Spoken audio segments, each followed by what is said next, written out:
Hello again, friends. Welcome back. Welcome to twitch.tv/TrooperBarry, and welcome to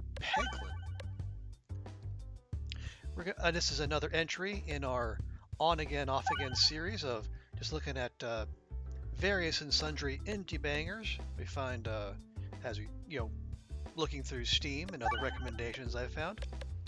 And this is another one that is still in early access, but holds a whole lot of promise, I think. As the stream title suggests, I think this one is kind of a Pachinko-like game in one sense. Has elements of like Peggle. It also has elements of Slay the Spire that will become easy to see before too long. But it also has some kind of roguelike elements to it. So there is you start off fairly weak, but you through acquiring new orbs, those things you see bouncing around the screen there, and also various relics. Your character gets stronger. That's our character right there.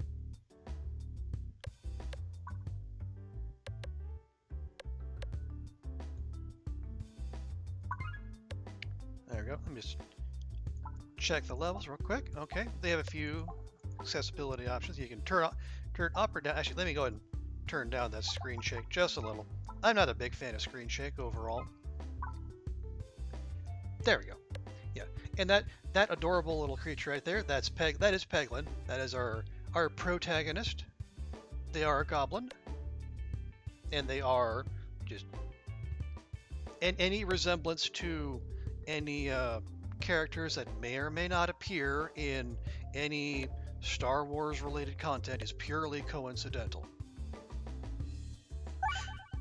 But enough about that. Let's jump into the game. Okay. So, and this is so as I say, it's still in early access. One of the things it sounds like they're going to add eventually are classes. Right now they just have the one. Peglin is a jack of all trades, access to almost all orbs and relics. But more classes are coming soon, so that'll be an interesting thing. And then another, I think, and one of the other ways you can customize runs, but also one of the elements that will remind people of Slay the Spire is this element called a Crucible. This is kind of like ascension levels in Slay the Spire, where you can tune up or tune down difficulties. You have to clear each one before you can move on, or you don't have to do that. I think just to start out, we'll go ahead and we'll just play a purely vanilla run. All right, so let's go ahead. All right, and so normally when you start, it's going to give you an option for a starting relic, something to kick you off. Let's see, what do we have? So we have short fuse. Any bombs on the screen will detonate in one hit. Usually they take two, but now any bomb will detonate in one hit. That could be pretty useful. Enhanced gunpowder, another bomb-related thing. So when bombs go off, they'll also activate nearby pegs. So that could also potentially be useful. Or tactical treat, the refresh. So moves after every shot. What that does, so the refresh basically just resets the board, and as it gives you a new set of pegs, which is very helpful because once you start popping the pegs, you have much fewer things to hit. So what do we want? I am leaning one of the bomb-related ones.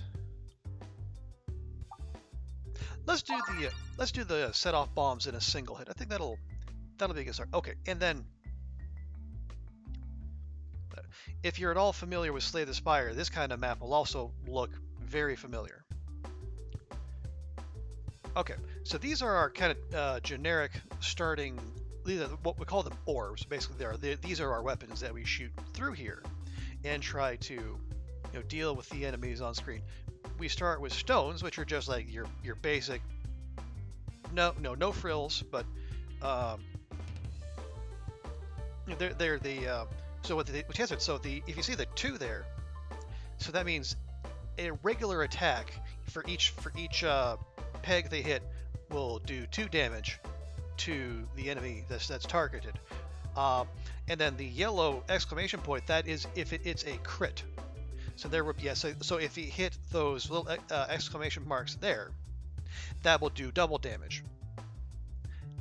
Now, and those are very handy, especially if you have orbs like the Dag Orb here, which do next to nothing if they're regular attack. But if you hit the crit, you can do as is 1 versus a 7.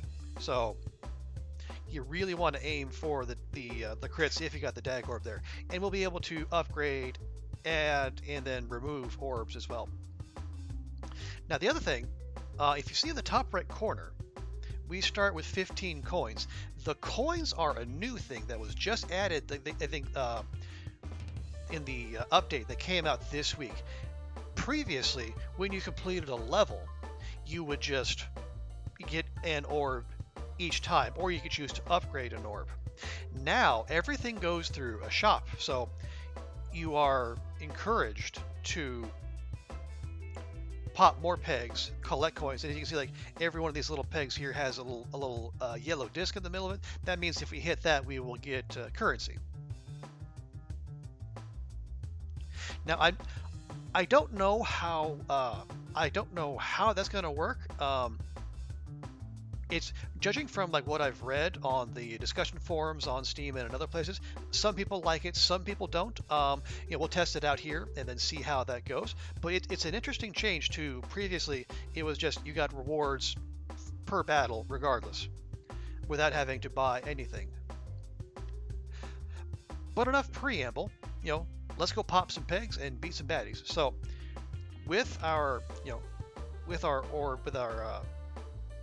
our relic there, we can hit these, we can hit the bombs, and what the bombs do, they will do an AoE. Any enemy on the screen will take 50 damage, which is super handy for us. And as you can see, it also really energize your orb. Now, unfortunately, we didn't get much else, and also, unfortunately, it took the crit marks and then it hid them down there, which is not great for our purposes, because that we have a Dag Orb, and the Dag Orb does sweet Fanny Adams unless you get a crit. So we're gonna hit the refresh and then hope that we can get some of those crit pegs in a more convenient location. And we did not. But we did just enough damage to take out that first line. So, I guess that's acceptable.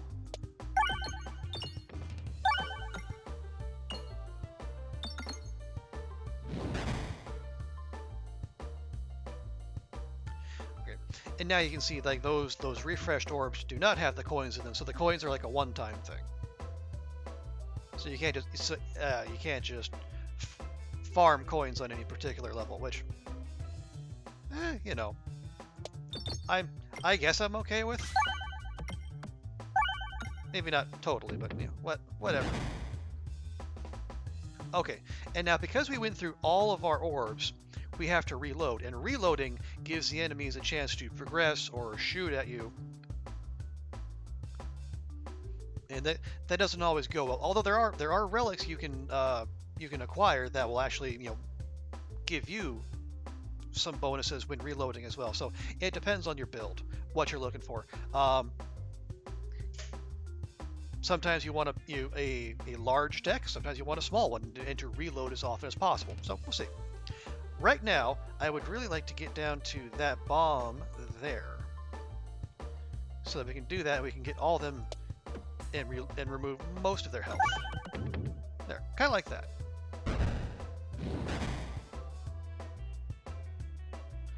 Okay, now the rest of this should be fairly straightforward. Let's see if we can get some coins while doing this.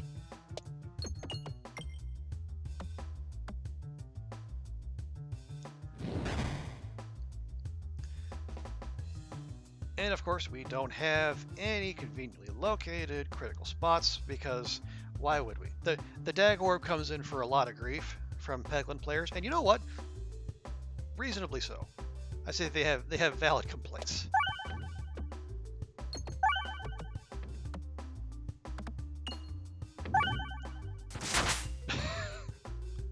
All right, fine. Let's just get some cash and get out of here.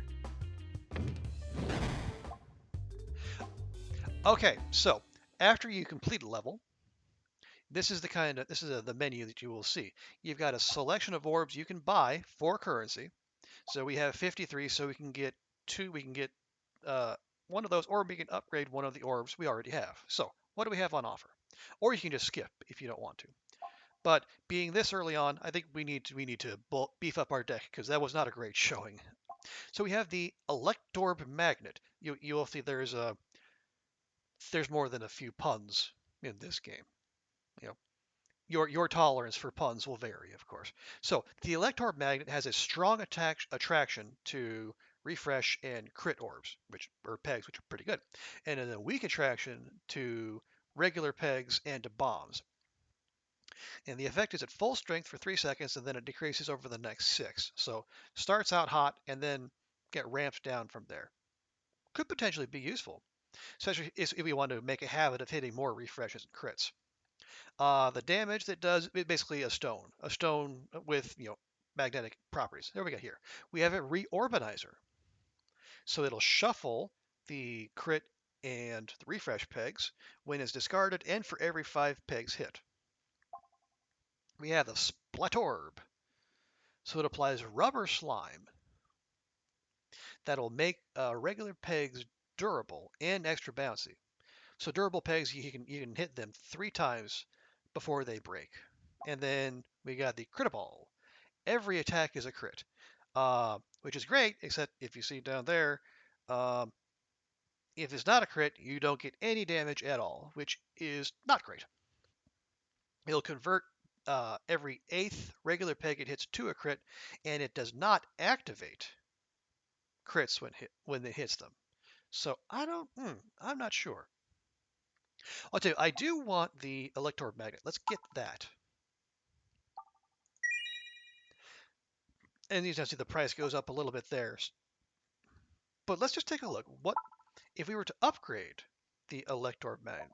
Because you could update the Dag Orb, and then that stays the same, but you get more crit damage.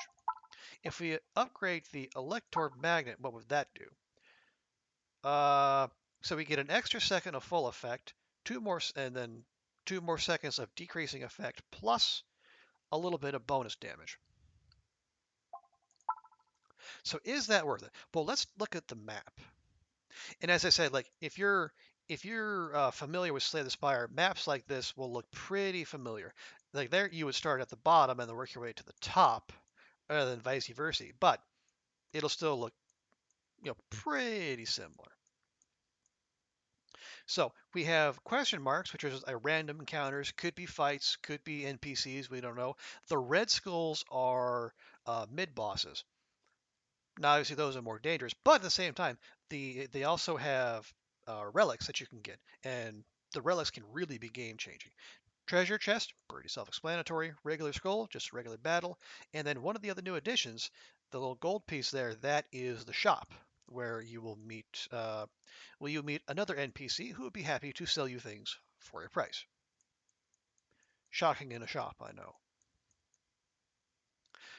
So it doesn't look like there's anything anywhere we would want to maybe spend gold potentially for a little while yet. So let's go ahead and upgrade our Electorp Magnet. All right, and now, and not because the other slightly tricky part, you can have an idea which way you want to go, but you can't just choose. You actually have to fire our adorable little Peglin here in the direction you want to go. So if we wanted to go left and we wanted to go this way, we'd want to fire over here. And you want to go right, you want to fire it over one of these two. And the thing is, like, you'll notice these lingering pegs, they will have stuck around from the fight that we just did. And if you don't clear enough of them out rather, it can make it difficult to go down the path you want to go down, and which can be very frustrating. But fortunately, we've kind of cleared ourselves a path here, so let's go to the right, because we do want to take that mini boss.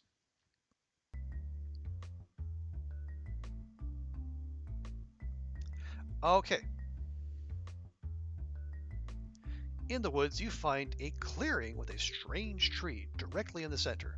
There's a nook in the trunk, with brambles twisting wildly out of it. So, we can reach into the nook, and it costs us 10 HP. We can shake the tree, or we can just ignore it all and move on. Well, it's early, so let's see what happens if we reach into the nook. You reach into the nook, which has been overgrown with rampant brambles. You suffer minor scratches. 10% of our HP. I don't know if that's minor.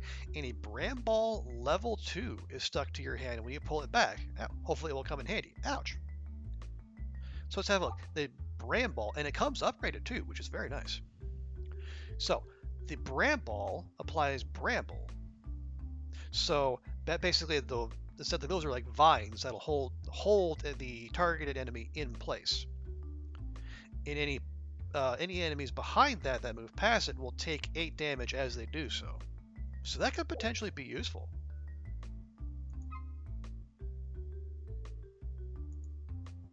Okay. So now we want to go this way. We want to hit up the mini boss, but as you can see, our path it's not quite as straightforward as it was during the previous round. So let's see if we can slip through that gap there. Very nice. Okay. So here's our mini boss. We got 3 of these things. So what do we want to do here? Let's see if we can get it down into this section over here. Because if we do that,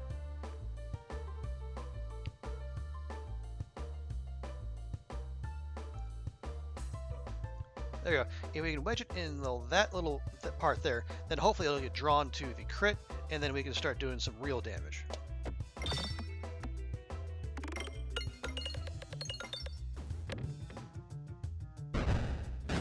There we go.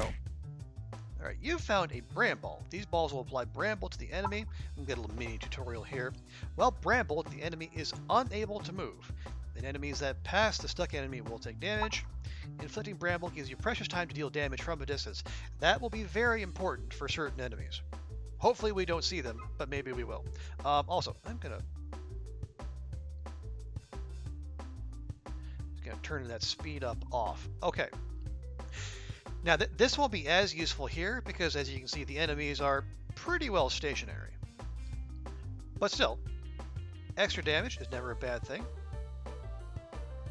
So let's see if we can drop that down there, and then even hopefully it'll clip that refresh while it's on the way down.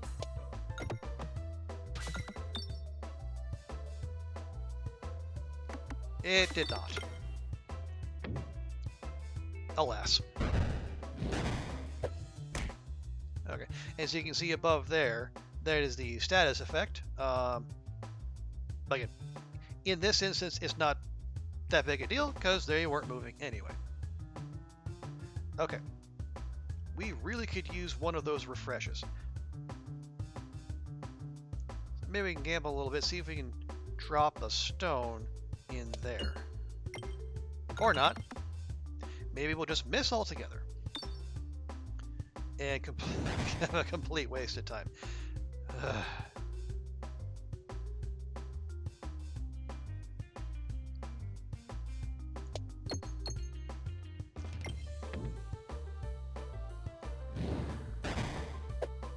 Yeah, this is not a very good setup for us, I gotta say.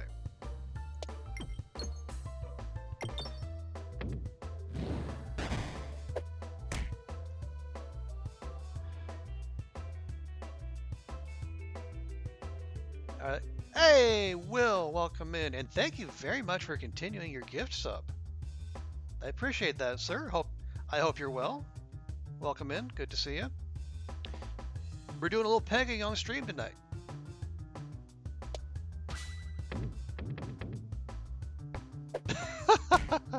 Okay.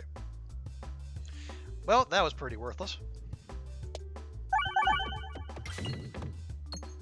There we go. There we go. There's some Magnetorb action. You like it here. Well, thank you, Will. I appreciate that. And also enjoy that founder badge. You get one of your very own. You're feeling a little bit better. Good. I'm glad to hear that, Will. Hope you and yours are recovering from the holiday. I'm doing okay. I was up later than usual last night, watching the World Cup, watching the U.S. and England play out the board draw I knew was coming, and then immediately afterward had a video call home with my folks. They were busy watching the other kind of football. But no, doing okay. I could use a nap, but hey, who amongst us couldn't? All right, can we get that in there and then hit that crit? We sure can't.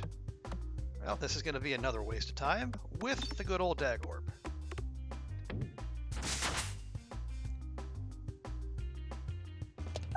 There we go.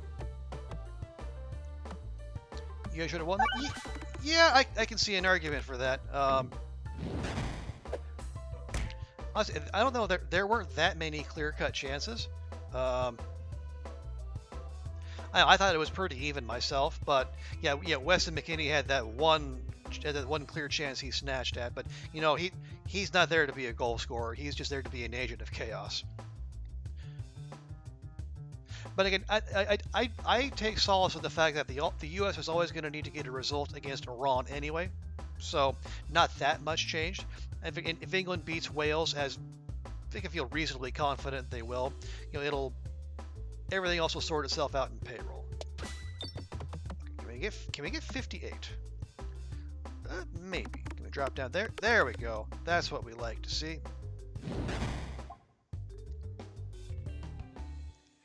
Okay. So we can buy another stone, which would be ridiculous, unless you have a very particular orb or artifact that gives you buffs for each stone in your bag. We have ball lightning, which zaps other pegs nearby. Can target anyone, so you can aim for flying enemies as well, and then crits will attack all enemies in a given row. There's the refresh orb, which will just refresh the board after every 6 hits. Or we have an Inferno orb, which it detonates bombs in 1 hit, so we can do that anyway. It destroys shields in 1 hit, which is very good, but it also does 2 damage to us every time it gets fired, which is not good for us because we don't have a source of healing. Matter of fact, on that tip, because we took a good chunk of damage dealing with all that, so I think we're just going to heal there, and then we'll pass it everything for later. Now, since we beat a mini boss, we also get a choice of a relic. So we have corn. Let me tell you all about it. It has the juice. No, but what it does have. So it heals 1 hit point for every 12 pegs you hit during battle, which is pretty solid. And sources of healing are kind of hard to come by, so that could be useful. So we have the Recombobulator. So previously thrown bombs can be refreshed, which is good because as it stands right now, once you hit a bomb, it's gone forever. But all bombs will deal minus 15 damage, so they'll be down to 35 from 50. Not as good, but still useful. Or the Power Glove. Shades of the Wizard here. All attacks gain +1/+1, so it's already more useful than the Nintendo Power Glove. All right, so do we want to give everything a 1/1? Do we want healing, or do we want more bombs? Honestly, given the lack of AoE we have right now, I think we go ahead and we can nerf the bomb damage a little bit, and we just refresh bombs as well. Wales always up their game. Well, yeah, I can definitely understand that, but honestly, they looked insipid against Iran. So, but I don't know. It's hard to tell. And plus, like with their number 1 goalkeeper being out with a red card now, I think On the balance of play, I would expect England to do the business, but I guess wacky things are happening this tournament, so who knows?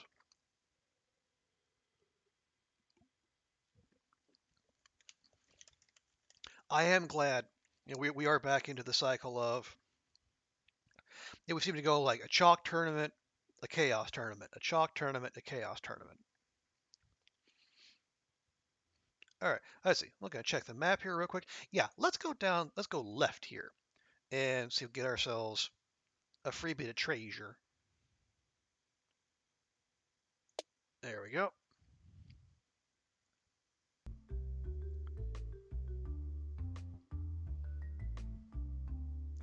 And what do we have here? Okay, we have a choice between. Okay, there is one of the relics that actually makes stones not crap. Basically, stones get +1, +2, so they're a 2, 4 now, so they'd be a 3, 6, which is not bad. But we're also kind of endeavoring to get rid of our stones, or we can do like a basic ass blade. Basic, the normal attacks for everything get +1.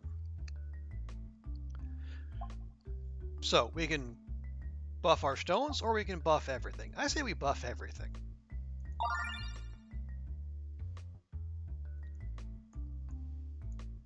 So we're not going to be able to get to that mini boss. And that's the only other mini boss here. So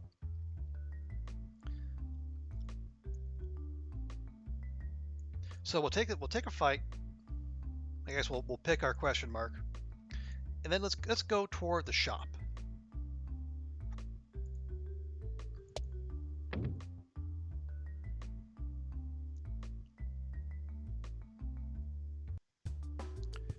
All right, we got more slimes to deal with, and where's our crit spots? Our crit spot are there, which is less helpful.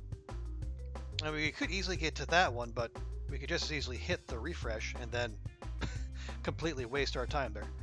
Let's see if we can get to that one down the middle.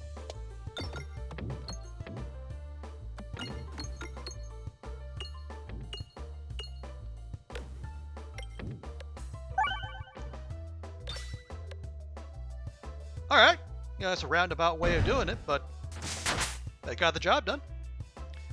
That is a rare example of a non-crap dag orb throw. You love to see it. Okay.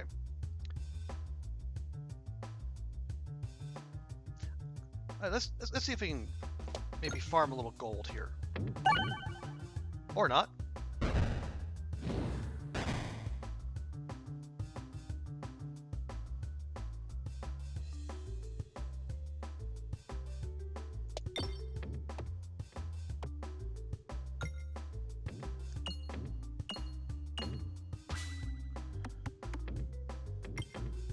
Okay.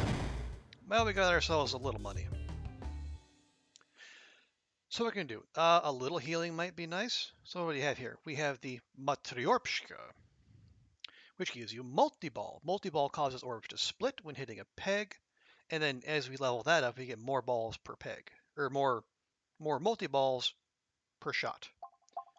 We have Swarb, no special effects, which is straightforward and to the point, but it's a pretty solid 4 or 5. We have a Doctor. Okay, this is one of the things that will actually provide us healing. Deals no damage, but it heals you for every peg hit. Now it says permanently removed from your deck after it's used, but if you can be patient and upgrade it a couple times, you can actually keep using it. So it's not as worthless as it seems at first. Or we have the Bully Ball. Gains +1/+1 each time you lose health through self-damage this battle. Right? We're trying to avoid self-damage. So which do we want? We could go Matryoshka, or we can guarantee ourselves some healing. I'm kind of persuaded by healing. Then we're gonna have to make sure we get more cash so we can upgrade it and not just waste this.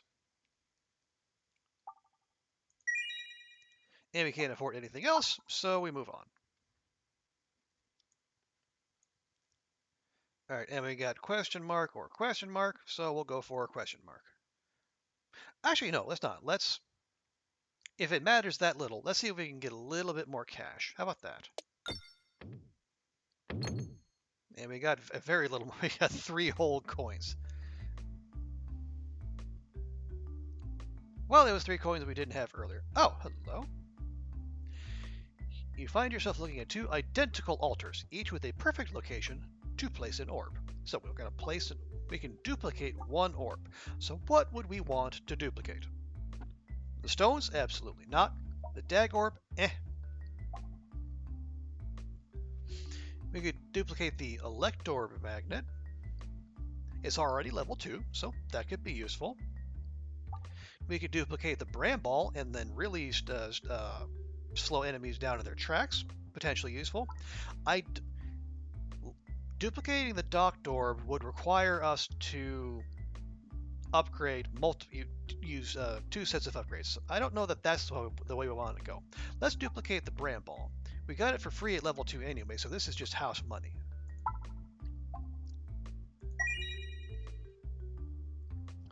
Another Bramball, level 2, appears on the matching altar. You scoop it up and continue on your way. We want to fight. Honestly, there's no point going to the shop because we don't have enough money to afford anything. So we'll just head over here. But we will be visiting a shop eventually. Okay, more slimes and more bats.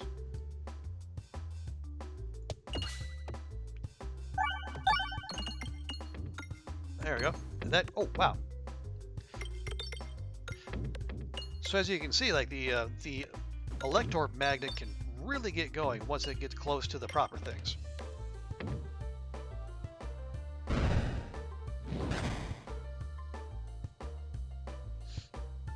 And to follow that up, we have a rock.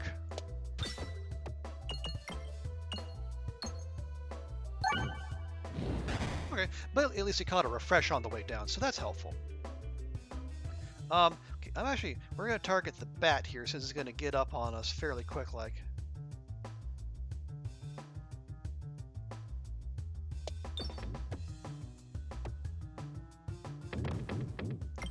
There we go. And you can see like when the pegs set off a bomb, it also gives them a pretty big movement boost as well. What do we got? Let's go ahead.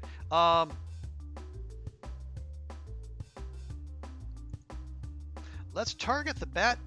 Let's see. I'm not sure if brambles apply to flying enemies. Let's see.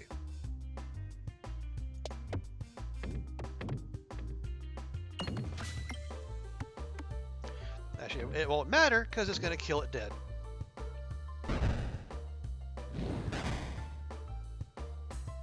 But you know what? That's a problem I don't mind having.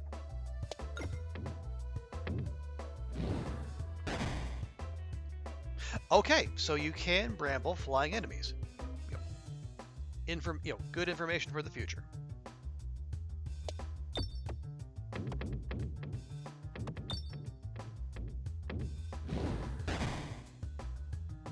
Okay, you found a Docked Orb. It's a great way to keep your health and spirits high, but it can only be used once unless upgraded. You can discard it to save for when you need it. And that's what we're going to do. So if you don't want to use a particular orb, you can click here and then click a little trash can. It'll discard that orb. Now, the catch with that is you can't use it again because you only have the one discard. You can't use it again in sequence. You have to use the next orb in your little order there.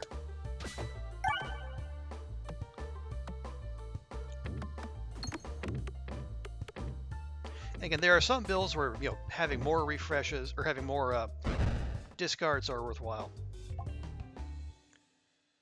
But we're not going for one of those right now, so that's fine. So what do we have to choose from? We have the rather menacing-looking Neck Orb Advancer. It can only hit expended pegs and bombs, and then it refreshes pegs, target any enemy, and then it upgrades each expended peg it hits for 1 damage. It looks impressive. Those are big numbers, but you have to clear out all the pegs first, so I'm kind of dubious about that.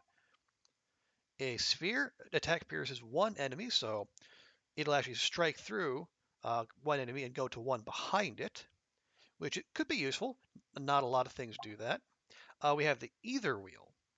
Refresh the board when this orb leaves the pegboard. So it's basically like a guaranteed refresh every use.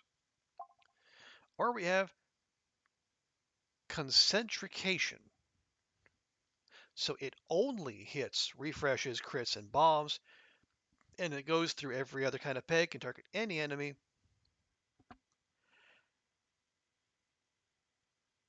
I'm not real enthused about any of those. I think I'm going to take the time. We're going to upgrade the docked orb.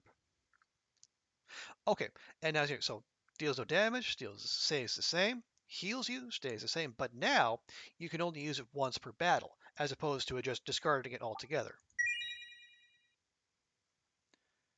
And now where are we going after this? Is there another shop? No, there's another shop, but it's also all the way down there. I don't think we can actually get there. No, we can't. All right. So there's no... Well, none of those really speak to me. Can we... Actually, we can upgrade that again if we wanted to. It can still be only used for once per battle. It has persist, though. Okay, no, maybe we save our money there. Let's go ahead and take the heal. And then we'll move on.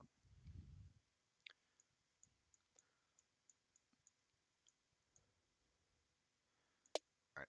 And then we'll go down here so we can get another fight, and then we can get another end encounter shop. But first we'll pick up some free treasure. What do we got? So, we can have the bandana, which will put an extra refresh peg on the board, or the rallying heart will increase post-battle healing by 1% for every orb in our deck. So we have 8 orbs in our deck so far, so it'll heal us for 8%, which right now would be 8 HP, because we have 100.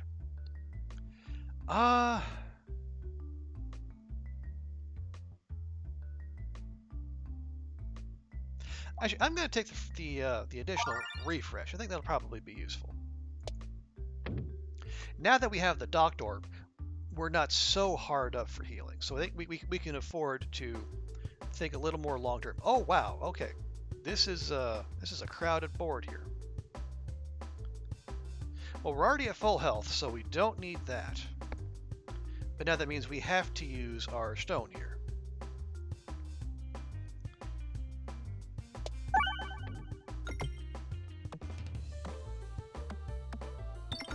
If we get that to go down the middle, that would be ideal. So that way we can start tucking into those bombs.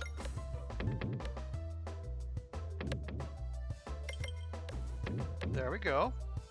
And you can see, like, all the enemies that we're going to face in this encounter, but one, are already on the field. So setting off more bombs now is useful, because then we can basically clear things out faster.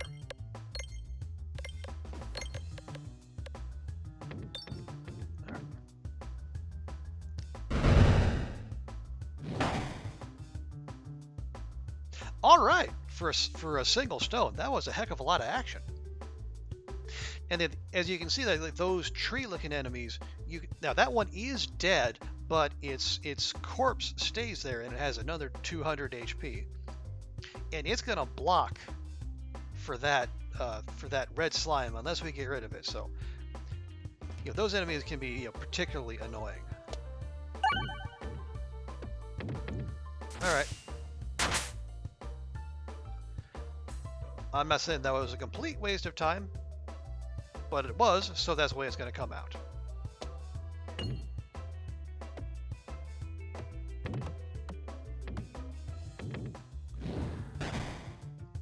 Again, not great, but, we at least got it brambled there, so the red slime will stay in place for a little while longer. There we go. That's what we like to see.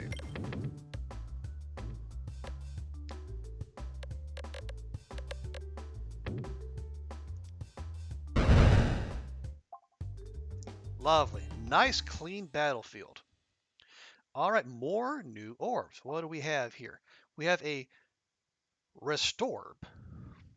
Heals for 4 when fired. Can only be used once per battle, but it will actually do damage. So that's potentially useful. The Warp Hammer. It is dense, so it probably falls fairly quickly. It has Overflow. Overflow is handy, so um, any damage you do to one enemy, if it's more than the HP they have, it'll flow over to the next one, and it destroys shields in one hit, which is also very handy. It actually comes in at level 2. That would explain why it's 35 gold rather than 25. We have a Sphere, which we saw, and then Orblation. Target's enemy deals 6 unblockable self-damage when fired, so that would synergize with the Bully Ball pretty well. But it's a 6/9, which is pretty handy, really. So we could go with more healing with the Restorb, or we could go full aggro, invest in the Warp Hammer, and then just start wrecking people. We already have healing with the Doctorb, because that starts out we can only use it once per battle, or we can do that. Let's invest in a Warp Hammer. That sounds fun. And plus, overflow will be very useful if we get like large numbers of enemies that we would otherwise have to chip our way through.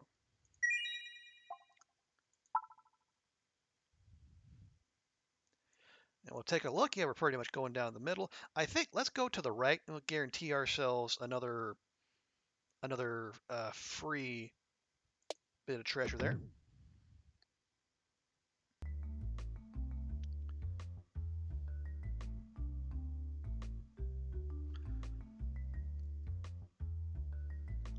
Alright, you stumble upon a mysterious altar. You feel yourself pulled towards it, and as you near it, you realize you are holding up potential offerings, one orb in each hand. A stone or a stone. Well, gosh, game, with that kind of choice, how could I possibly? I guess I'll offer a level 1 stone. You go to place the stone on the altar, but it sinks right into the solid slab of stone. As your offering disappears, you now feel your other hand grow warm and realize your stone is now level 2. Okay. Check our inventory real quick. Yeah, now we have a level 2 stone, which is a 4/6, rather than a 3/4. Not all that useful, but, it's not quite as crap as it previously was.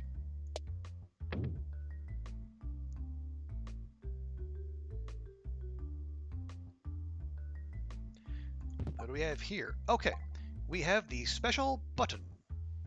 So it'll get us an additional crit peg in addition to the bonus refresh peg we already have, or we have the decoy orb, which I guess if you kind of squint and turn your head like 30 degrees to the left, it kind of looks like Peglin here. Not really, but kind of. Enemies don't get their extra turns for your first reload. So basically, after you go through your order once, you basically skip everything. But it's only once though. Whereas the board will have an additional crit peg every turn.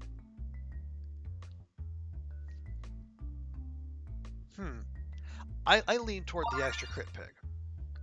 And there's only one way we can go, so we'll just go here.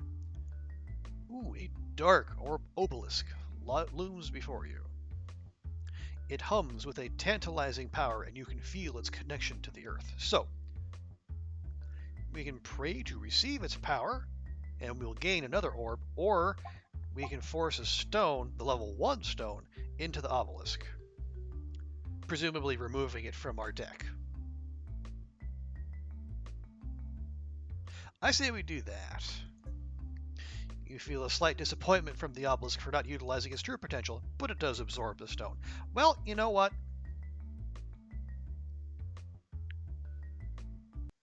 Maybe if stones were less crap, I would feel less hesitation to make full use of its potential. Good grief.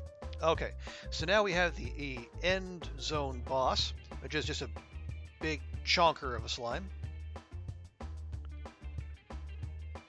And it's one of the things the game does sometimes the level design will take on the shape of whichever enemy you're facing. So in this instance, we have not only is the are the pegs shaped like a slime, but we also have these red orbs are slimed. So as you'll see, if we try to shoot through these, the orb will actually slow down. There we go. Lovely.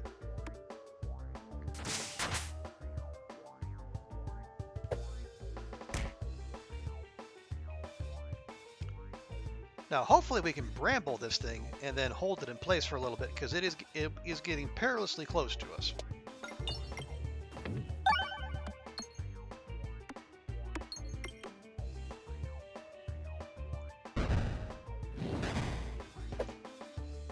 Awesome. We can bramble bosses. Love. Okay. Don't need to heal yet, so we'll chuck that.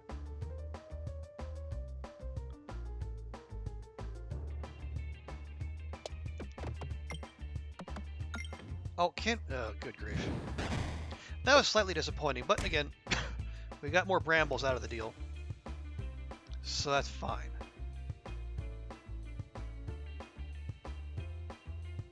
Okay, and as you can see, this is dense, and one of the things that being dense does is it's going to make it harder for us to get more arc on it.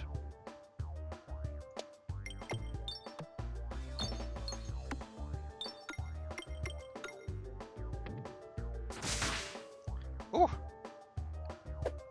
Does good damage though, and that's why we have it. Okay, this is our level 2 stone, so I wouldn't feel as bad just kind of chucking that in here so we can refresh the board.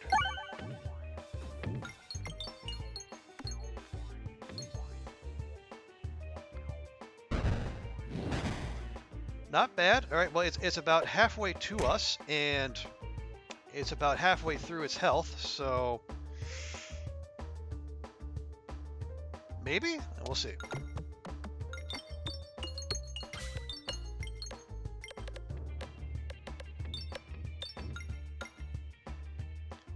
Oh, then it petered out right before it got to the refresh. Okay, and see, there's the extra turn your enemies will get when you reload. That's the thing that the previous relic could have avoided, but we decided against it. It's okay. It's already down to 35 HP, so I think we're doing okay. Yeah, and the bomb is going to make sure that it dies and stays dead. Nice. And we also get a full heal at the end of the stage, which is very helpful as well. So what do we have here? We have Oh My Gorb. So it destroys any peg it hits and attacks all enemies. So good damage, but destroying pegs that you can't refresh, that seems pretty hefty. That's a level 1 warp hammer. We already have one of those. Don't need more. Ball lightning. I don't think we need that. And then just a basic stone. Definite no. So let's see, what upgrades can we do? We could upgrade the warp hammer. So those stay the same, but also attack deals full damage to enemy shields. Could be useful. We could upgrade some of the bramballs to do even more bramble. Have longer duration on the elector magnet, but I think we definitely want to do, let's get this, because we're probably going to need healing at some point.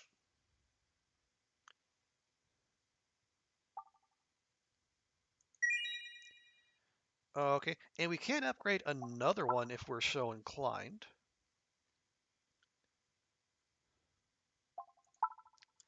Yeah, I think we're going to invest in the warp hammer. Because if enemies are going to have shields, that'd be bad for us. We kind of want those to go away as quickly as possible. All right, so now our boss relic. And the boss relics are better than any other relics. So we have the consuming chalice.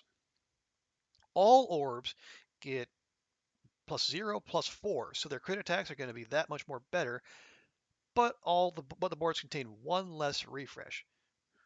Now that'd be annoying, except for the fact that we took the bandana, so that'll basically cancel out. You can do constricting chains. All orbs get +2, +3, but you can only aim in 4 directions. potentially manageable, but I don't know. It feels kind of hinky. We have Sealed Conviction. All attacks get +2/+2, but you have -1 orb discard. We only have one now, so we would have to use every orb that came across, including the docked orb. We only I don't let's see. Let me check. Yeah, still can only be used once per battle. Oh, we also have persist +2. Orbs with persist can be used X times before the next orb is drawn. So it has persist too, so we can use it a couple times once it comes up, but discarding it will skip all the remaining persist levels. So I don't know about that. Or we have Sapper Sack. All regular bombs are replaced with, I guess, red bombs and deal double damage to enemies. Now the thing is, red bombs also deal damage to us.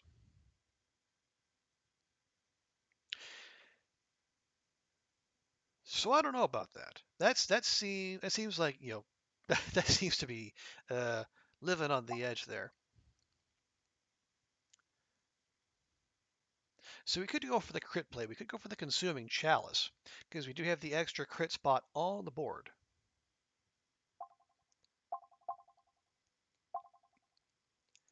Yeah, why don't we do that? And we'll just have to make an extra effort to hit the critical spots. All right, so that was a force. That was all just the first level.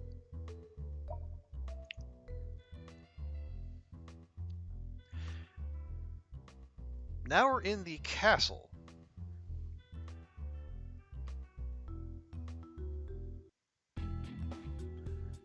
Oh, behavior. We have get some mirrors, it looks like. And what are they? They have another status effect. So they have projectile reflect. So projectile reflect X will return X% of the damage dealt to them by a projectile attack unless the attack defeats the enemy. Okay. So basically, if we hit them with a projectile attack, it's going to bounce some of that damage back to us, unless of course we just completely wreck it in one go. And honestly, that sounds like a darn good strategy. So let's try to do that. Okay.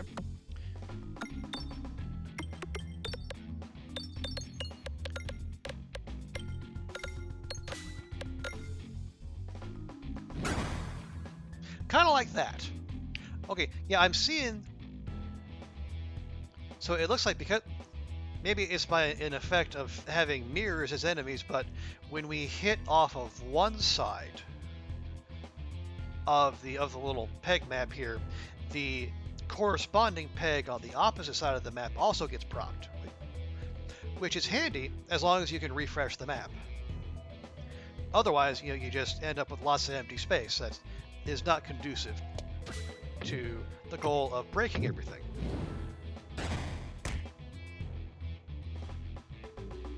We don't need that.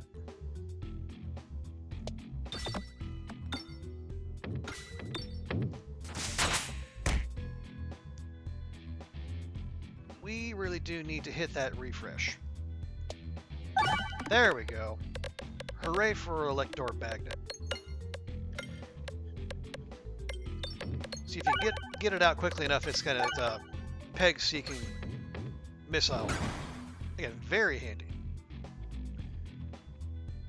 Okay. Well, crits are doing such a great job for us, we might as well keep at it.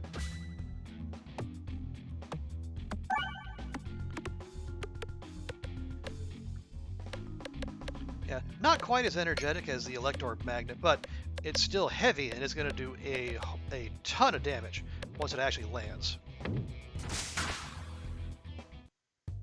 And there we go.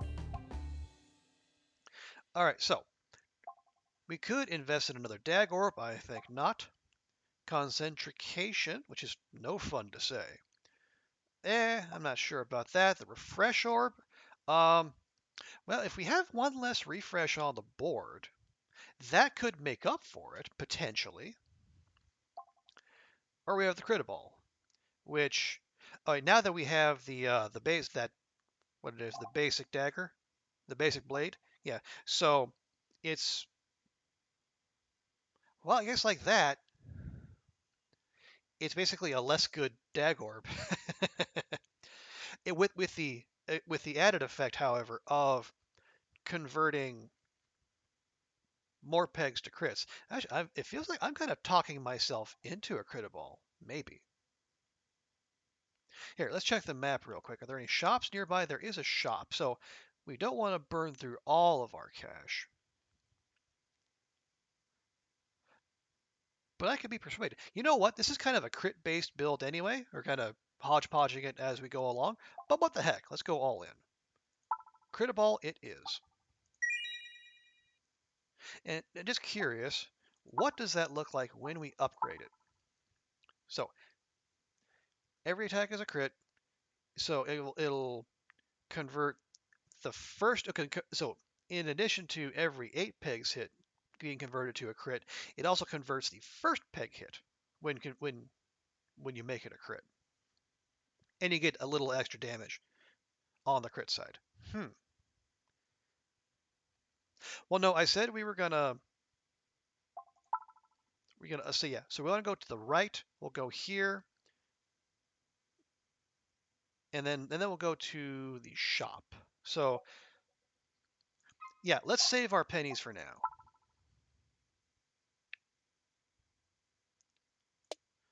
Then we're going to go down the right side. We'll go to the shop, and then we'll go to the mini boss.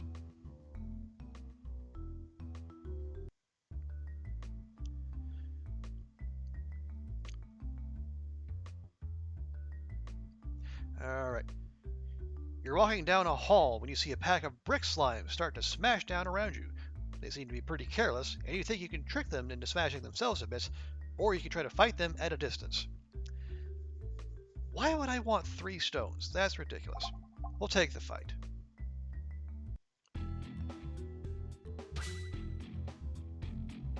Oh wow, we just start with a crit. Alrighty then. So let's see we want to activate as many of these as possible. So we'll see if we can get that jammed in there. There we go. Like that. And you see we're there we go. Look at all those crit pegs it's starting to create. So this is already starting to pay off. And we didn't even have to upgrade it, which is just that much better. Nice. So let's see if we can hit that refresh over there. Nope, didn't hit it, alas. But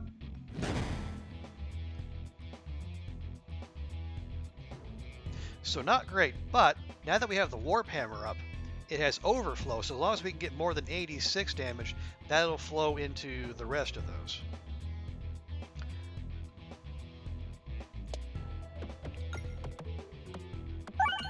There we go, got the refresh, that's what we're looking for.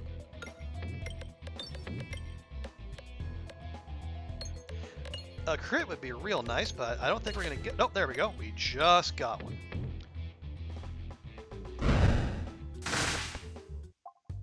There we go.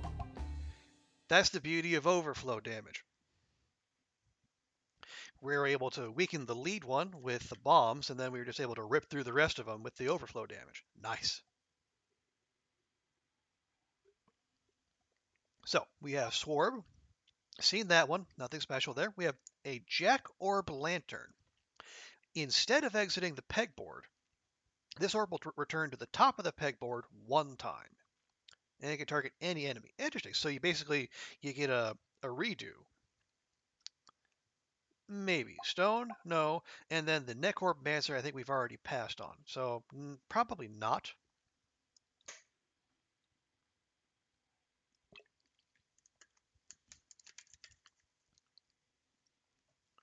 So no choice but to go to the question mark next.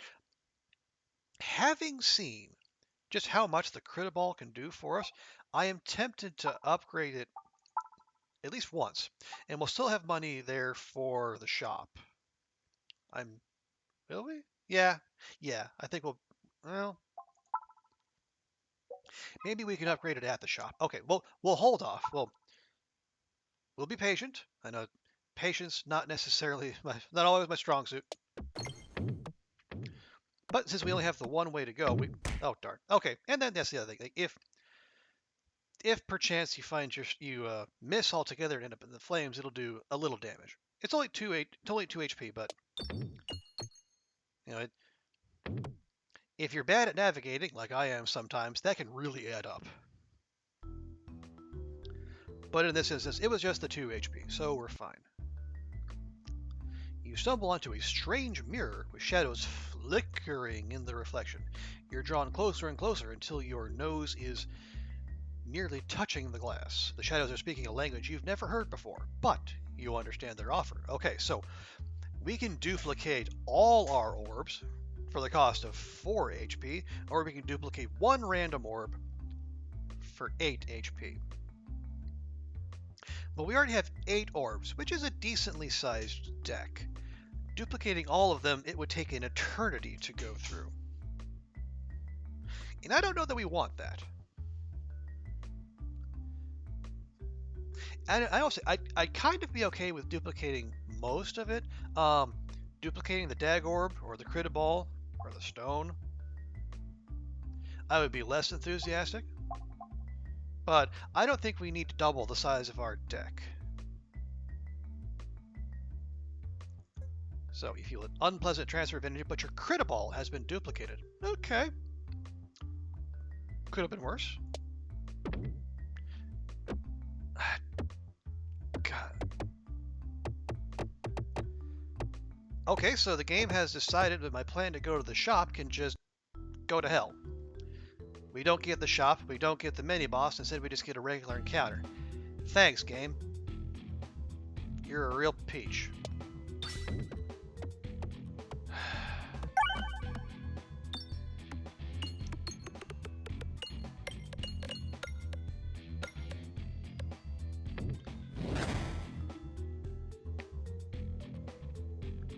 Feeling real good about that.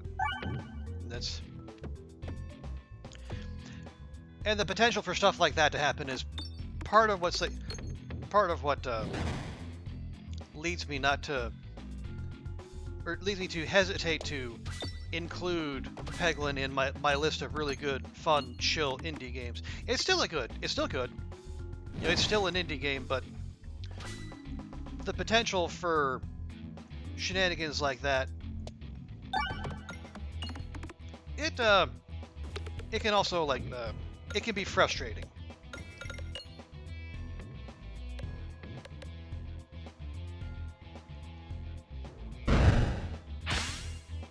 Hey, Hedgie, welcome in. Good to see you. Welcome, welcome. I hope your weekend is going well.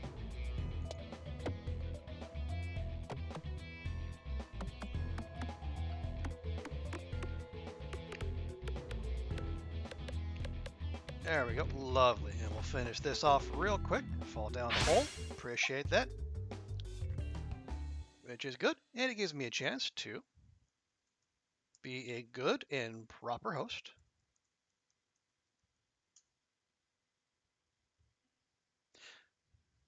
How you doing, Hedgie? I hope your weekend's going well. You just started 2 no-go runs, died in both before 2 days. Terrible RNG. Oh, sorry to hear that. Yeah, I know the feeling. I think you were there at the tail end of the previous stream, Hedgie, for the Blackrock spawn on no-go, with the Timbies in front of me, Timbies in behind. There I am, stuck in the middle with hypothermia. Okay, so credit ball, we already have 2. We're fine there. We have a mem orb, so it deals basically an additional 1/3 damage for every peg hit this battle, presumably peg hit by that orb. Warp hammer, we already have one maxed out, and we have the Infern orb, which, you know, it does damage to us, which I'm not thrilled about. The key goal is figure out where you are, get matches. Yeah, makes a lot of sense. And although I have to chuckle because like the update, which is like 10 days away, no, 9 days away now, it's gonna shuffle all the spawn points, so it's gonna make no-go just that much more fun. I am gonna, let's see, let me check. Okay, no, we actually have another shop coming up there, so we don't need to go overboard. I will take the heal, though, just in case. And we'll pocket the rest of the money. And that's the only way we can go, so onward to the question mark. Yeah, it's not like Nogoa needed to be any more difficult, did it? Oh, and it's just a chest. Lovely. What do we have here? So we have Knife's Edge. Every shot is a crit when fired below 30% health. I mean, that would be helpful, but then we'd also be below 30% health, which would be like rather scary. Or we have the Puppet. Prevent the first time you would lose health each battle.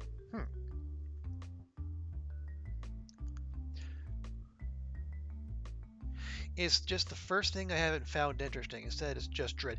Yeah, I think Corey was talking about something along those lines, Hedgie. It's like Nogoa is, it's one of the few things that can make the long dark not seem fun.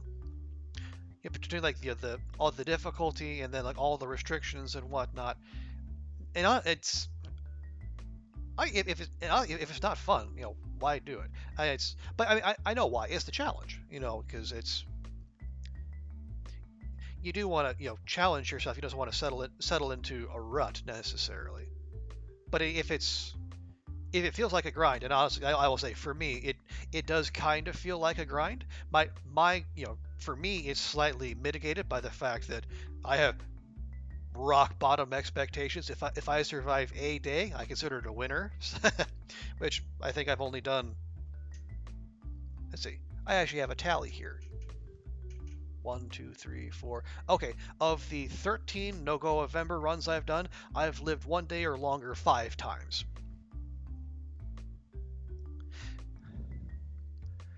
Scramble the animal patrols. Sure, scramble the loot tables, fine. No-Go is vicious enough start. I hate the can't see. Yeah, I see that. I can definitely see that. Honestly, we're kind of generating crits just fine as we are. Let's take the puppet. And it looks, cute in a slightly janky way. Now we finally get to have a look at the shop. So what do we have on offer? So we can buy orbs, Dag Orb, Bramball, Stone, Critaball, we've seen previously. There's also a Rub Orb, which just says extra bouncy, which not all that descriptive, but maybe use. Otherwise, we have Unicorn Horn ? Your aimer is longer and displays an additional bounce. Potentially useful. Tactical treat, refresh moves after every shot. Maybe? I'm not sure. We have a cookie, heal for 2 every time the board is refreshed. Or pocket sand. When an enemy hits you with a melee attack, so not throwing something at you, apply blind 10. And so it gives them like an extra % chance to miss. I'm slightly dubious as to how useful that is. Or we can pay 30 to remove an orb. Is there anything we would remove?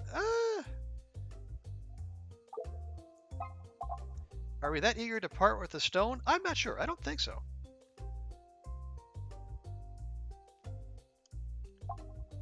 So we could have, your aimer is longer. Yeah, so the dashed line that we have there is longer and displays an additional bounce. You know what? More information is always good. Let's get the Unicorn Horn ? And we're broke, so out we go. Are we ready to get hungry? Hedgie, I'm always ready to get hungry, especially when you're in chat. Because I appreciate that value you bring to the stream. All right, we definitely want a mini boss here. There we go. Slide in there nice and easy. What do we have? We have, looks like a little bit of a trash bomb. Okay, there we go. Okay. So there are the shields that the warp hammer is meant to deal with, and you can see there our little aimer there is... It has a little extra bounce to it. I'd like to see, can we... I want to get one of those crits, if at all possible.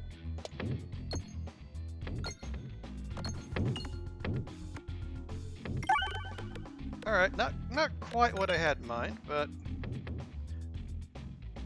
it's a decent enough start. Oh, you can't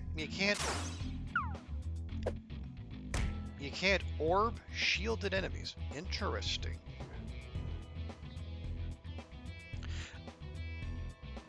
Alright, well, let's just start breaking stuff then.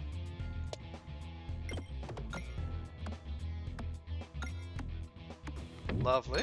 Very good. Crit? Yeah, there we go. That's what we like to see.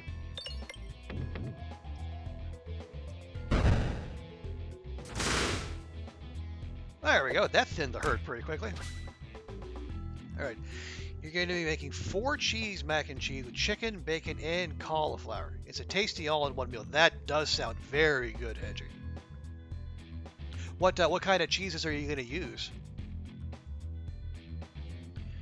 Alright, where are we going with this? Can we coax that in? Well, yeah, maybe we can. Let's try it. Okay, not quite.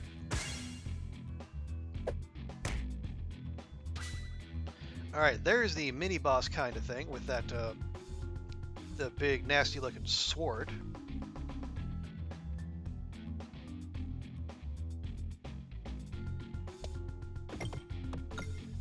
Nope, we are just not going to hit one of those refreshes, are we?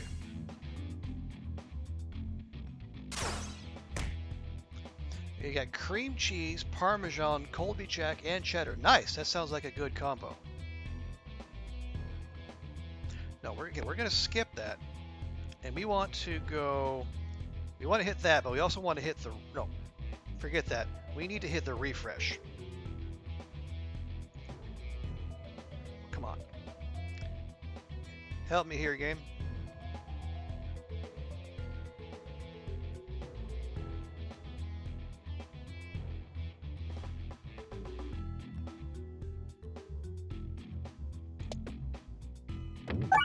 There we go. That's what we're looking for.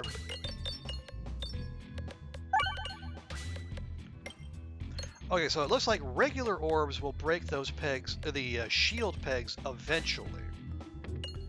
Whereas the warp hammer will just do it all in one go.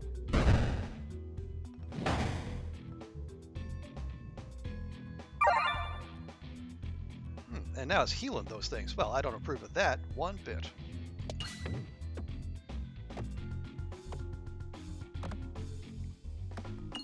Refresh? No refresh, alas.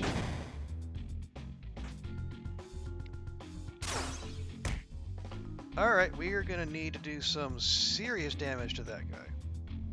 Or he's going to do some serious damage to us.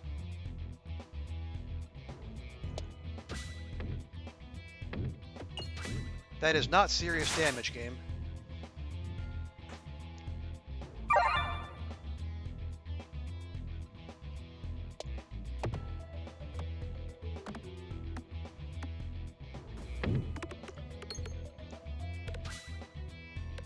There we go. There's the refresh we're looking for.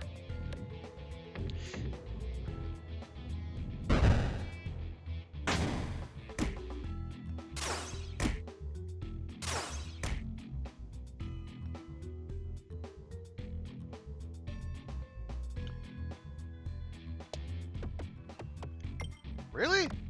You went right past it? There we go. Yeah, that's the stuff. Alright, so that'll take out the big guy.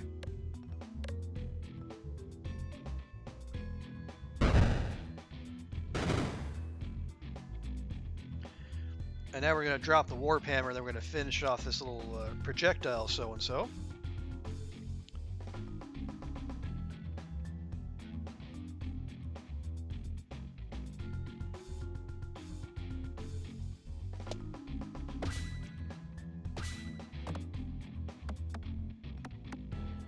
Excellent. A little bounce, a little more bounce, a little more bounce. There we go. Awesome.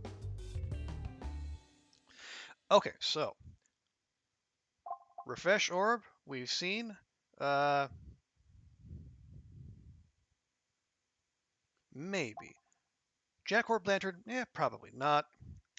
Ice Circle, regular attack pierces one enemy, crits pierce everyone, and the orb pierces the first peg.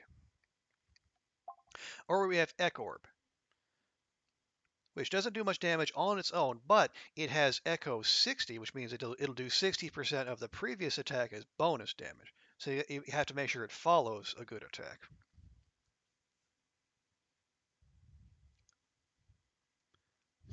Let's see. Well, first thing, we definitely need to heal, because that took a good chunk out of us. All right. So, Hedgie, how long do you? I imagine you're baking that. How long would you bake that? With the chicken and the bacon and the cauliflower in there.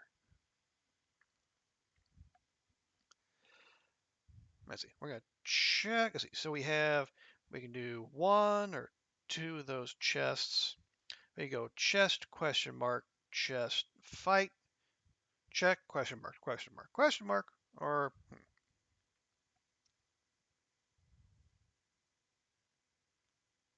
maybe we go to the left. I'm gonna grab the ice circle.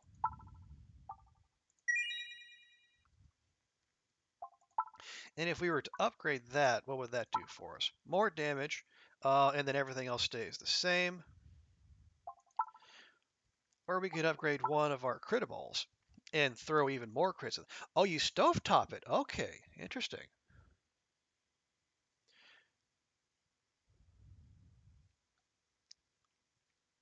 Okay, let's upgrade one of those. And we get our mini boss relics. We have bomb bullet with peg boards start with twice as many bombs, potentially useful. We have powder collector. Every 30 pegs hit is converted. Every 30th peg hit is converted to a bomb. Or the ring of indignation. Whenever you lose health, deal twice that amount to all enemies.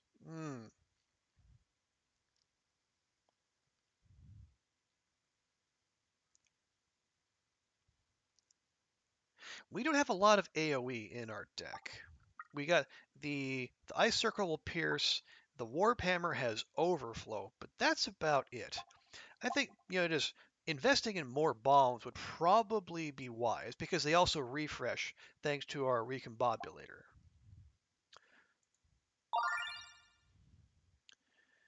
And now we're looking going left and then left again. There we go. And that's one of the situations where the unicorn horn comes in especially handy. Trying to navigate those end of floor shots. All right, so we have sand arrows. Attacks apply 4 blind to enemies, or ambidextionary. Boy, the portmanteaus they bust out with this game, I tell you. You have an extra orb discard.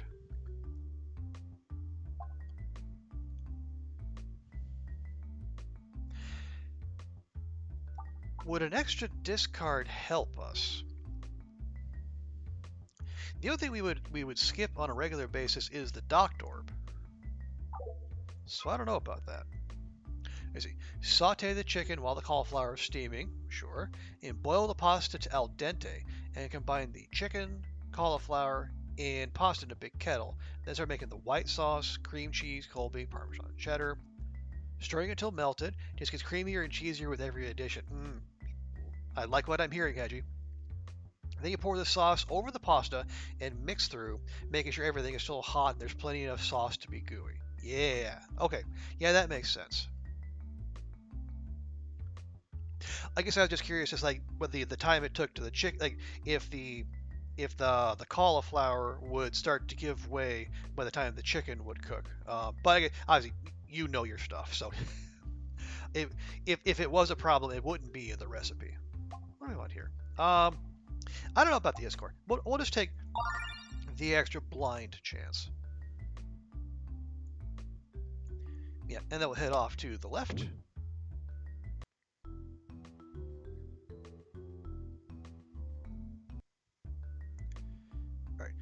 As you're running your hand down the corridor wall, you discover the entrance to a small passageway.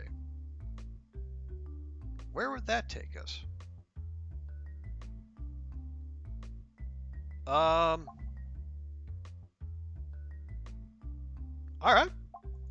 Where are we going?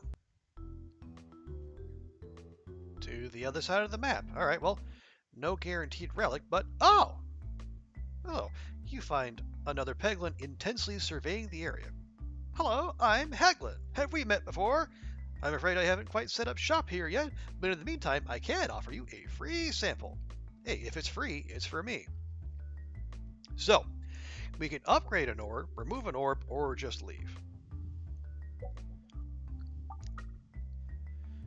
So we're getting 25 gold of value for free, so huzzah for that.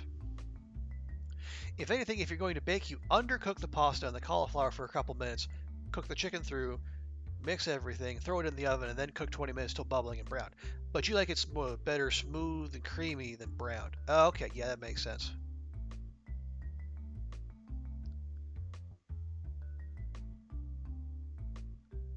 Yeah, I struggle sometimes with getting pasta to al dente. I will sometimes overshoot. I know, like from spending much of my 20s watching the Food Network, I know that you're supposed to be it's better to pull it early than late, and that the residual heat do the cooking. But I can't always time it that well. Do it in real life. You know what? We might as well take it. Yeah, I don't. There's nothing there that we necessarily needs to get kicked out. So let's go for a free upgrade. What does a level 3 crit ball look like? All right, so that is down to every 6 pegs gets turned into a crit. We could kick that to level 2, or we could level 3, that's even more and even more damage. Similar, Bramble 3. Oh, hey! Level 3 Bramble also does overflow. If the directions call for 9 to 11, you pull it at 8. If you're going to bake it 2, you pull it at 7. Yeah, and I will say, like, I do most of my cooking in a slow cooker, so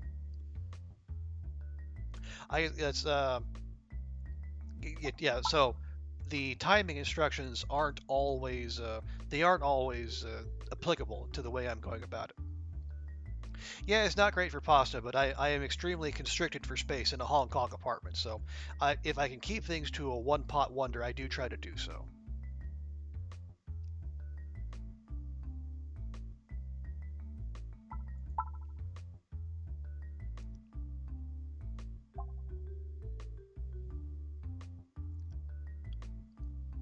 Do the rest of the cooking first, then add the pasta last. Yeah, that is generally what I do. The fact that it adds overflow, and we get extra bramble too, really interests me. But okay, let's go. We already have one thing doing overflow, so we'll take the ice circle, and then we'll get an upgraded ice circle. You're not entirely convinced they didn't just replace your orb, but either way, you're impressed. You know what, Haglin? If you got a level 2 ice circle just sitting there, I'm happy to take it.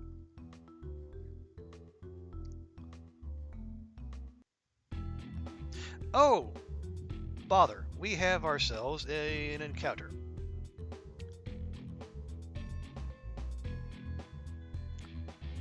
Okay, well, we're just going to have to do it the old-fashioned way then.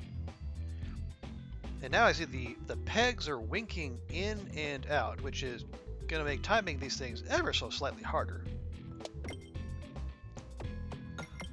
So yeah, I'm not sure the Elector Magnet knows what to lock onto.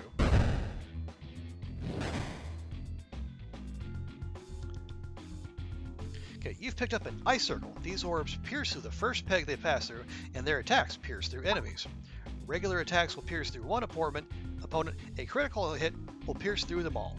That's what we're going for, game. There we go. More damage would be preferable, but fine.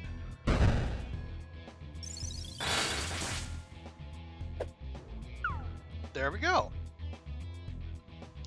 Crockpot cooking will reduce pasta to mush. The hot but not boiling water softens the pasta without cooking, and it just goes pasty. Well, I will say one thing it does, especially like if I'm going to throw it in a curry right at the end, it will also thicken things up nicely, which is the main effect I'm going for. But no, I do see your point, Edgy.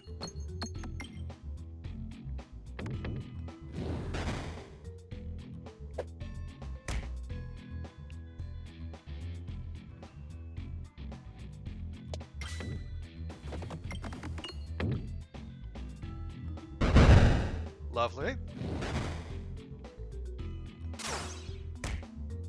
Okay, actually, let's go ahead and we'll go ahead and use the dock door for the first time.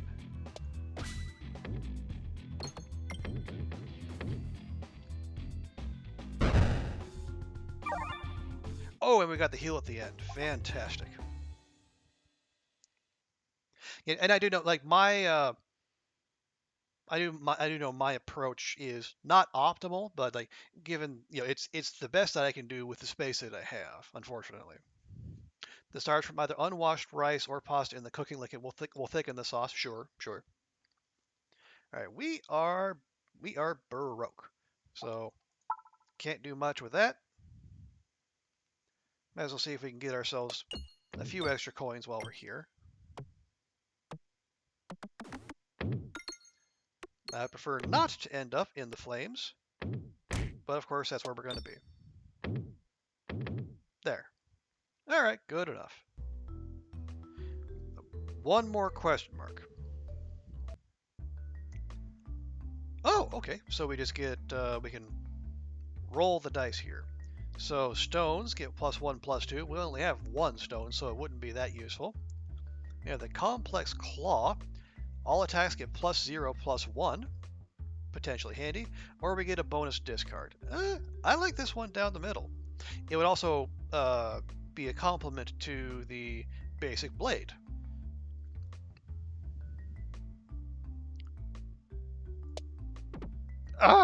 Oh no, it's fine. Okay. I thought we had to hit it. No, we just had to go down that particular path. Okay, that's fine. I had a friend who lived in Tokyo, so I know about apartment sizes. He was 6'9". Ugh. I mean,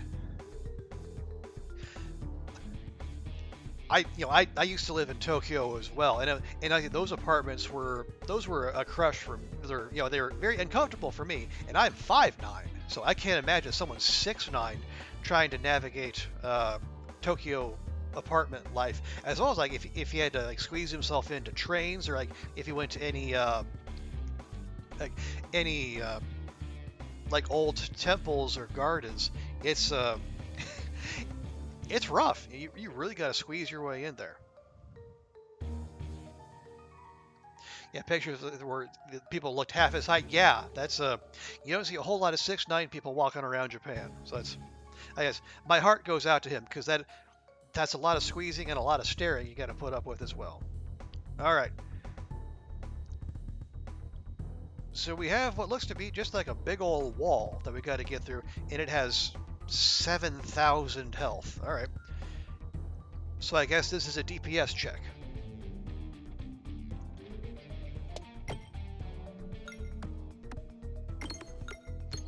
But we're also starting with lots of bombs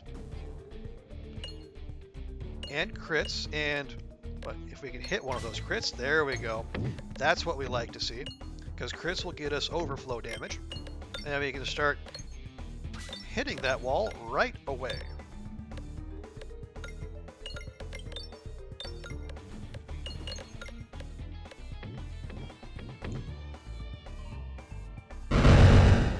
There we go.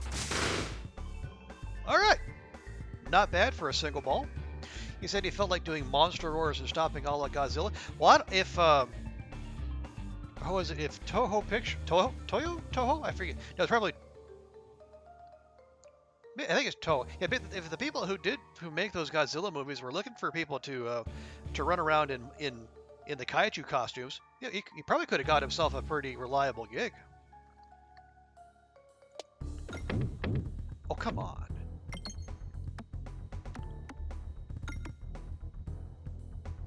Can we bramble it?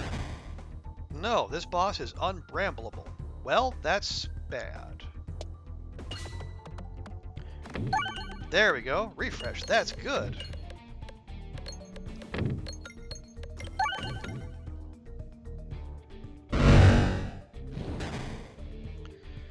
Alright, no, we don't. Don't need healing. We can skip that.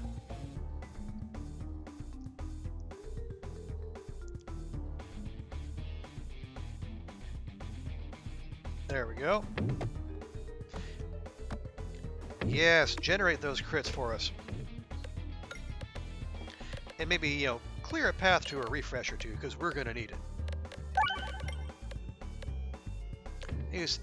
He was a game designer. Okay. That's a pretty good place to be doing business then. Said he loved what he was doing. Well, that's good. That always helps, because like the work culture in Japan can be kind of intense. So if you can like make sure that you're enjoying what you're doing, that helps a lot.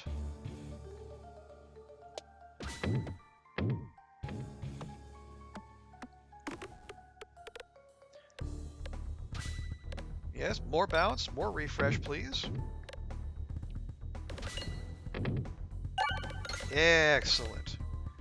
More refresh, more better.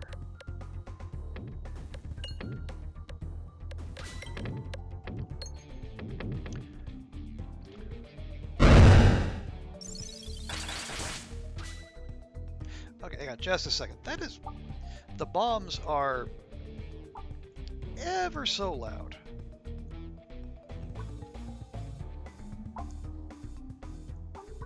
There we go.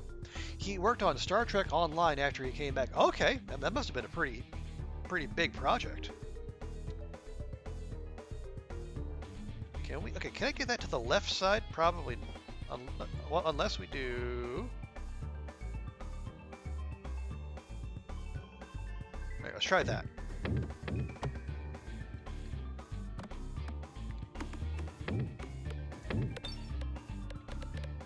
No, it doesn't look like we're going to get a refresh there, but... There we go. That's better. All right. Well, we already got him down to...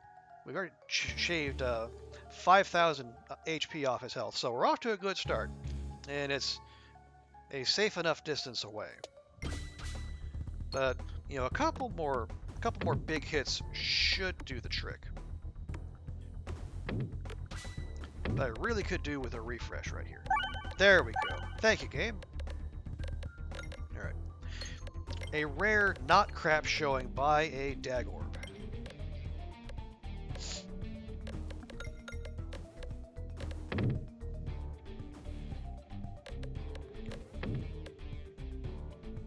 There we go. Oh, wow. We're up in 4 digits for this one. Good job, dag orb. Whoa. All right, now we need to get that refresh. Otherwise, this could get dicey still.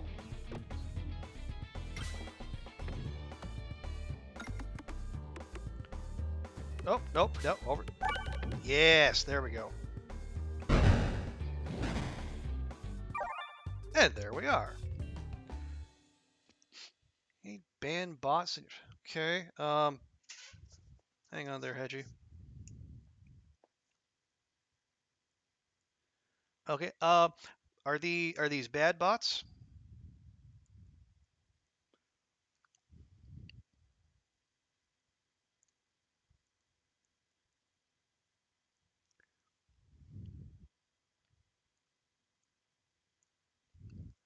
They're nosy bots. Okay.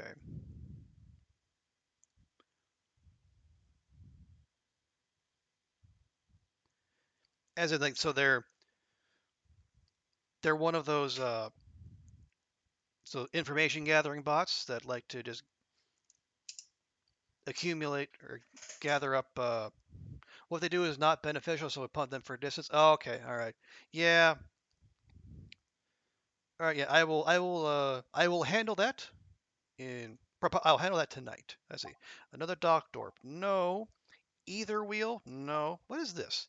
All orb, nothing. Okay. Weak regular damage that cannot be modified, but massive damage on crit. Hmm. I mean, the idea sounds interesting, but on the other hand, we're already doing massive damage on crit with pr pretty much all of our other orbs. So, I don't know. In an Inferno orb, no, don't think so. But we do have some cash now, so let's do some upgrades here.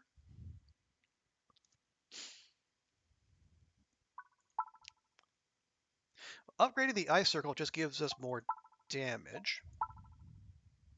I would like overflow on our brand balls. And that little extra damage helps too. But if you start facing like large mobs, overflow is going to be super helpful, as the warp hammer would suggest. All right, I think that's enough. We'll save the rest of our cash, and we get another boss relic. Haglin's Satchel randomly adds 2 orbs to your deck, and then randomly upgrades orbs 4 times. I don't know. Random kind of makes me flinch. Unpretentious Pendant. All orbs get +2, +0, but the boards contain one less crit point. Well, okay. That's basically the equivalent of, where was that? That's kind of like that. That was 0 + 4. That's just 2 + 0. And that negates the button. But on the other hand, we have 2 critiballs, which are making things fantastic. We got more bombs, but I don't know if we have enough healing for that. Or we have the Matryoshka shell. Every shot has multi-ball, so every ball will split in 2. But attacks get -2, -2. Well, the basic blade and the complex claw mitigate that to an extent.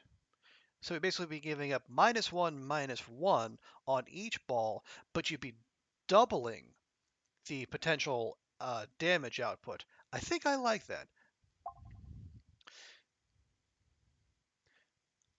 So yeah, it would either be the pendant or the Matryoshka, because we're generating crit points left and right with the crit balls. But that's just better overall, I think. I'm gonna roll the dice. We're gonna go with the Matryoshka shell. And that is the castle. That is level 2 done. Thank you for the hydrate, Hedgie. I appreciate that. Now we are in the mines.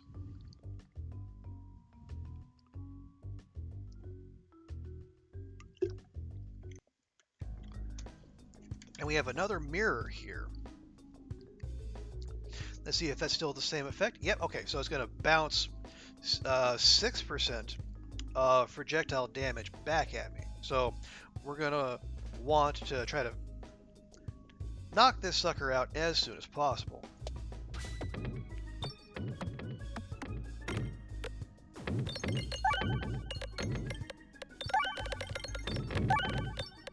And that pretty much did the trick.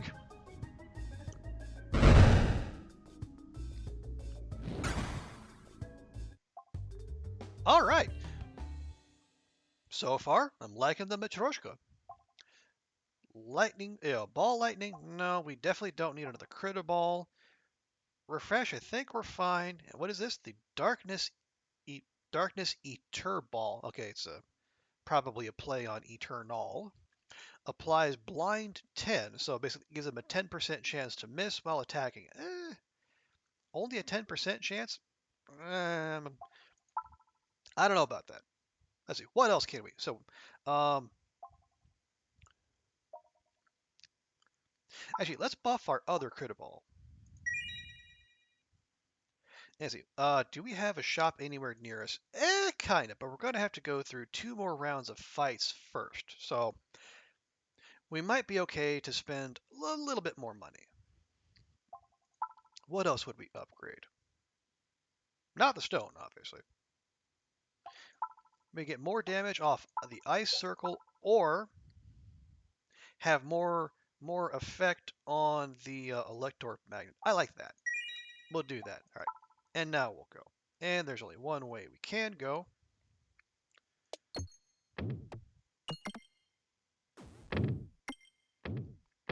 But let's see if we can get a little milk a little more cash out of it. Okay. Oh, all right. We didn't actually take damage because we didn't take damage during the fight, and the puppet there mitigates the first time you would take damage. All right. Now we'll go.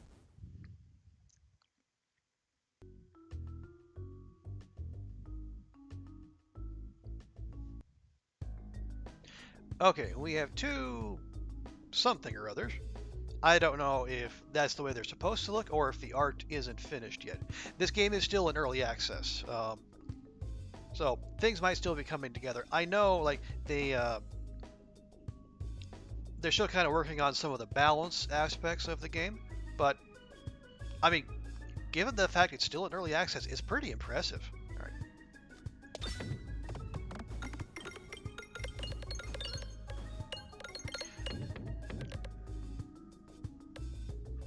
Also, I do note that our Dag Orb now does 0 damage on his regular attack, unfortunately. But oh wow, okay, those things are mobile.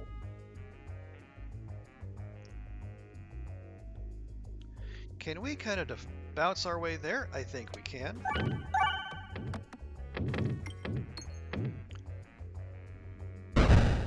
Very nice. And it's brambled. Lovely.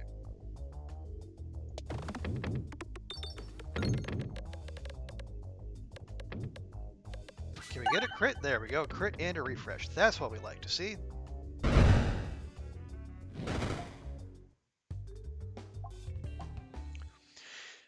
You need to get going to figure out your stuff for later. All right. Well, thanks so much for coming by, Hedgie. I appreciate you hanging out as always. Hope you and Andrew have a great day and a great rest of your weekend. Let's see. Orblation? No.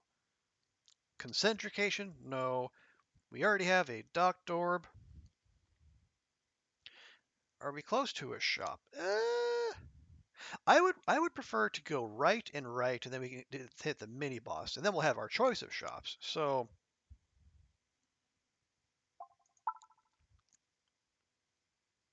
maybe we upgrade the ice circle. It's not really that much more, and like the effects aren't changing at all.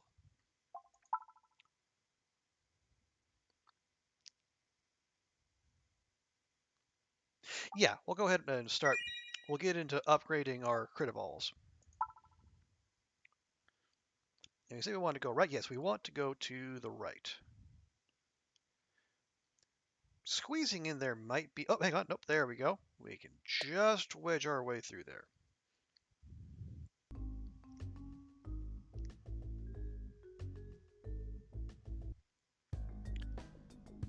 Oh, look at these. We got... These are kind of Peglin looking kind of things, but they look kind of mean. They look kind of mean and kind of armed with bombs. That's not a good combination.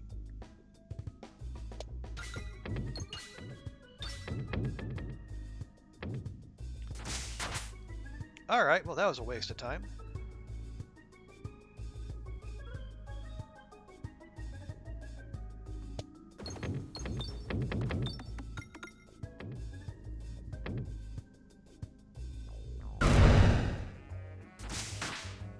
Okay, that was much less of a waste of time, although I can see like that the red bombs do damage to us as well, so that is something to bear in mind.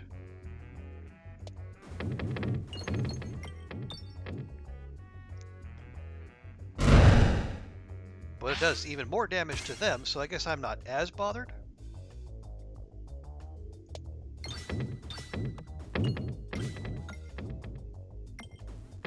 Refresh please.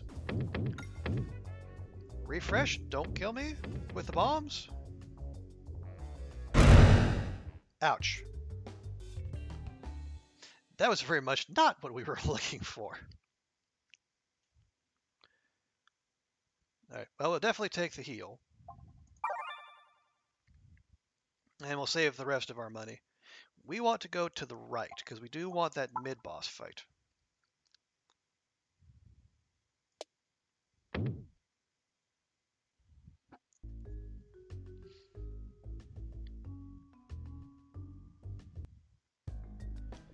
And we got more of those very fast-moving thingy whatevers that may or may not have complete art.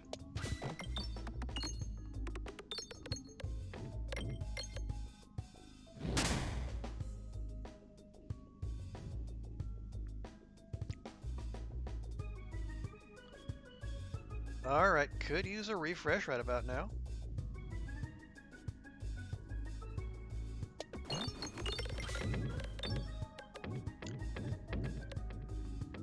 None of those are refreshes.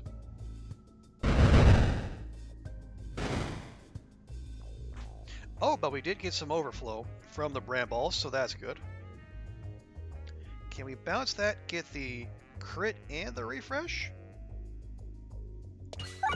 Yeah, there we go. That's what we like to see.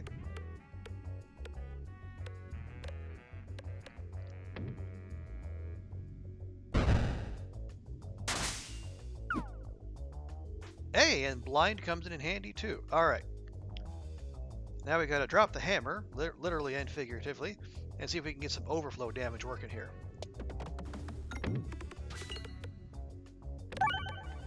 Nice.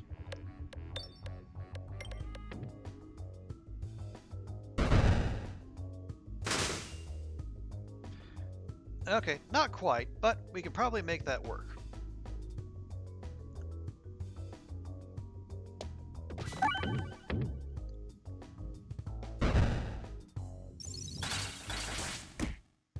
Ah, 2 HP. Bother. Alright, well, we can fix that real quick.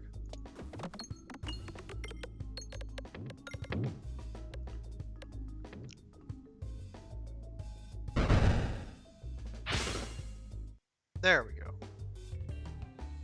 Okay, so we have the Swarb, which we've seen. We have the Omega Orb, which downgrades the damage of each peg it hits. But it does have overflow at a low level, and it does 12 damage on crits. I don't know. Let's see.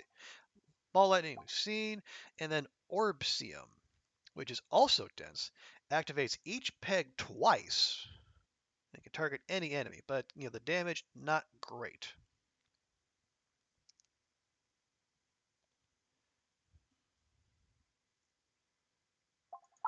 If we were to upgrade, well, maybe upgrade. Yeah, we'll upgrade the other crit ball because we are very much a crit focused build now, especially with the debuff to regular attacks from the Matryoshka. Yeah, Matryoshka. Okay, no. Okay, the relic Matryoshka, the orb Matryoshka. Best not get the two confused. Anyway, moving on. Yeah, we want the mini boss fight. So can we get there cleanly? I think so. Yep. Oh, no, we can't. Guess we're, that is, that's a black hole, apparently. Can we?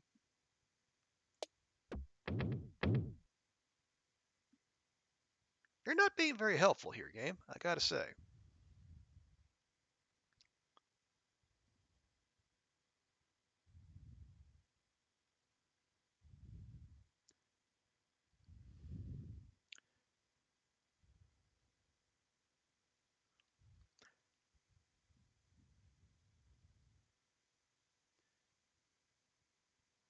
All right.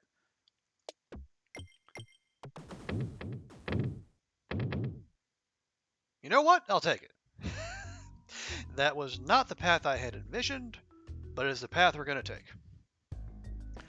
Okay, we got more of those nasty looking little Peglins, and we got a tall drink of water over here who has a lot of HP.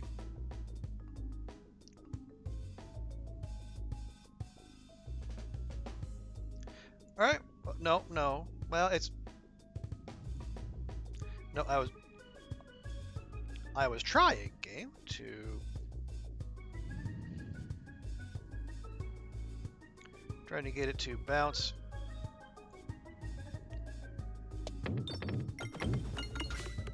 There. That's roughly what I was trying to do. Although I don't like both my orbs ending up over there.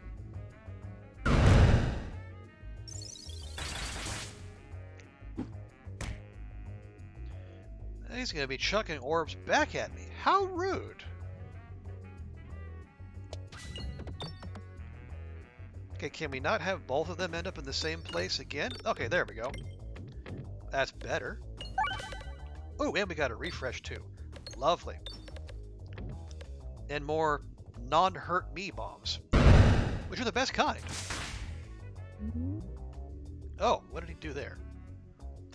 Oh, he buffed his strength, so he's going to get a +4 on his regular attacks. Yeah, we're probably not going to be able to come back to this, to the docked orb, so we might as well. And then we'll hit a bunch of bombs too while we're at it.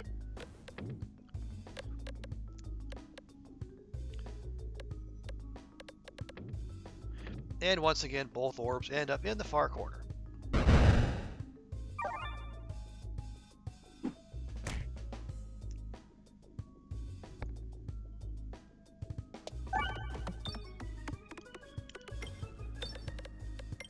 There we go, we got the crit and a refresh. That is a good combo. Also going to Bram Ball him, but he's not going anywhere, so it's not that useful. Let's see, that's a 2, 9, that's a 3. Okay, we're going to skip the stone. See if we can get straight to the good stuff.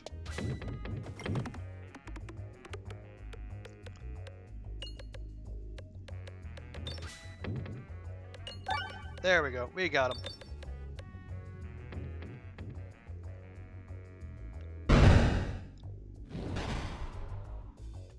And down goes Lanky McGoblinson. All right, we have a Reorbanizer, which shuffles the crits and the refreshes for every 5 pegs hit. Swarb, again, nothing spectacular. Oh, wow. Goes straight to a level 3 Swoltorb. Upgrades each peg it hits with +3 damage. Ooh, that is tempting. And a sphere? Again, no. I mean, we're going to a shop, but going straight to a level 3 orb that, buffs each peg it hits for +3? That's hard to turn down. We don't even have to invest in any upgrades in it, which is even better. Oh, and we got the boss relic, mini boss relic. So we have Hero's Backpack. Orbs receive +1/+2 for every following connected orb of the same type. How do orbs connect? I'm not sure. I mean, it doesn't look like it has any negative effects, so I'm not sure how that works. Intentional oboe. Intentional oboe. That has to be a reference to something, but I don't know what. Whenever you lose health, reduce the amount lost by 1. Potentially useful. Or Ring of Reuse. All orbs have +1 persist. So you can use it twice before the next orb is drawn. So basically all orbs will have the persist that the docked orb does.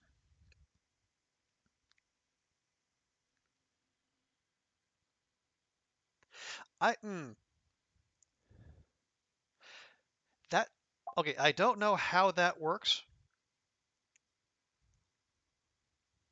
Well, okay. Reduce the amount lost by 1. So it's just slightly less damage to us. I'm not sure about that. Persist, we have a large deck, so that would take even longer to go through. Or we have like a chance to have +1/+2. You know what? We'll try it. I'm not 100% sure following connected orbs of the same type, but at the very least, it does nothing negative to us. Okay, so if we want another mini boss fight, we're going to need to start drifting leftwards. So let's see if we can go that way.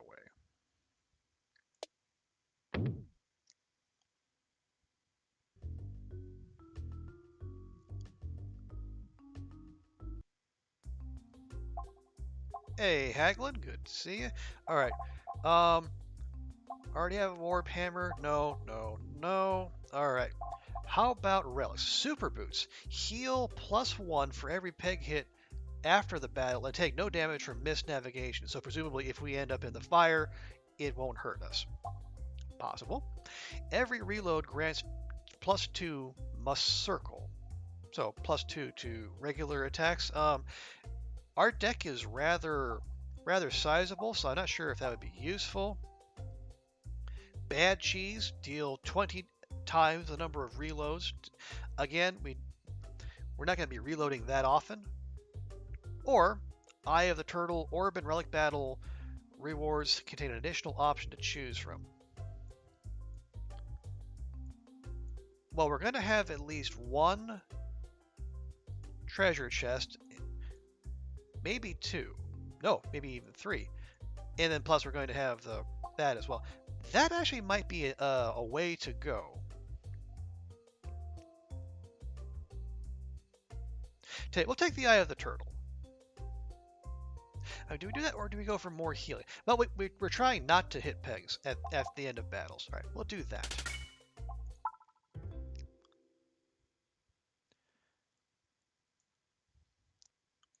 And now to hedge our bets, we'll aim left. Although I'm not sure how we're going to get there.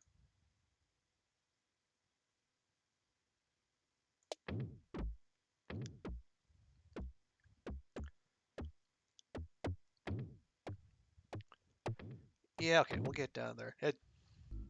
It's not that big a deal. We end up with question marks either way, but at least this way we know we're going to get to one of those treasure chests. Okay. A trio of mysterious spirits pop out and surprise you on your journey. I think this little one could use our help, one of the spirits shouts gleefully. Okay, so it could remove the dag orb. I wouldn't hate that. Upgrade the stone, which, really? Or duplicate the docked orb.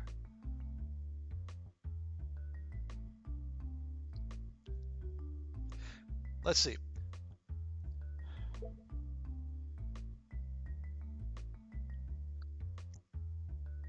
Honestly, getting rid of the dag orb might be the play, because that's got +10 on crits, but the stone's got 9. That's got 12, 9, 11, 11, 9. Yeah, it's...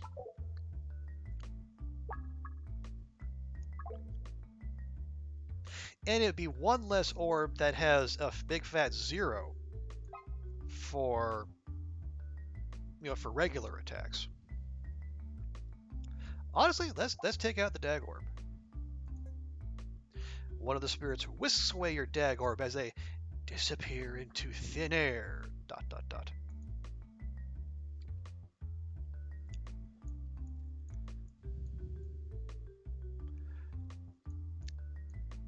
Okay, so if we go left and then right, we can get potentially 3 chests and 1 mini boss fight before the end. That sounds like a good return. So yeah, go left and then right.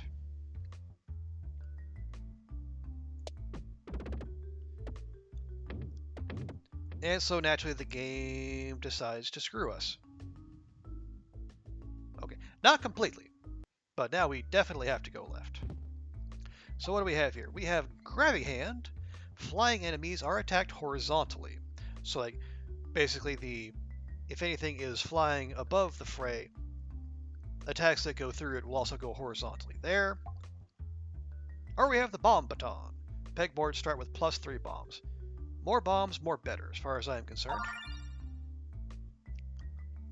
Okay, yeah, now we definitely need to go left. And fortunately, it'll be much easier this time.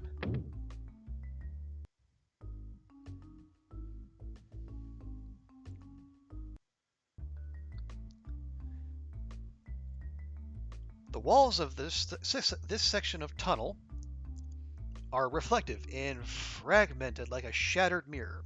You catch glimpses of various Peglins holding up various orbs that are just beyond your grasp. Or are they? So we can copy the Peglins and randomly remove half of our orbs. I am really not in favor of that. Or we can grab for the nearest orb. Well, I guess we just shed one orb, so that's basically a push. Alright, I definitely don't want to randomly remove half our orbs, especially if one of that half is our only source of healing. You grab for the nearest orb as it shifts and changes before your eyes. The mirrors grow dull as you retrieve it, but the mirror orb continues to shift mysteriously. So now we have a mirror orb. First off, what is a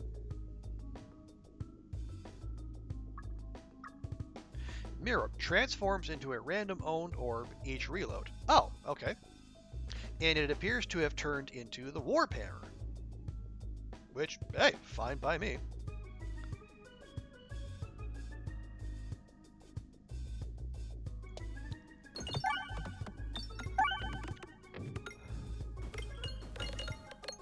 Alright, this level looks screwy.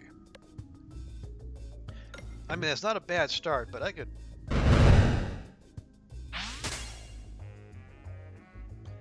Yeah,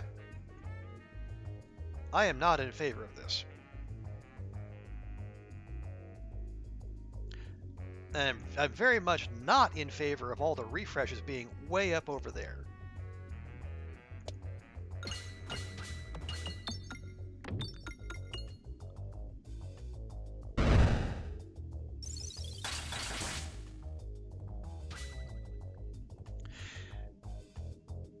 Matter of fact, I am actually going to skip that one so we can try to bramble that thing into place, because I want to keep that as far away as possible.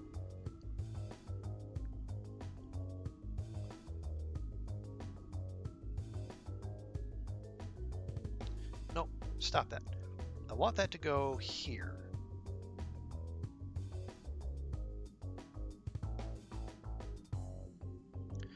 Or maybe we can get it to try that way. I just...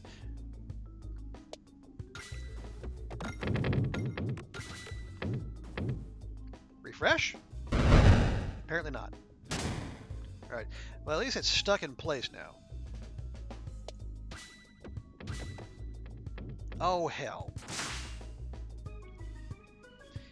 It's dense, so it's not going anywhere. Alright, well we're skipping that.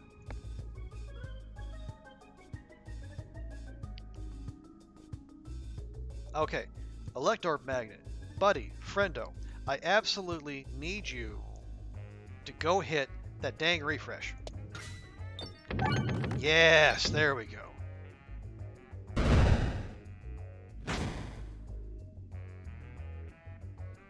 And then we skip the Docked Orb because we're in good enough health. We just need to finish this thing off.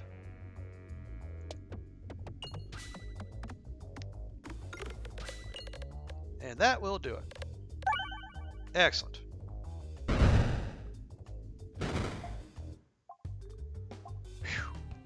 Alright, so there's our extra orb. So we got 5 choices instead of 4. No. Rub orb sounds fun, but not necessarily now. Self-damage, no. Orb, no. We had 2 chests and 1 regular fight. We do 1 more upgrade, maybe? What would we upgrade? Probably upgrade the ice circle.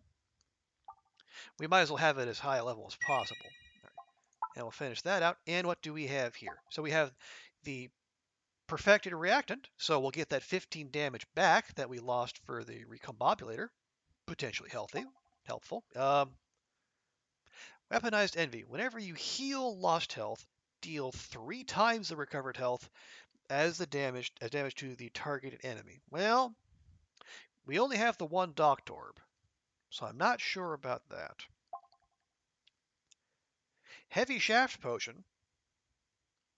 Activated crits also refresh the board. That is potentially very helpful.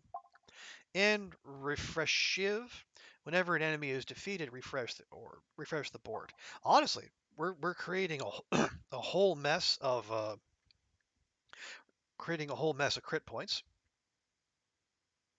but not necessarily refreshes. So we might as well do that. I like it.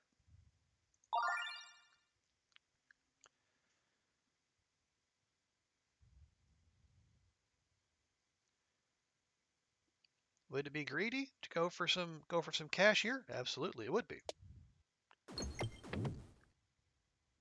There, we got like 2 coins.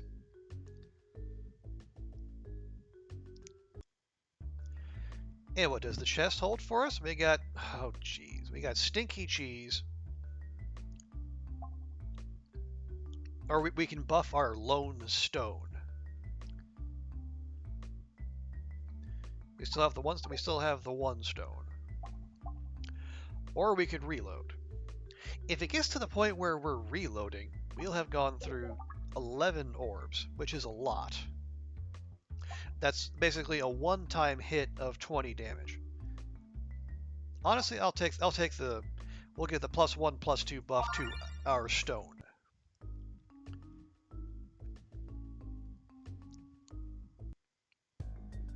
Alright, what do we have here? We got another mirror, a little wormy boy, and a weather vane, it looks like.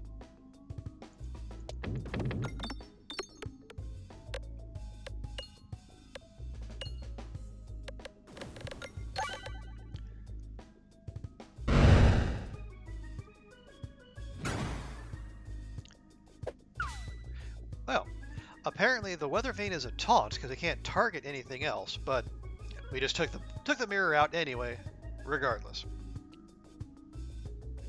And we got some of the pegs winking in and out here, but that shouldn't be a problem? Question mark? Oh, I forgot. Yeah, I forgot the critiballs don't activate the crits, so they don't activate the crits, so they don't refresh the board. We gotta hit an actual refresh for that. Anyway, that's fine. There we go.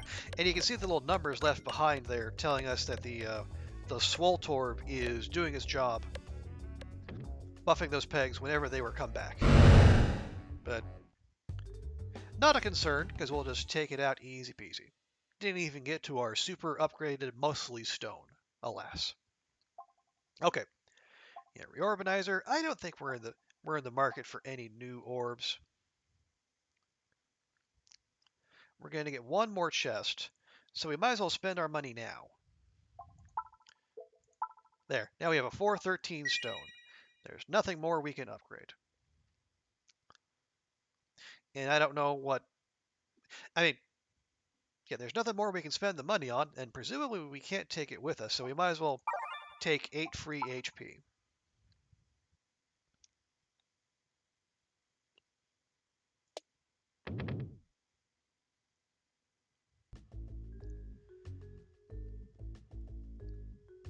And what does the last chest have in store for us? Okay. Refilibuster.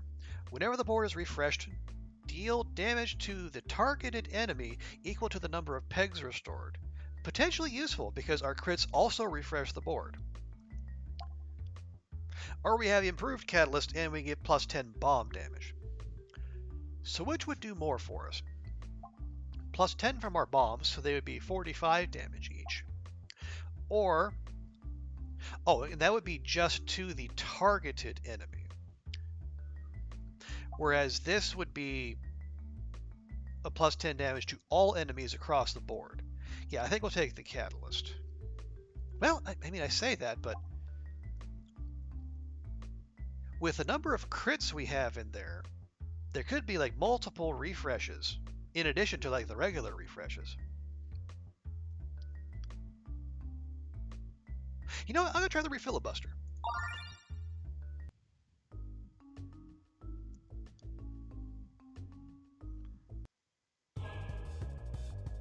Oh wow! And the music suddenly gets epic. So we have a 4-part enemy here, each of which has 3,600 HP.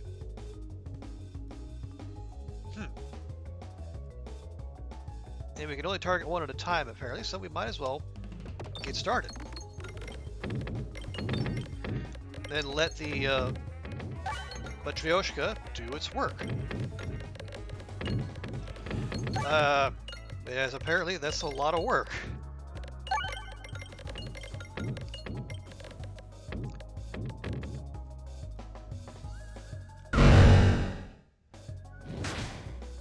Just the 2,000 damage then.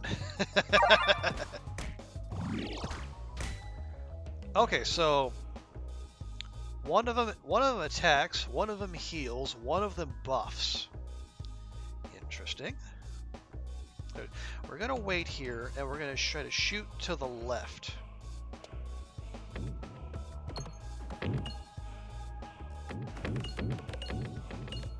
It might not have the spectacular damage that the last one did, but we can at least create a whole mess of crit points that other orbs can interact with and then do more refreshing.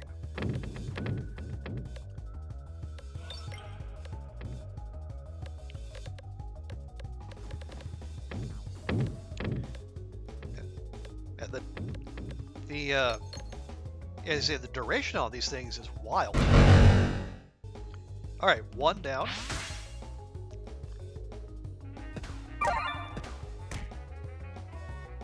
Okay, we might be in business here.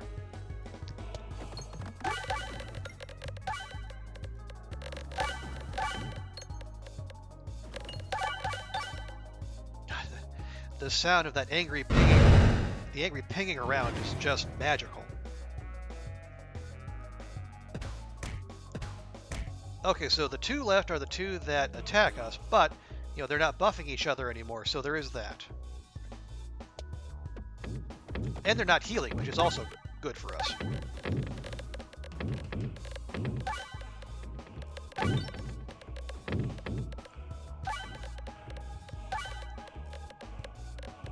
Yeah, I think getting the relic that does damage based on the number of pegs refreshed is a pretty solid idea. Okay,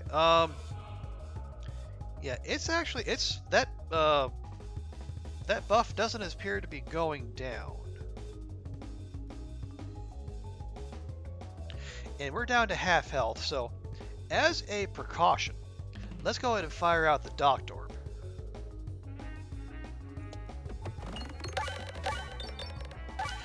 Now, it's not gonna... We don't have 500 HP. So it's going to be a slight waste, but only slight. All right. And now we can go ahead and pop that in. And we'll see if we can finish it off with a few well-placed bombs.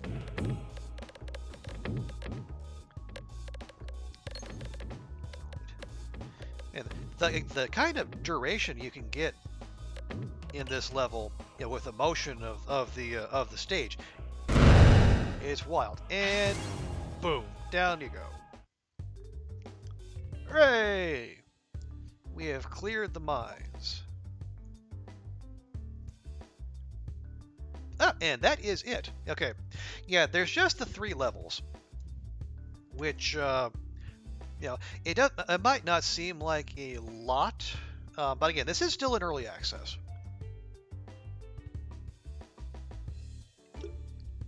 And I mean, there's still a whole bunch of replayability out there to be had, even if they don't build on this very much more than they have. But I mean, given from what I saw when I first picked this up, they've added more enemies, more levels within stages, more orbs, more relics.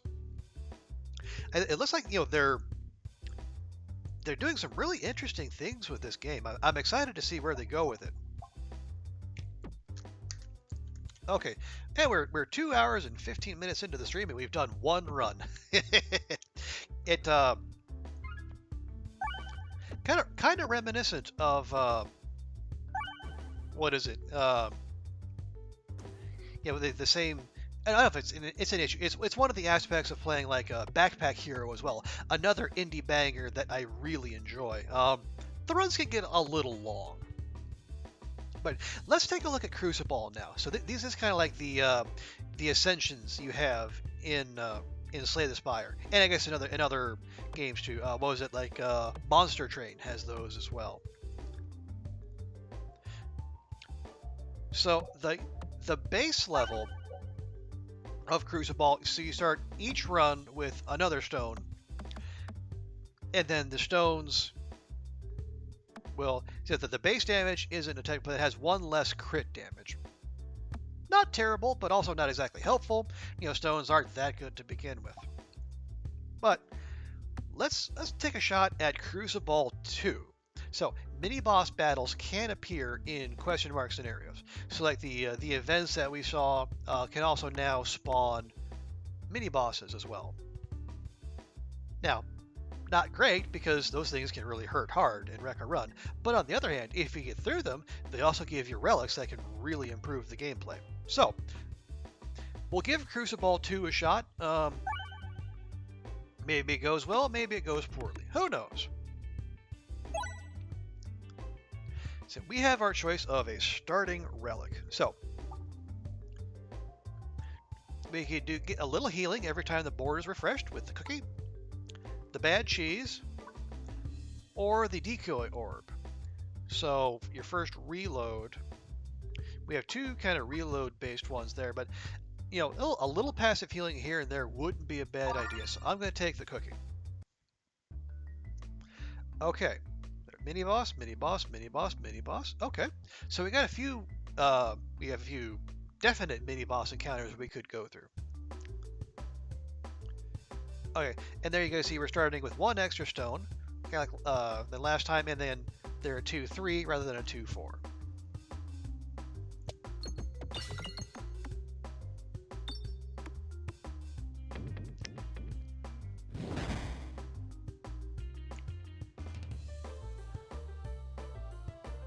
Let's see if we can bank off of that.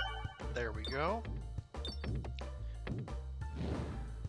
That was not the least bit useful. No, and there's also only the one bomb here, which is not great, if I'm honest.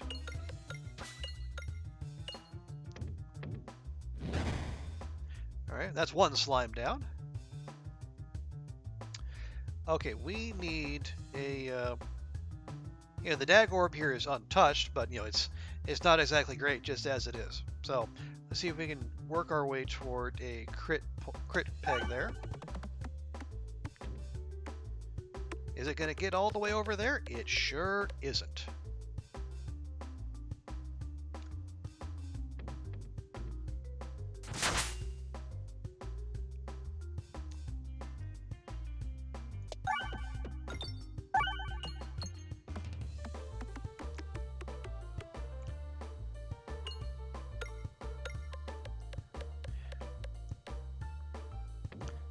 Okay, well, that's two slimes down now, but it's...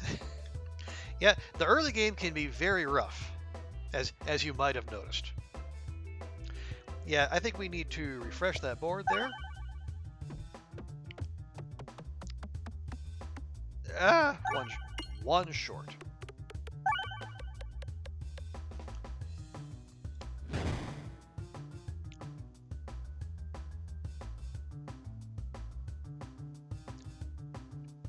As you know, I'm not going to refresh the board. I'm going to see if we can leave things where they are, and hopefully, you know, the crit points will be in a useful spot when the dag orb comes up. Because we can't overflow to that anyway, so we might as well not waste... Okay, nope, and the crit spots are in extremely not useful places. Thanks, game. And they remain in not useful places.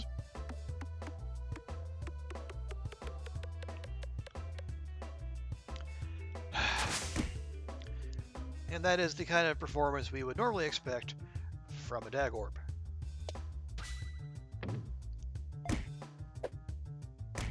Good grief. Good grief, I tell you.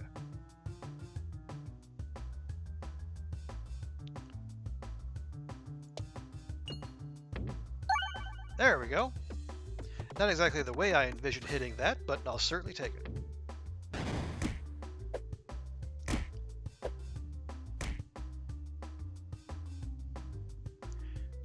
Here, just clear those out of the way, would you? No, no, you would not.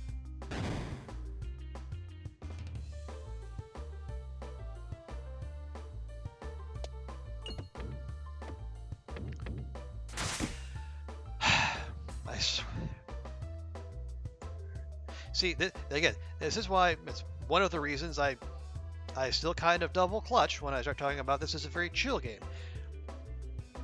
There are times when things are very much not chill. Like that.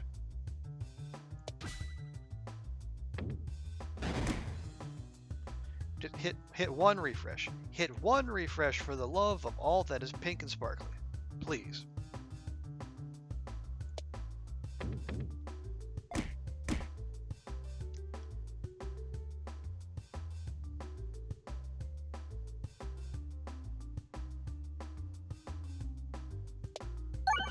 Ugh.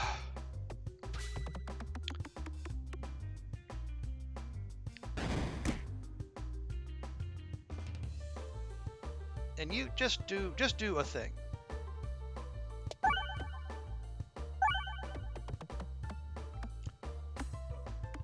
Nope, can't even hit the one crit point in your path. Well, of course not. Why would you?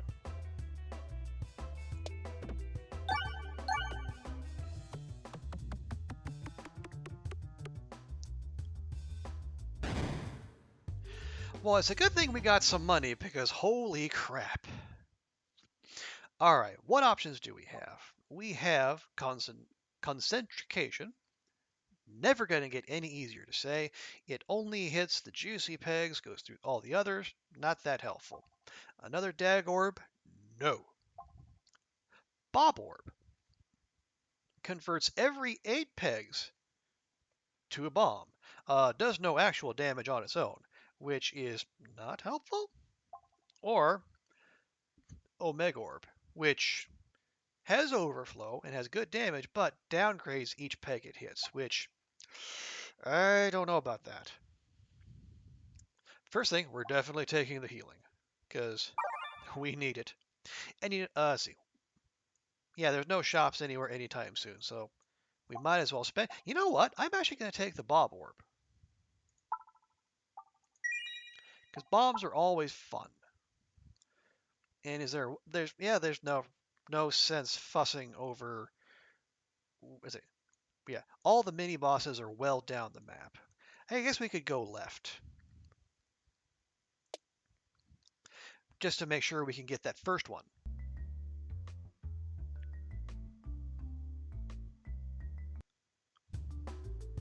Okay, so we have an encounter in a question mark.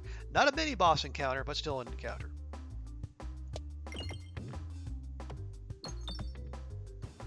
But at least this one has some accessible bombs, so there is that.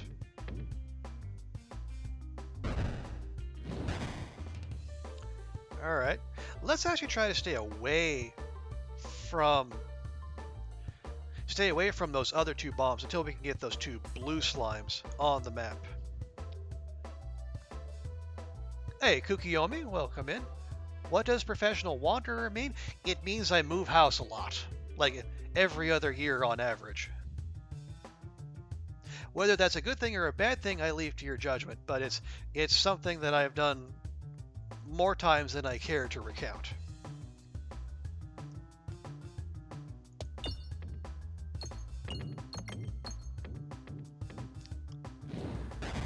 There we go. That's enough. Can we get... there we go. Well, I mean, we can hit the crit point, but the question is, are we going to be able to hit anything after that? And quite possibly no. So maybe we skip that. We go for the refresh point instead. And we don't even hit up. Okay, ignore me. We ended up getting both, which is the best kind. Now, why didn't the slime come out? There was space for it to do so, but no. Anyway, I'm not going to complain about having one less enemy on the board.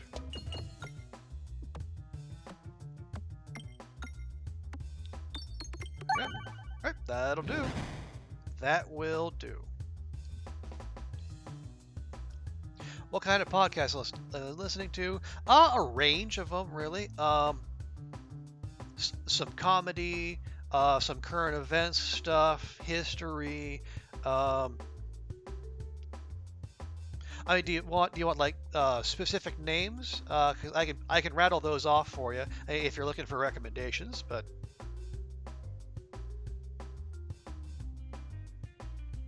oh, nope, that's fine. Let's see if we can get one bomb set off here. We got that one sitting there, it's just eager to go off, but apparently we're not allowed to hit that yet.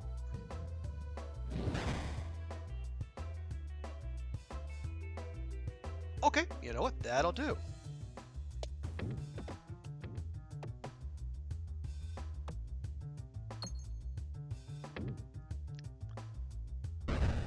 There we go.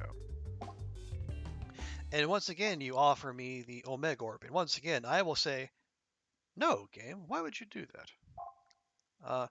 Okay, here. Now, Critiball. Critiball, I'm actually in favor of. You like specifics. Okay, let's see. Well, I'll say this, like, is there one particular genre you would be interested? And I could give you more tailored recommendations there. I will say, like, I listened to so there's if you're interested in the law or like the legal aspect of current events, there's one called Opening Arguments. That's very, I think that's it's really entertaining. And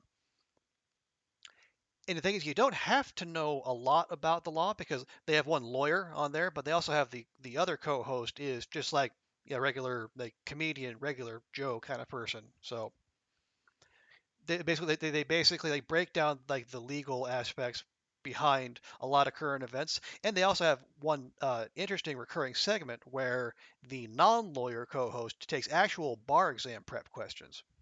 It's like if you were wondering, like, hey, could I ever make it as a lawyer? You could, play along with him and see how well you do. Uh, I am not a law person. No, not even close. That requires far too much reading for me. But I do find it's an interesting podcast to keep up with and uh, get an idea like what like the machinations behind some of the current events. But if you're looking for comedy, let's see. Lady to Lady is a very good one. Three very funny women. Um, And then there's one called "Yo, Is This Racist?" which the name of it might sound kind of off-putting, but it's actually kind of a blend. It's part comedy, part current events, and they usually have some special guests on there. Um, and if you like, some comedy mixed in with like your finance or money talk, there's one called "Bad with Money," hosted by Gabby Dunn. That's really good. It has a very millennial Gen Z kind of approach to managing money, uh, finances, like kind of the language around money and kind of demystifying that too. That's pretty useful, I think. That's it. No, do not want. Definitely don't want another rock. Okay, let's go ahead and grab a crit ball. I like a crit ball.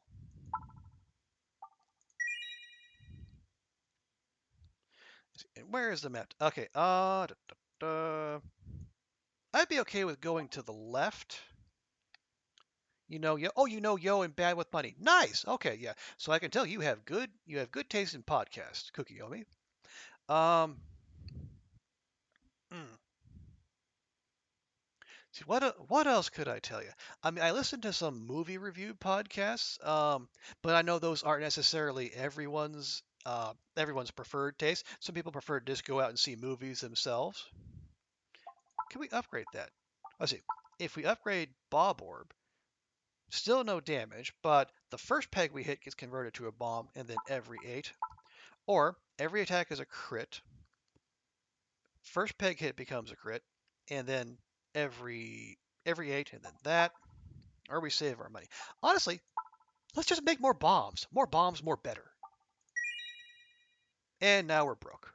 But that's fine.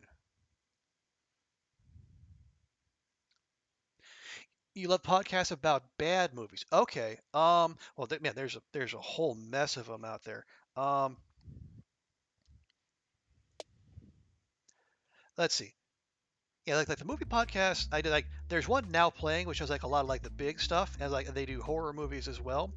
There's one specifically called Faculty of Horror that I really love. It's a couple Canadian academics. They look at some big horror franchises, some lesser known stuff, but they also, in addition to like reviewing the movies, they also talk about like a lot of the like the sociological aspects behind it.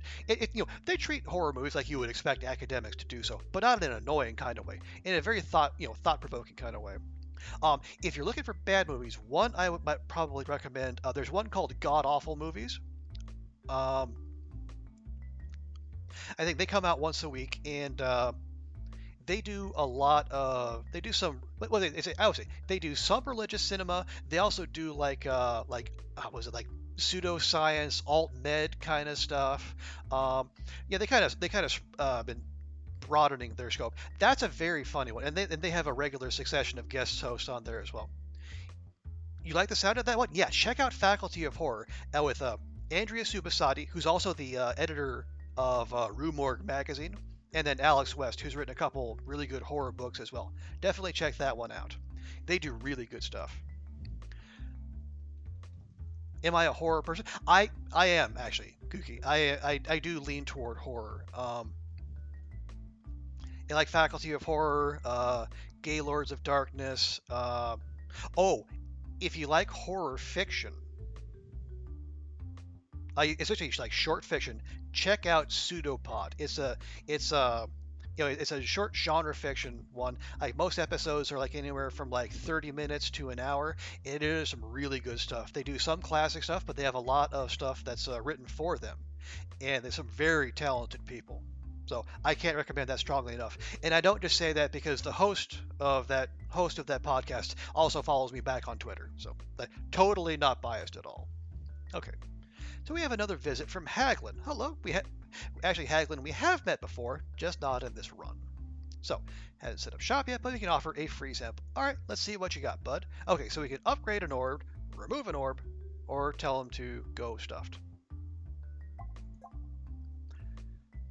A free upgrade would be nice, but honestly, getting rid of one of these stones would be super good too. Do I get scared? I don't know that I would say scared. I would say that some of them, I would say they do like they will put you on the edge of your seat. There are not the movie review ones so much, but especially like Pseudopod. There are like some of those that they can really they will put you on edge. Not that like a lots of gore or shocking content, but like the way the stories are just fantastic. And some I will. Even though it's been years since I've listened to some episodes, there are some parts I can recite from memory. They're just they just stick in my brain that much. It's really good. You know what? Let's just get rid of a stone. Yeah, it's not helping us. Ooh, new inventory, Haglin squeals, taking the stone off your hands. You wonder just how many orbs Haglin has collected. Well, probably quite a few. Alright, well, we've got a fight or a fight. So we might as well go, well, it doesn't really matter. But we're going to go left. We're going left. Hello, game. Thank you. Going left. Going left. You play horror games. I do. I haven't played it. Well, no, I take that back. I was going to say I haven't played any recently, but in October for spooky season, I did play Vampire the Masquerade Bloodlines. And I think that counts as a horror game.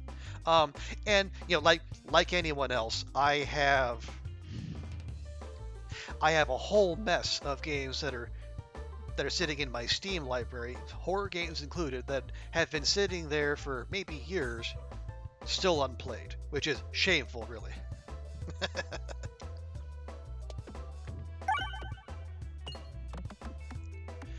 So yes, I do play horror games. But nothing recently. Okay, well, that was kind of a damp squib, but at the very least, we have more bombs on the board, which is also very helpful. How about you, Cookie? Do you are you a horror person? Are you a horror game, horror literature kind of cat? All right. No, yeah, we need. Oh no, I say we need a crit here, but thanks to Critable, every attack is a crit, so we have that going for us. Now we just need some damage, and that's not very much damage.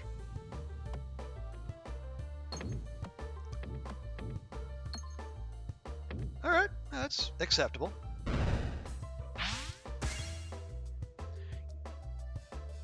You're too scared? Hey, that's fair. I know some people get grief about it's just a game, but yeah, it's some of these games can really set you on your seat. I mean, like Phasmophobia, for instance. Phasmophobia? Yeah. I keep getting Phasmophobia confused with Phantasmagoria, but that one is much older. But yeah, I mean, there's not a whole lot to Phasmo, but it's still enough to scare people. And unless you're the kind of person who likes being scared as you play, there's no sense playing a game that's gonna make you miserable while you play it. So play what you like.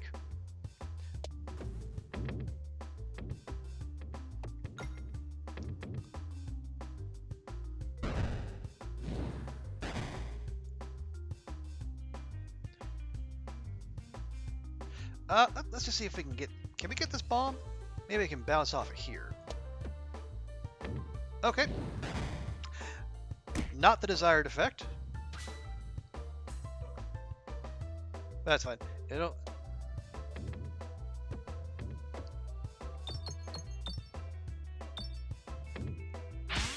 There. Good enough.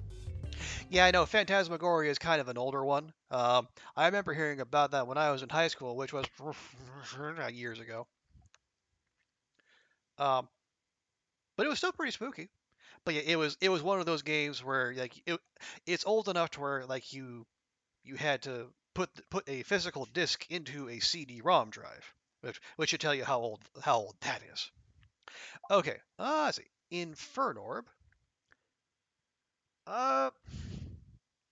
We have a little bit of healing, so maybe we could tank an Infernorb. A Refresh Orb. I don't like that the refresh is limited up to 10 times. That's kind of annoying. Critable, we already have one. I don't think we need two. Or we could go back to Bramball and do crowd control. We can only pick one, or we can upgrade. But what would we upgrade? So that would make it so the first bomb and then every 6 pegs after that. Or we could upgrade the Critable, or we actually get something that does damage in here. Lighter than other orbs, detonates bombs in one hit, helpful. Destroys shields in one hit. Shields will come into play in the castle. Or Bramball. I will say Bramball also has, if you get the Bramball up to level 3, that has overflow as well, which is helpful. Yeah, we'll go do that. It will invest in a Bramball. And hopefully the game doesn't throw the event at us. Okay. No, we're going to go to the right, see if we can get a little bit more money before we go visit Haglin. Are you a big fan of Peggle? Honestly, I have never played Peggle. Never even seen it, really. I know it's like it has kind of a similar Pachinko kind of vibe. But no, never played it. I just saw this. I have some of the YouTube channels I follow. They focus on indie games, and this came up. I think like between this and what was the other one?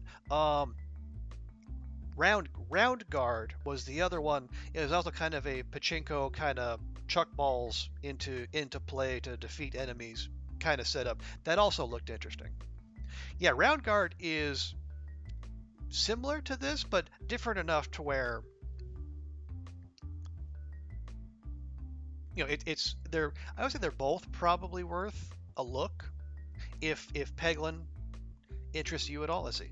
Ambiguous aimlet. Wall bounces contribute to damage. Okay. Round Guard. You are immune to damage while reloading. Potentially very useful. Or the Refillabuster. We don't have the refresh. setup that we did previously. Yeah, well, first off, let's see if we can get to round guard. How would we do that?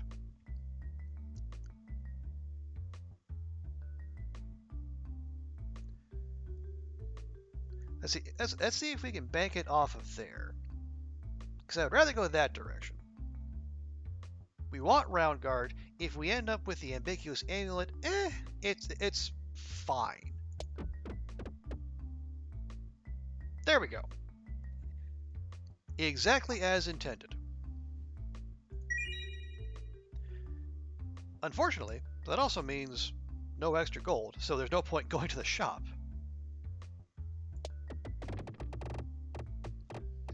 Can we go? No. Game? No? Alright, fine. You a big fan of Slay the Spire? Actually, I like it. I have not actually played it myself. I am bad with deck builders. I'm not even going to look at these because it's just going to annoy me, the fact that I don't have any money. Yeah, Rub Orb, sure. What is that one? Spiral Slayer. Oh, okay. They know what they're dealing with here. Spiral Slayer. I see what you're doing, game. Yeah, I am actually terrible with deck builders because I am an inveterate loot goblin. I hoover up as much loot as I can, which, in some games, like I play the Long Dark fairly regularly on this channel, and looting is very good. It's an essential part of the game. In deck builders, deck bloat is very much a thing. It's also very much bad. So invariably I end up with decks that are far too large, and I can't get to the combos I need, and then, well, things go poorly. Oh, and we got the Minotaur. Yeah, this is another one of those stages where they actually make things kind of the shape of the enemy you're facing.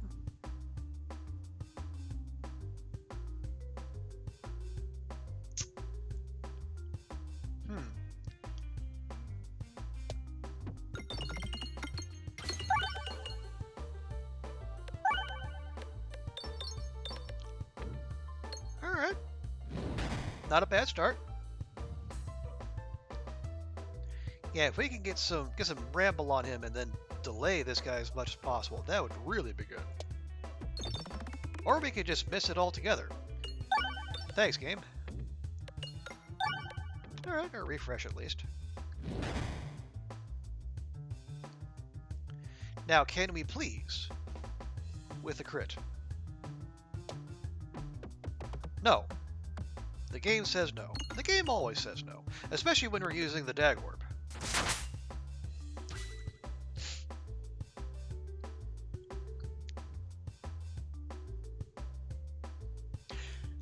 How was Chinese Parents? I really liked Chinese Parents. And I could definitely see where growing up took some inspiration from it, but it's not as polished as growing up. But what I really like is that Chinese Parents includes the aspect of like the previous generation's Madden. All right, where is this dang refresh? We need it. That's not a refresh. Gosh darn it. There. Goodness.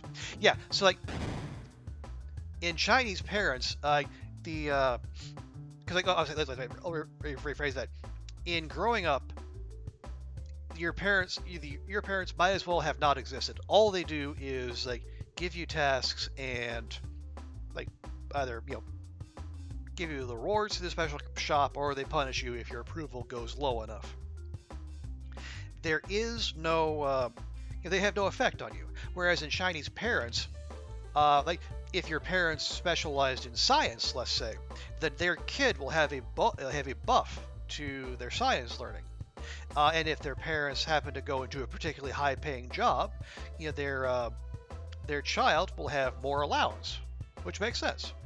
So I like the fact that you actually can shape a family over time, and like each each generation matters to the one previous to it, as opposed to just starting with a complete blank slate every time. Not to say that growing up is a bad game. It has lots of things to recommend it too. But I, if they would have been able to add that kind of generational carryover to growing up, I think it would have been a fantastic game. But at the same time, I also know like that also would have been like really working Chinese parents as corners, and people would have called it like a rip of Chinese parents, and they probably wouldn't have been entirely wrong.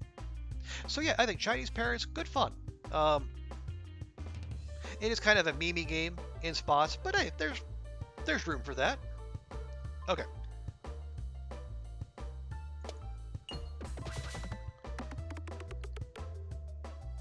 Have you played Chinese parents? Are you looking at it?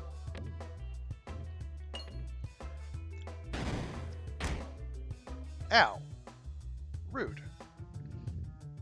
All right. It'll probably go on sale here at some point. If it isn't already in the autumn sale, it'll probably go on sale during the winter sale. I think that starts like December 22nd.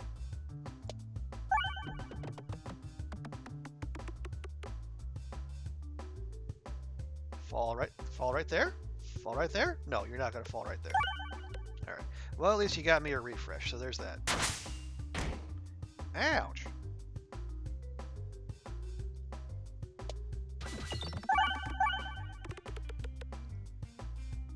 Yeah, this is gonna hurt a lot.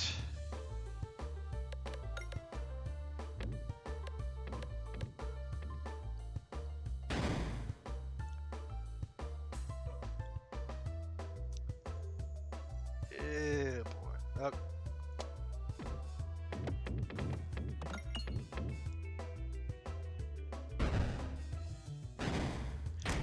All right, maybe we better be able to get him next time, because this is not going to go well otherwise. Can we get 36? Oh, 40. Woo! You've never played Chinese parents. Okay, well, if you're familiar at all with like the Princess Maker line of games, or if you just want to try something like you can, relive your childhood or relive it through someone else. That can it can be fun through that angle as well. There's good role playing possibilities too, if that sort of thing interests you. I will say if you have some familiarity with China or Chinese culture, that would help. Because I said there's lots of memes in there, and then some culture specific references that might go over people's heads if they're not familiar with it. But it's still fun to play. Like I said, I'm somewhat familiar with China and Chinese culture, since I live here and all. But I wouldn't. I'm definitely not fluent in Mandarin or Cantonese. So some of the stuff, especially like the memes, which are in Chinese, kind of they might go over my head, but it's real. It's fun to play. All right, first things first, we have to heal because that Minotaur just kicked the crap out of us. Do we have a shop? We do not. We have a couple chests coming up. Okay, so we could do some upgrades, or we can actually acquire some reliable healing. Just not healing we can use yet. Yeah, we're going to do that. And then we'll have to get some other upgrades along the way. All right. Monster training. Deal double damage when your health is below 25%. I don't know that we want to spend a lot of time with our health below 25%. Perfected reactant. Bombs do more damage. Big fan of that. Or Lucky Penny. The board will contain 2 additional crits.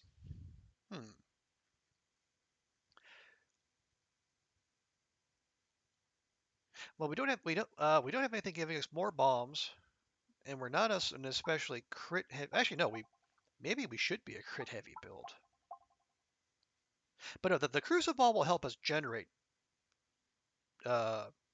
crit spots. Let's do the extra bomb damage. More Daka, more better. Yeah, yep. I live in China. I've been here about 2.5 years now. It's been a wild time to be here, obviously. I guess it doesn't really matter which way we go, so let's just go left.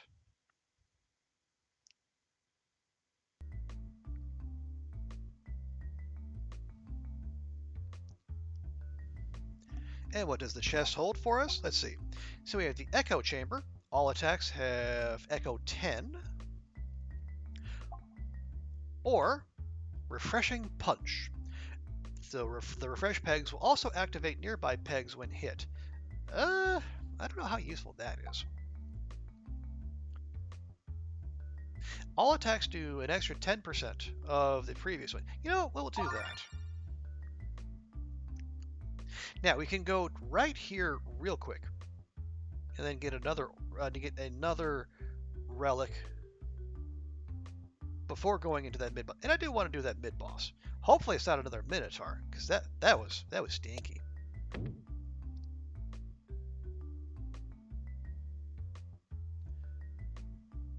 But as always, if it's free, it's for me. What do we have here? All right, well, there we go. There's Spiral Slayer. Start each battle with +1 must circle.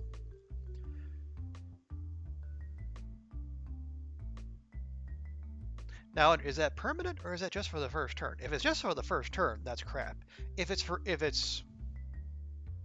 perpetual, then pretty useful. Or orb and relic battle rewards contain additional options. The Eye of the Turtle just means, gives us more options.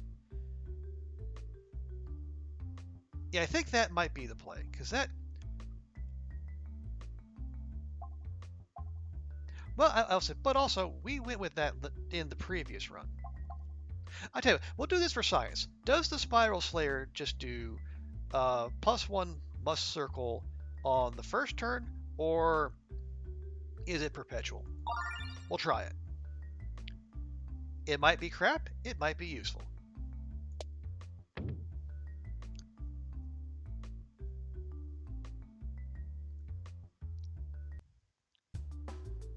Okay, not another Minotaur. That's fine.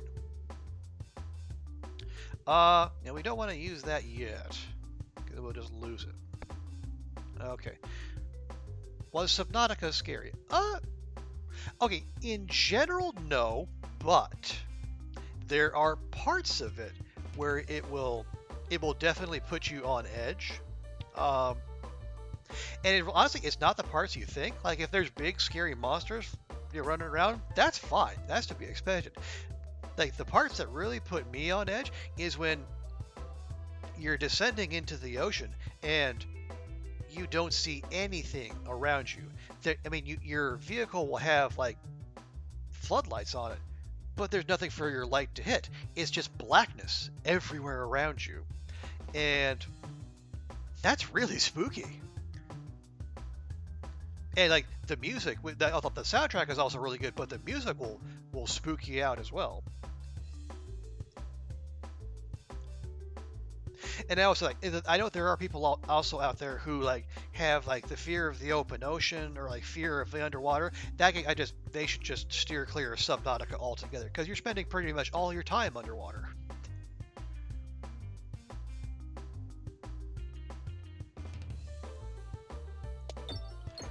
But I play survival games fairly regularly, and, like, Subnautica is an all-timer for me. I would give that, like, a strong recommend to anyone who's even remotely interested in it. Okay, let's see if we can dump this in here and then get that crit going. Aha, okay.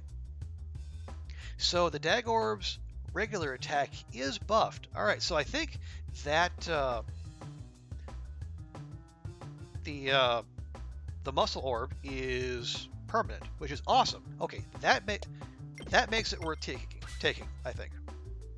Okay, that's gonna go down there. Nope, oh yeah, there we go.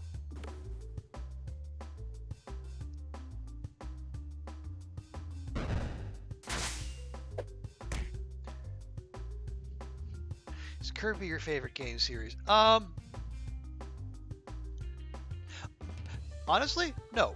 Kirby is not my favorite game series. However, Kirby is one of my favorite characters. And Kirby has a special place in my heart because Um, that was actually a game that my mom and I were able to bond over because she is not a gamer in any stretch of the imagination, but she was all like when she saw Kirby and Kirby's design, because we had, what was it, Kirby's Adventure on like the original NES, and she loved Kirby. So actually, she and I played that game together, and so we were able to bond on over that. So that's part of the reason why I have, such a high opinion of Kirby. In addition to him being like a beautiful and perfect boy in every way. I'm gonna go ahead and skip that. We need to do damage here. We don't need more bombs.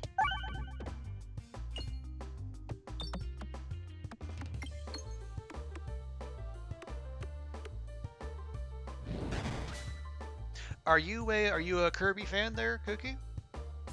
I could understand if you were. I don't know, like, I think a lot of people's familiarity with him might come through like Smash Brothers. I don't, I do not, I have not played Smash Brothers. I'm not a big fan of PvP in general, but I can understand why people would be fans of Kirby as well. Okay, so we have Swarb, which is kind of eh.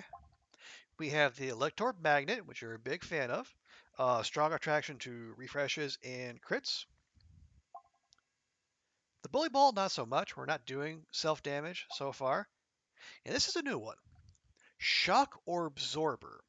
It doesn't have much to start out with, but it gains +1/+1 for every bomb detonated this battle. Now that's interesting. Shops, no shops. That is fine. Because we definitely need a heal.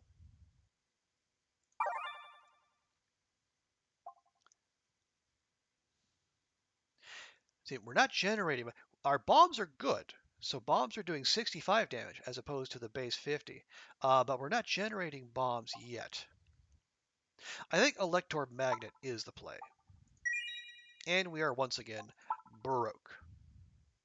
So what do we have? So we have Weaponized Envy. Whenever you heal, deal triple the recovered health as damage to the target enemy. Possibly useful. Bouncers contribute to damage. What are bouncers? Oh, bouncers are maybe, I think bouncers might be those things, as opposed to the walls. Or we have Pumpkin Pie, with the symbol pi. Each shot, a random portal, or a random shot, becomes a portal that can teleport orbs to the top of the pegboard up to 3 times. Oh, that sounds wacky.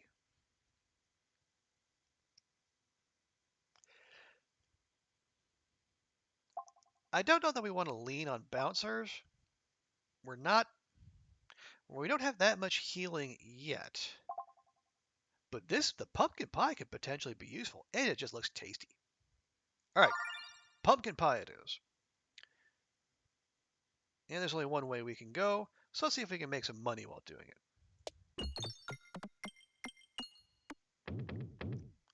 All right, we got 7 gold out of it. It's not nothing. What are your thoughts on Kirby and the Forgotten Land? Oh boy, okay. Oh, this is suboptimal, I gotta say.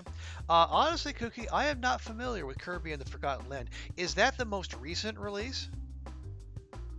I think I saw a couple people playing it, but yeah, I don't know too much about it other than that.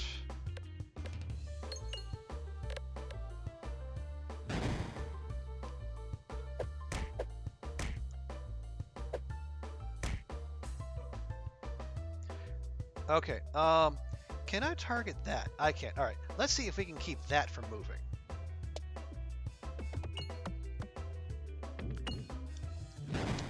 Nope. All right, well, so much for that. All right, so now would be a good time to get some bombs going. Refresh? Yeah, there we go.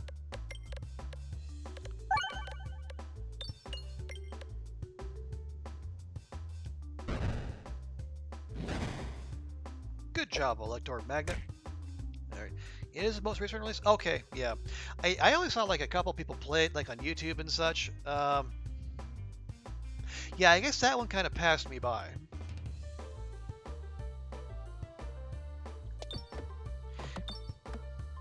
And if I'm going to actually play a game with like, you know, big cuddly creatures bouncing about and such, I'd probably be more likely to play Slime Rancher or Slime Rancher 2 than Kirby at this point. It also probably helps that I don't have. I think Kirby might be locked to the Nintendo ecosystem, and I don't have like an Xbox or whatnot. I am strictly playing via Steam and PC.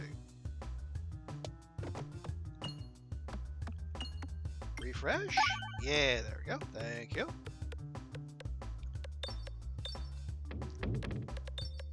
Oh, nice! Pumpkin pie kicks in. Oh, I can see. Yeah, the if the pumpkin pie is in effect, the little slot there will be orange. Interesting. Good to know.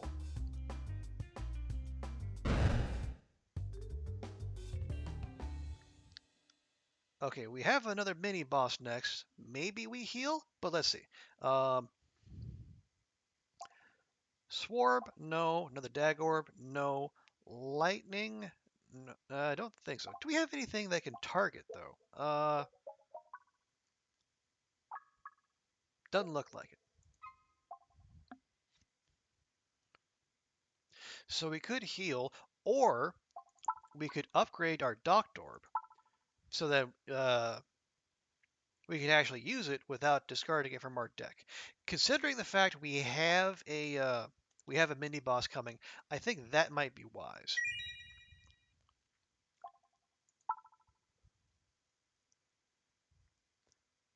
Can we get just a little bit more gold if we come through over here? Be even better if we didn't go into the fire. Nice. Okay.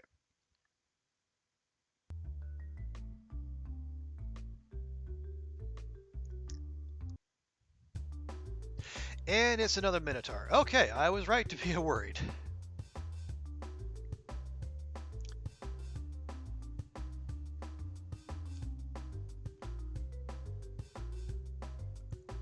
Okay, yeah, so I guess we'll just start off and then we'll skip the Docked Orb initially.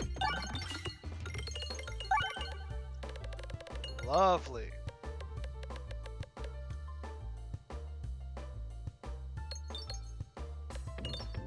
Alright, that's a good start. Now we just really need to hit that refresh, because otherwise we're in trouble.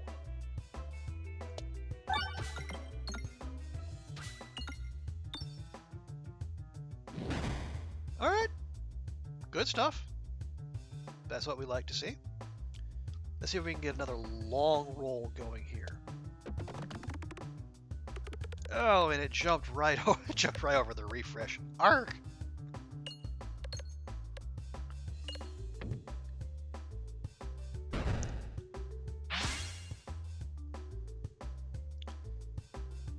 Okay, yeah, we need the refresh, please and thank you.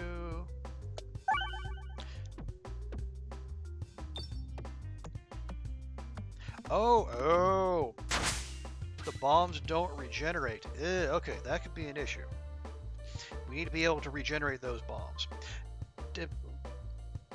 Why did it play Final Fantasy VI recently? Oh, because they came out with the what is it, the digital remaster.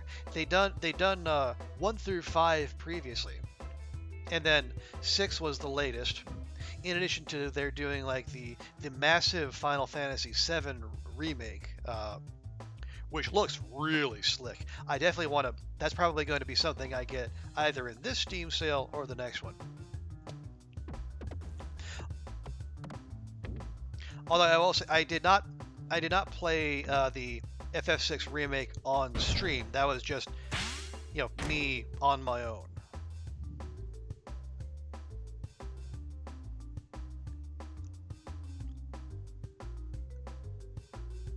Actually, you know what? Let's not even bother. Let's go straight for the bomb. There we go. And we got to refresh anyway. Lovely. Oh, and we got the little pumpkin pie boost as well. Nice. If nothing else, the pumpkin pie boost is helping us top up our savings. And down goes the Minotaur. Much nicer. I always like, yeah, I played the original Super Nintendo release of Final Fantasy VI a bunch. It basically, it was basically like my, it dominated like the second half of high school for me. I maxed out the timer like multiple times on each playthrough, and the timer goes up to like whatever it is, 99 hours or what have you. So yeah, I played that a bunch. I call it, like Stardew Valley is my most played game on Steam, and I have to qualify that because if they actually added in the number of hours I played Final Fantasy VI on the Super Nintendo, it would probably challenge it.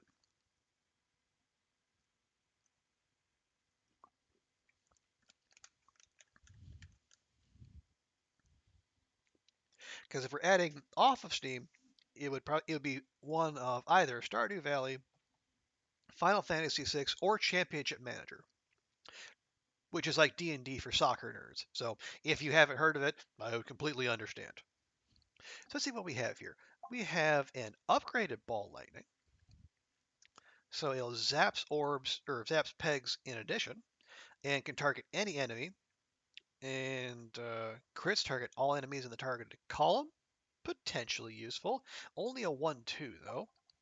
We have a level 2 extraordinary weak crit damage that cannot be modified. A 7/2, which just looks weird. We have a rub orb, which is just extra bouncy. And then we have a stone. And obviously we're not buying a stone because we're not doing a stone run. There are runs you can do. Like there is if you remember there was the obelisk from the previous run. If you actually pray to it, it will give you an orbelisk, which gets buffed for every stone in your collection. So there are ways to make stones work. You just really got to commit to it. And we have the end stage boss next. Ooh, if that's the case, here's what we're going to do. I will buy that. I will buy the ball lightning. Because the ability to target any enemy is potentially very useful.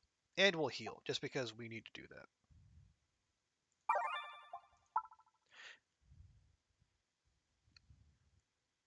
And now for the relic. Okay.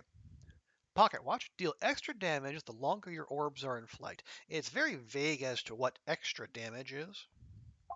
We have the Hero's Backpack again. Orbs receive +1/+2 for every following connected orb of the same type. I'm still not entirely sure how that works.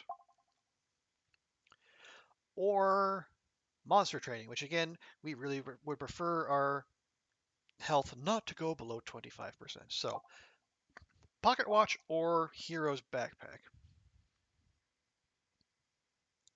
Now, the Hero's Backpack might be good for most things. The Pocket Watch could potentially be devastating when combined with the Elector Magnet, because that one is designed to keep flying for longer. But we only have one of those. The fact that I'm still not clear how this goes, and we took that last time. So let's try the Pocket Watch.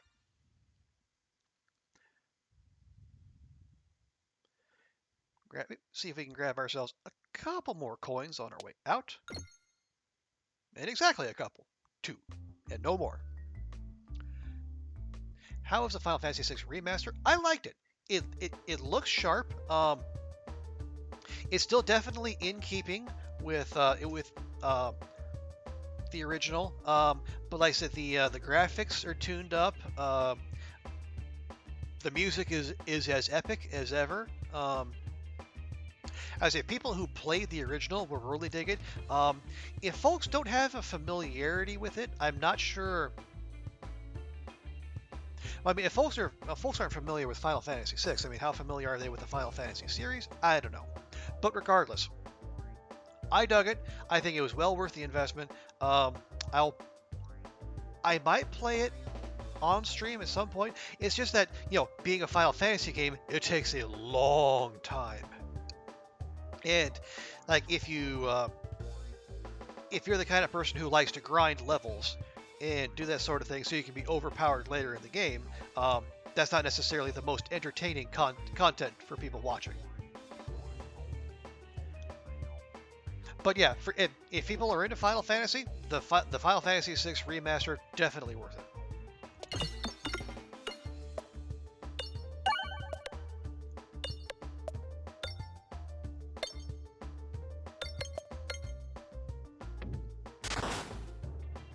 All right. There's no indication from the Pocket Watch how much extra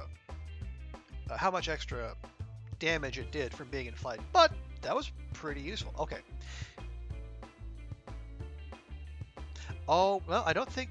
No, if that tree is in the way, I don't think we can bramble the big old mole dude here. But maybe it'll at least take damage as it goes by? I don't know. We'll find out.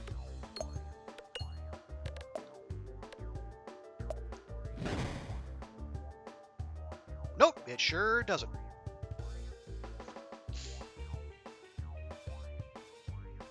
Alright, well, we'll just have to dump a whole bunch more damage into him then.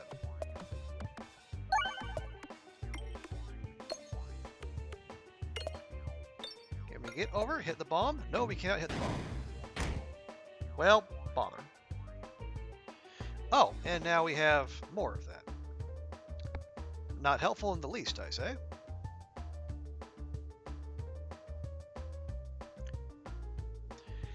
Alright, so we got a crit there, and a crit there.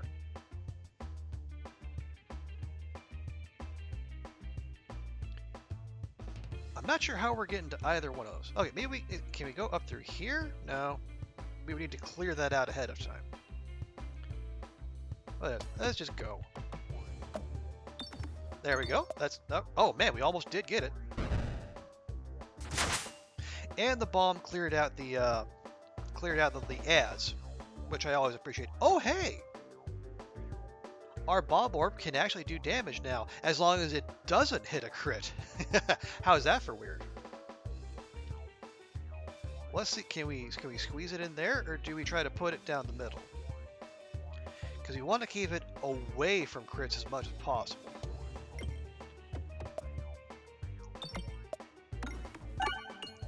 Alright, well, so much for that.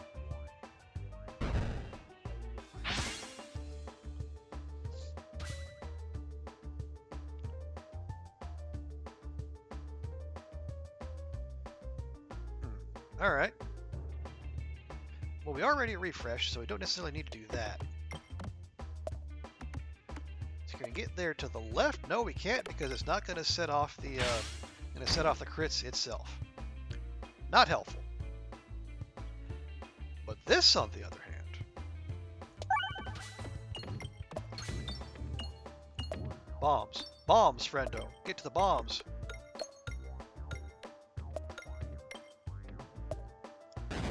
Okay, you did everything but the bombs. How dare you?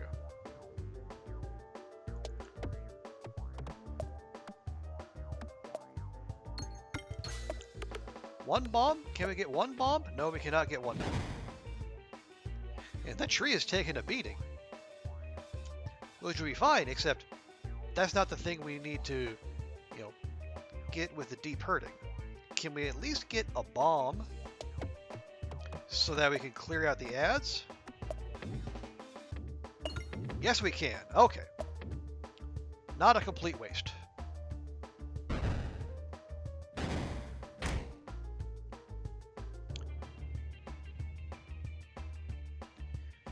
Alright, bud. Your job is to hit bombs. Hit bombs. At least one.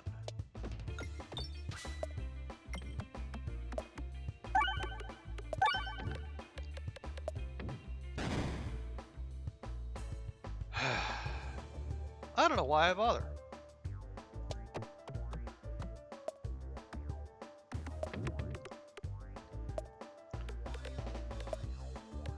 There you go. One more bomb. Yes. Coins. We love coins. We love money. Nice. Okay. And down goes the boss. We actually have, we have much coins. That is, that's rare for us this run. we've been broke multiple times. All right, we could do another Elector magnet. Wouldn't be amiss. A reorbanizer. Level 2. Refresh the board when this orb leaves the pegboard. That would have a strange synergy with the pumpkin pie, maybe. Or another dag orb. Not another dag orb. How many hours of Stardew Valley? About 1,300, I think. Yeah, right about 1,300. Yeah, and part of the reason I put so many hours into that because that was my brain off entertainment during the latter half of undergrad and then grad school. Uh, there were times my brain just said, no, I refuse to take in or process any more information. Go do something else. And so usually I just went and started a new farm on Stardew Valley.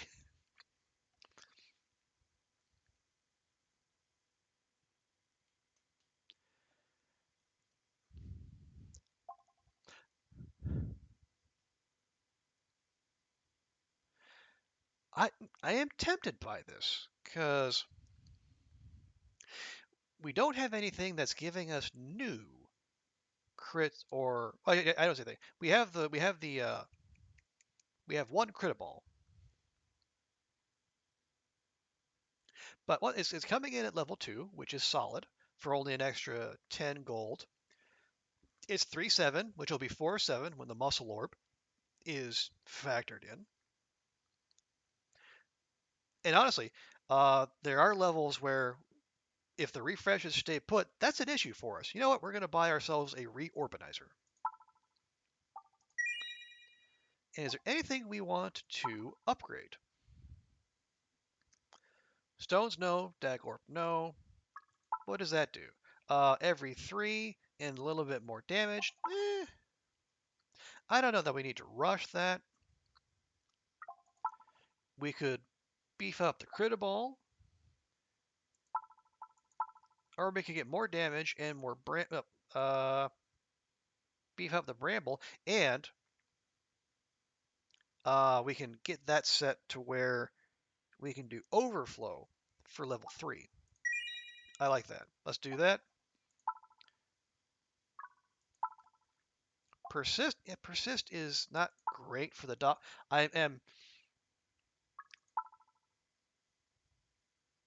I'm still kind of on the docked orb, but it's our only source of healing, so we might as well stick with it. And let's get more out of the dag or out of the more out of the elector magnet, which in turn will get us more out of the pocket watch, and then we'll call that good. Now, let's see. So constricting chains orbs gets +2/+3, very beefy. But only aim in 4 directions. That's not great. All attacks deal double damage, but you deal 3 self damage for every 25 pegs hit.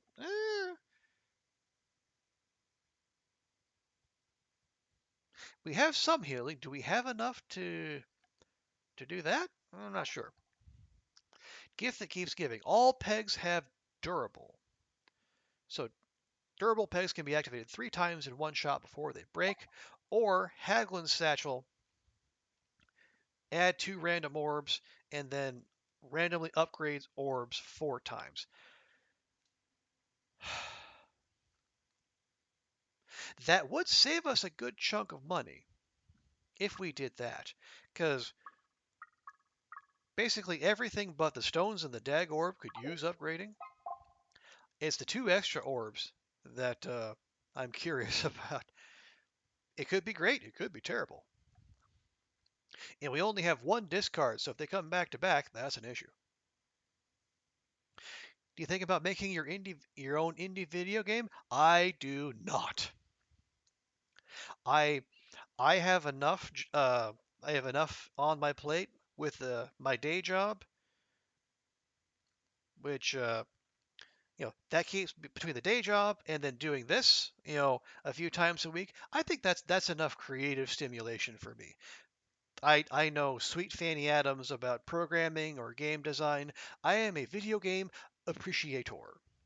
And, if it may be, a and promoter as well. I did promoter. That sounds entirely too funny. I like to hype up indie games that I find that I like. That is my role in this ecosystem, as well as like throwing money at indie video game makers. You know what?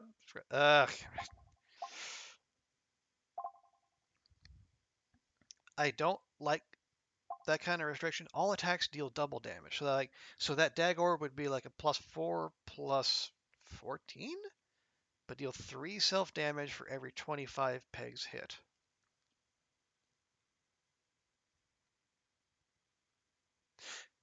No, we're gonna leave it up to the RNG gods. See what they do for us. All right, forest is behind us. What do we get? Okay, the Elector Magnet got upgraded. The Brand Ball got upgraded. I think the Ball Lightning got upgraded. And we got 2 level 2 stones. Oh, and we got a Ether Wheel. Refresh the board with an orb. Oh, and we got a Warp Hammer. Okay. You know what? I don't hate that. I'm not thrilled about getting 2 more stones, but the rest is fine.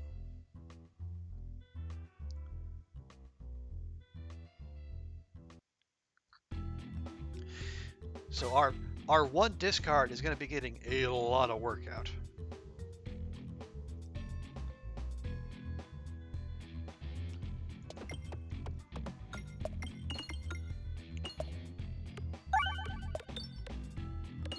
And these guys have shields, which are annoying.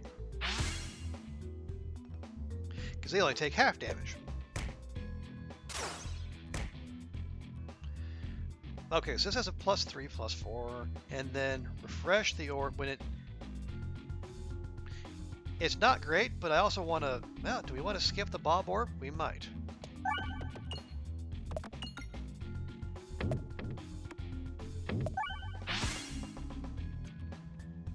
No, as a matter of fact, we don't want to skip the Bob Orb because we need to do some damage to these chuckleheads. Yeah, get down in there. More bombs.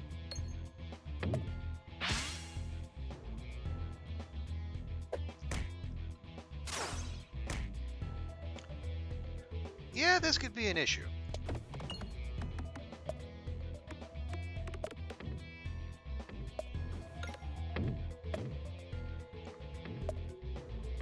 I'm not sure what it's... Oh, I see.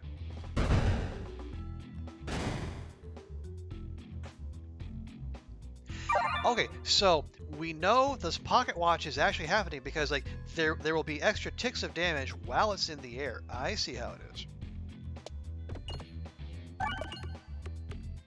Okay, that's actually useful and easy to spot, if you're actually paying attention.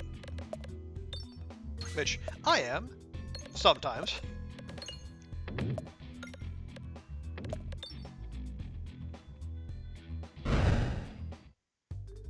Alright, not bad.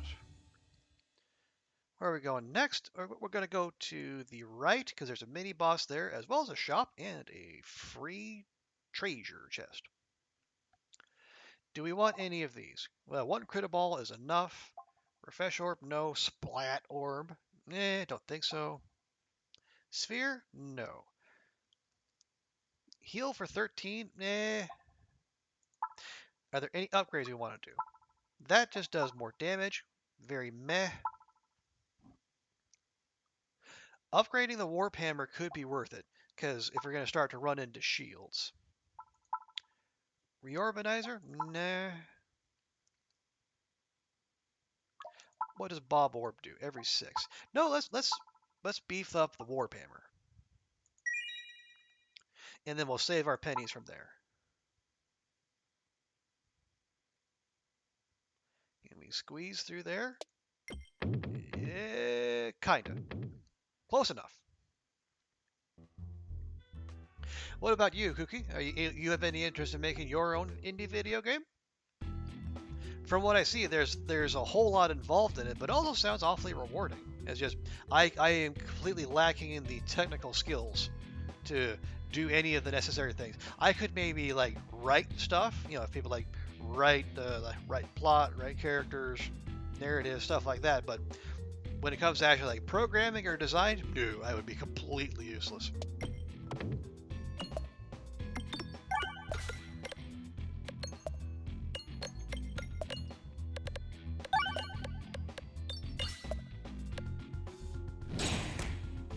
Okay, not a bad start.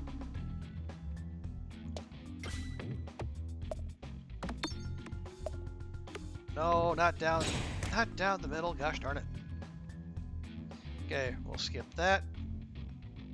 Or the crits. The crits are all the way down there. Okay. This is one of those fights where a reorganizer would come in very handy, as the crits are down there, and the dag orb is trash otherwise. But it's buried beneath a whole bunch of junk. We've been trying to make an indie game for 3 years now. Ah, okay. Yeah, so just, everything that's involved in that. Especially if you're trying to do it like a one-person operation. That's asking a whole lot. Okay, we'll just get a refresh there. I wouldn't be in a rush to get rid of the ether ball, but I'm not exactly wedded to it either. If it were to go away, I wouldn't exactly complain very loud.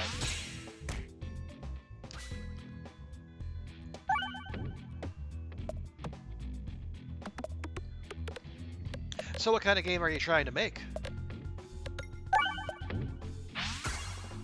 There we go. Lovely. And I guess we'll shoot this over here and see if we can go down the right side. Do the needful for us as far as... Nope! It decided to go down the opposite side. Well, good thing it's a mirror level, then. Hit. Yeah, there we go. Just under the wire. Alright. Jack Orb Lantern, but we have the pumpkin pie, so we don't necessarily need that. Ooh, what do we have here? Morbid Orb. Activates hit pegs as it passes through them. I can see how that might be useful, but I don't know how useful it is for this particular build. Orbalisk +1/+2 for every stone in your deck. Okay. How many stones do we have? 3.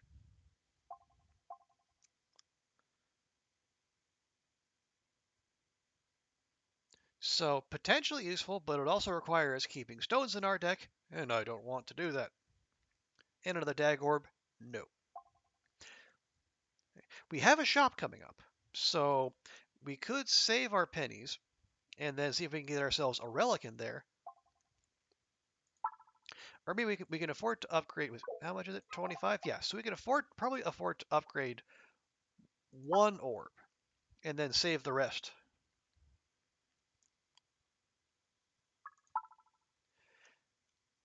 Attack deals full damage to enemy shields. That is very sexy as far as I'm concerned. Matter of fact, if we're going to make it through this level, I think we need that. Okay, and then we'll save the rest of our money. Yep, and only one way to go, so there we go. You've been trying to make a small, non-linear open-world RPG for a while. You moved on from them to now making a small, non-linear open-world game where you walk around and talk to people. Okay. Interesting. Yeah, because I can see how that would be. Yeah, I like. I'm a big fan of open-world games, as we kind of seen. But yeah, I also imagine like if you're making an open world game, there's a lot there to handle. So you would, if you're trying to do it by yourself, that is a lot of heavy lifting to do. But good on you. Trying to, bring your vision into being. A lot of folks would do like me. They just sit around and sample other people's work, but you're trying to actually make it happen for yourself. Good on you, Kooky. Also, hey Packer, welcome in. Hope you're having a good weekend. What do we have here? We have Strange Brew.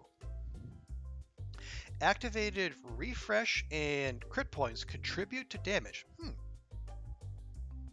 Potentially useful. Flying enemies. Refreshes deal damage. Also useful. Or we can make our bombs do another 10 damage. Yeah, none of these particularly speak to me. Or we could spend 30 and remove an orb. Honestly, that sounds like the best use of our money. It's okay. All right. Have you at least been able to get away from your 30-odd cousins and the rest of your family? Yeah, my weekend's going okay. Just hanging about, taking in things, wrapping up a few projects, getting a flu shot. The usual. Yes, let's thin our deck some. Starting with just a basic old level 1 stone.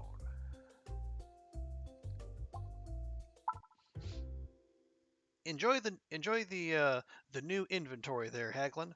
I know you will. Okay, so we can go there and just do the question mark straight away, or we can go around here, take a fight, make some more money, because we're going to get the treasure chest and the mini boss either way.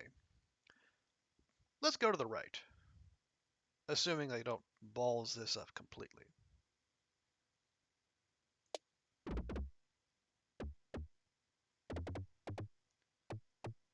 There we go. Yeah, those orbs aren't as springy as the other ones, so we'll get away with that.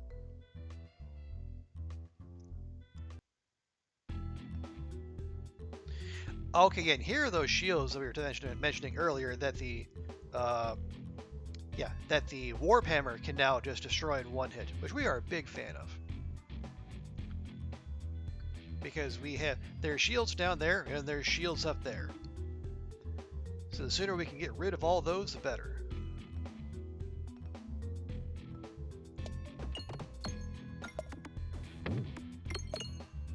Now what we really need, something that is going to refresh bombs.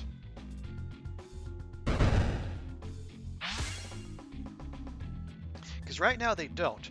And so if those pegs stay out permanently, that's going to be harmful to our chances of success.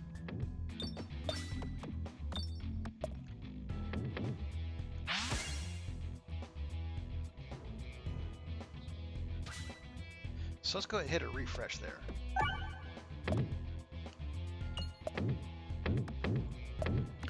Nice, got that pumpkin pie going. Oh yeah, and the pumpkin pie also synergizes well with the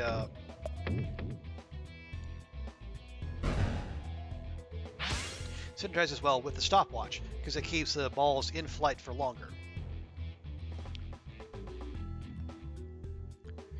All right, they're all down at 5 HP, so we don't need to worry about them. I'm going to target the guy who has the shield because he needs to go.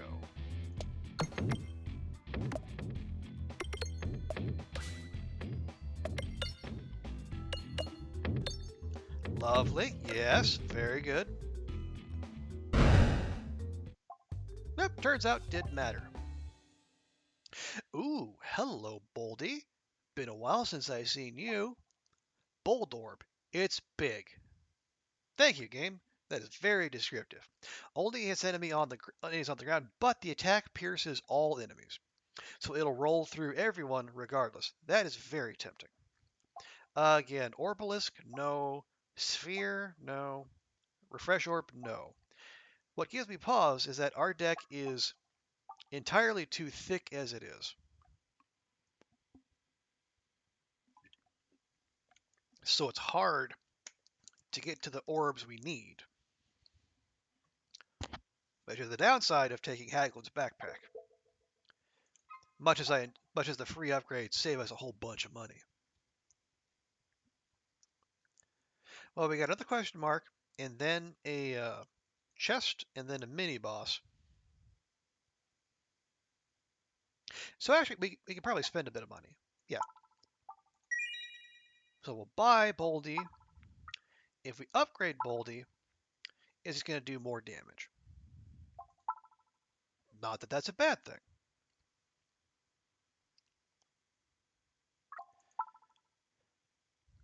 And see, we can upgrade the ball lightning and then give that more, give it more pop and hit more pegs around it.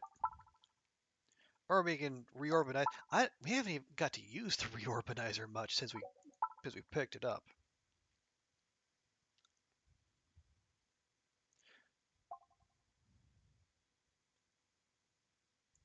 As if we're gonna invest in Boldy, let's go hard on Boldy.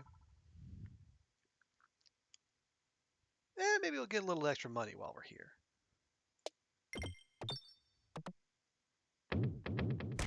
Okay, not great, but you know what? A little extra greed for a 2 HP for coins that could come in handy later. You never know. All right, here we go. Well, hey, and this will be good for Boldy because Boldy will strike through shields.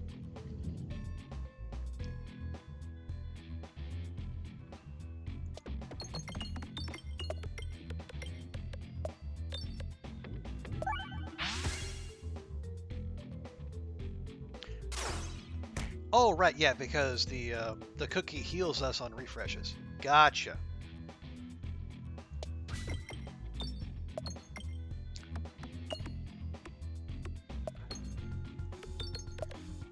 And now the warp hammer doesn't do strike through, but it does have carryover damage, and that'll be very helpful. Kind of like that.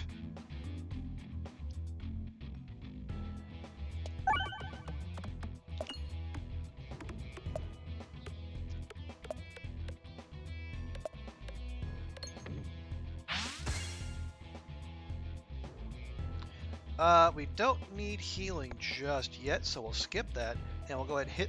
Can we hit that? Maybe? There we go. Just grazed it, but that's fine.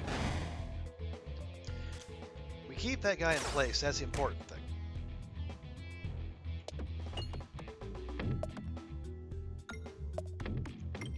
Okay, that's fine. If you gotta fall down there. Okay, maybe not. That wasn't exactly useful. What? Why would you go that way, you absolute mad lad? There we go.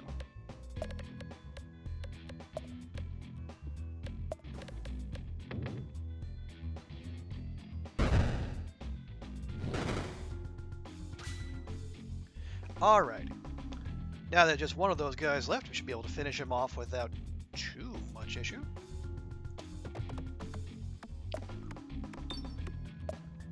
There we go. Lovely. I would like none of those. And we got a treasure chest next. I'm going to go ahead and take the heal.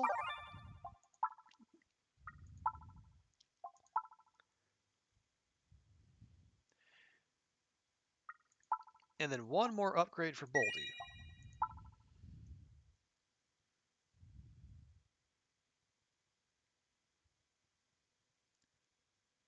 Yeah, there's only like 4 coins over there. It's not worth risking going down the sides and ending up in the flames again. All right, and what treasure do we have waiting for us? We have again the intentional oboe, which has to be a reference to something, but I have no idea what it is. Whenever you would lose health, reduce the amount lost by 1. It looks like it says 1 plus, but that might just be. Yeah, I think that might just be like what the period looks like. Or safety net. Orbs start with 5 pegs or 5 worth of damage. That's not bad, actually. As a matter of fact, I would go so far as to say that's pretty good. So we'll take it.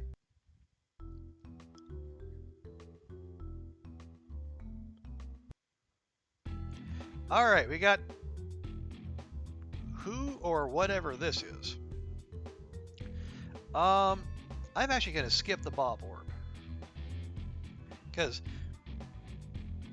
there's no point in having that if it doesn't it does that little damage. So let's okay. Let's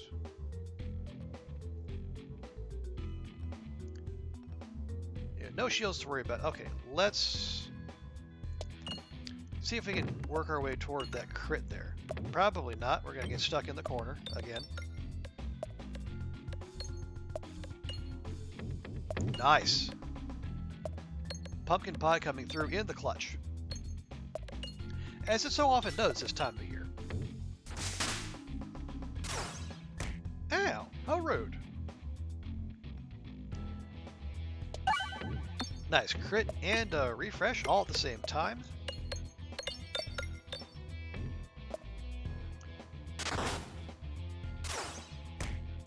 What is this? Bulwark is armor that protects HP. Damage taken will reduce Bulwark first and will only damage HP if it's greater than the Bulwark. So we have to do 6 damage. You know what? That's manageable.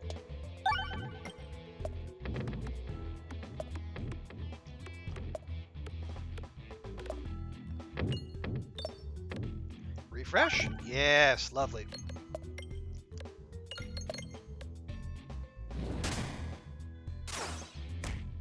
Alright, now we gotta do 12. And I also see like the little shields popping up every so often here. So I guess this is a fight that you're supposed to take care of quickly, or else.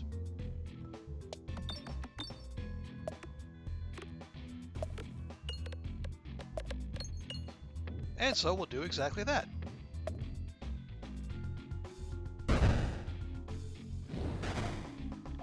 Good job, Boldy. Okay. Ice Circle, Was that Nose for Batu? Okay. What do we have here? Heals you and damages the targeted enemy for 1 time the amount healed. Deals 15 unblockable self-damage. Okay. And the self-damage increases. Feels gutsy. But it is, you can use it as many times as you need, unlike the Docked Orb. We also have a level 2 Docked Orb there. So we would have 2 heals during battle, basically. Or we could invest in the Nos for Batu and then try to see if we can use that for 1 big burst heal. But again, our deck just grows and grows. But I mean, if we're gonna jam it with something, why not jam it with something that's gonna do damage and heal us at the same time? Yeah, all in, big deck energy. All right. So that heals you and damages the target for double the amount healed. Still does 15 damage, but self-damage decreases by 6. So we whittle that down slightly. So second use, it would do 21 self-damage to us. Sure. And we get our relic. Every 30 pegs hit is converted to a bomb? Maybe. Activated, okay, activated crits also refresh the board. That would go well with our cookie, so crits would also heal us by 2. Or all orbs have +1 persist. I'll take the extra healing, especially since now that we have the Nose for Batu here, we might need it. Now, where are we going? Oh wow, there's a mini boss waiting for us, regardless of where we go. Lovely. So we could go to the question mark. We could go chest, chest, question, mini boss, or go chest, question, shop.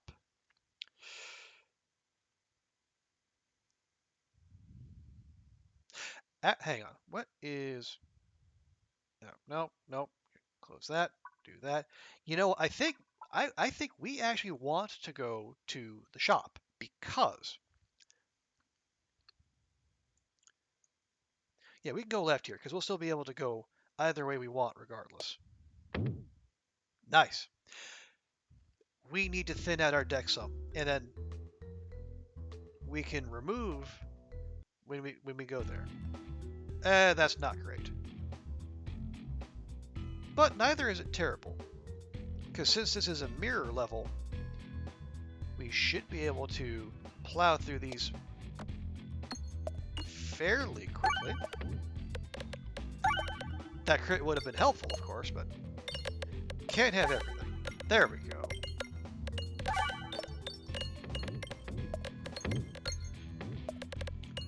So yeah, we're going to have a little overflow damage. Just a wee bit.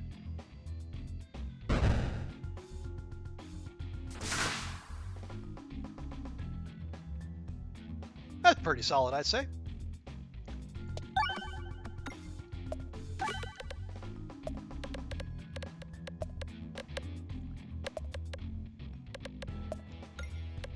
Actually, yeah, pop these. Pop as many of these as you can. Oh, no, that was maybe not. I wanted to pop as many of those as we could so we could clear a path to advance, but oh well. So, Spear? No, no.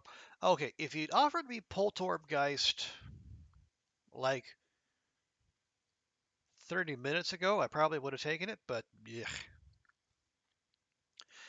Our deck, just too big. Okay, and we don't have any opportunities to make money, well, unless we have a fight there. So let's go to the right, and we will just skip. Because we need to have 30 gold on us so we can remove at least one thing from our inventory before we go up against the Vor wall. And our choice is attacks gain +1/+0 for every crit on the board. Betsy's Hedge. Or prevent the first time you would lose health each battle. I could see both of those being useful. We don't... No, okay. If we could actually get to our Crit-a-Ball and let that loose, this would actually be very good. As it is, like, it would just be okay. But even so, it's like mitigating the first time you lose health each battle. I say we take the extra Daka. And then we want to go to the right.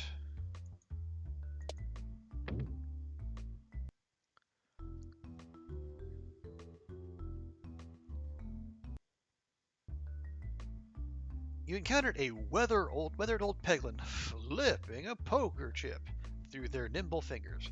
Do you consider yourself a gambler? Nope, no I do not.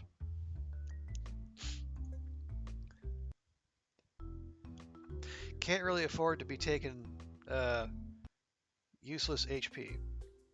Or useless hits to our HP before a boss fight. 45. Is that a level 3? No, that's a level 1 Docked Orb. Yet, Hagglin, what are you doing, brother? Are any of these we absolutely want? Apply Blind 4? Contribute to damage? No. Bombs activate near effect? No, we need to remove an orb.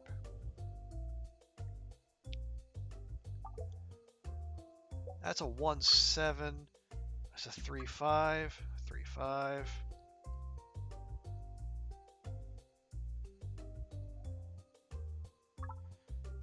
Or a 2. Let's see, that's a 2/4. But at least that refreshes something.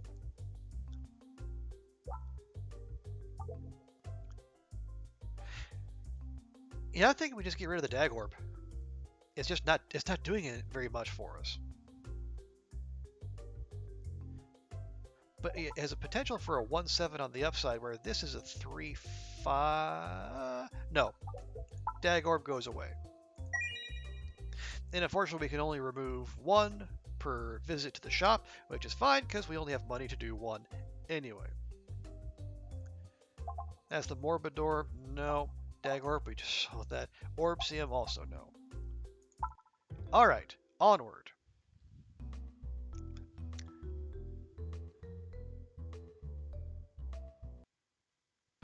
What do we have? Okay, we just have another large mob. That's fine. We can handle that. Okay, and that's so it's I can see the hedge, so that's +1, +2. So starting off, that's an extra +2, as long as we don't proc the crits. Now we're going to, of course, because we need to, but it's a nice little thing to start. Which also tells us we need to like refresh the board regularly, so we can bring more of those crits back.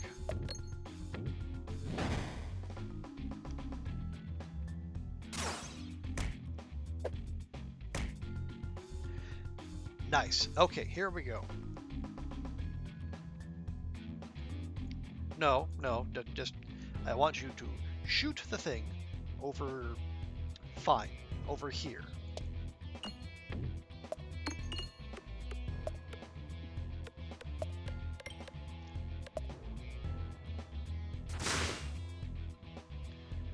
Eh, could have been better, could have been worse.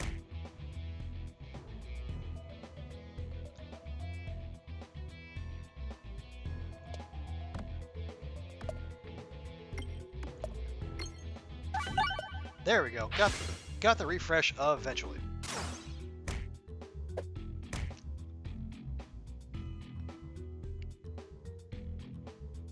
That is actually going to do 3, as long as we don't proc the crits. So we might as well let Bomb Orb do its thing. No, stay away. Stay away. Feels weird to be telling an orb not to hit a crit, but yeah, we actually kind of need that. There we go.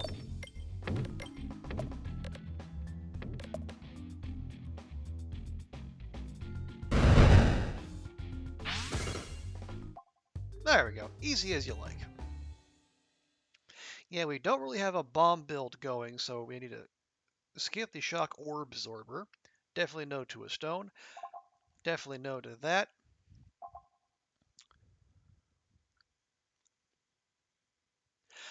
Okay, I could have been, if we'd had the nose for Batu earlier, I could have been talked into the bully ball, but as it is, no. Now we're going into the Vor wall, so an upgrade wouldn't be remiss. What do we want? We could beef up the nose for Batu, although that would only decrease the self damage by 1 per reuse. That just more straight up damage.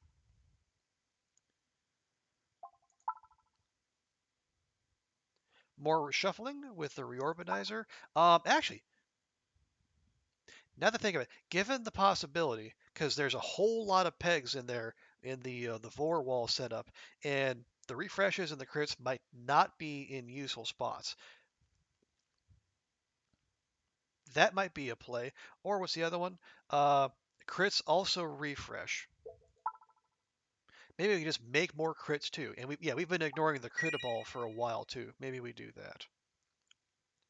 Actually, we can afford one more upgrade. Every 8, every 6. Yeah, there. We'll do that. And and refreshes also grant a crit. There we go. Perfect synergy. Or, ooh, Critic Chris. I haven't seen this one before. Whenever a crit is triggered, deal your orbs crit damage to all enemies. Interesting. Or Peg Bag. The board will contain 2 additional refreshes. Well, we already have additional refreshes because the crits also refresh. Now, refreshes also grant crits, which would be very helpful, or we can just have crits set off damage on their own. And we are going to be generating crits with the crit ball, assuming we can actually get to it. Tough choice. Tough choice.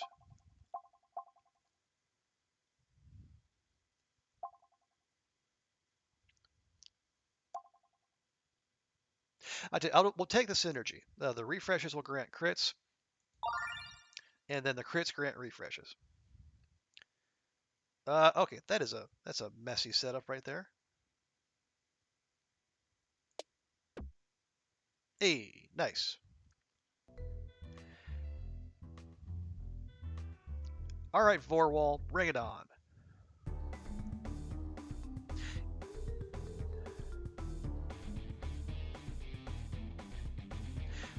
All right, well, we got the Nose 4 Batu second up in the queue, which is not really what we want.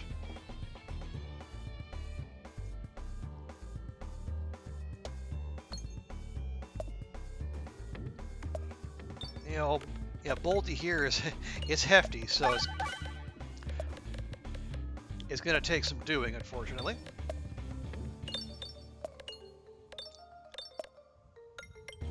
If we can get that over 600, there we go. Well, I guess it won't matter because there's going to be a few bombs too. There we go. So at least those ads didn't take any damage for the Vorwall. Now, we need you to go absolutely ham there, Elector Magnet.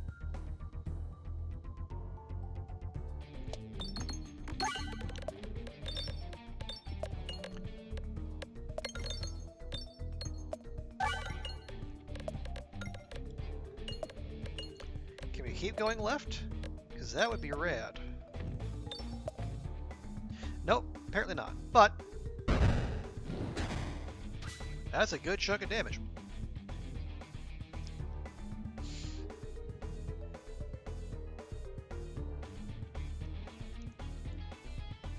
Actually, no, we don't.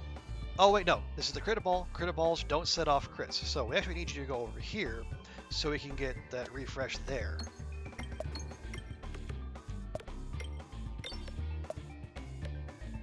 Over. Yeah, there we go.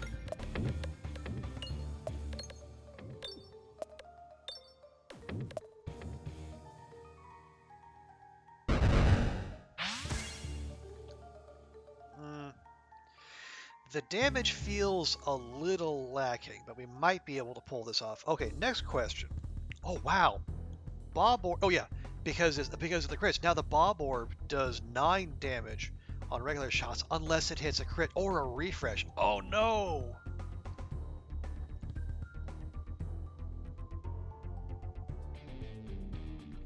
I think we might have to skip it.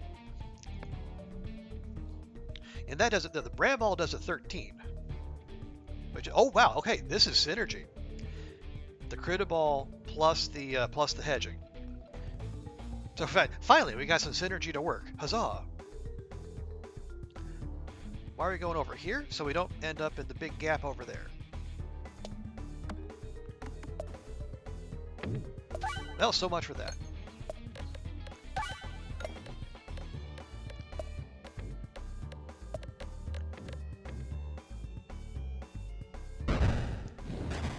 And unfortunately, this boss is unbrambleable.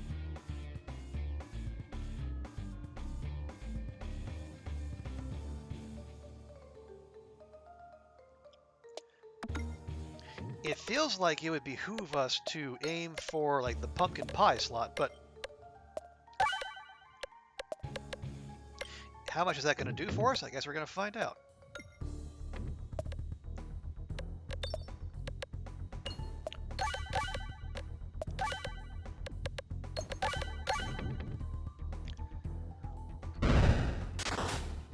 Honestly, if it was a different orb, it would probably done a lot, but because it was the ball lightning, not so much. I am starting to get slightly concerned.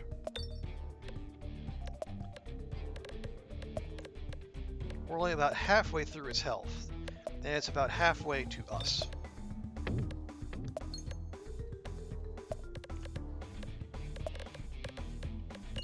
Crit? Yeah, there we go. Refresh. Not quite, but we got the crit. Okay.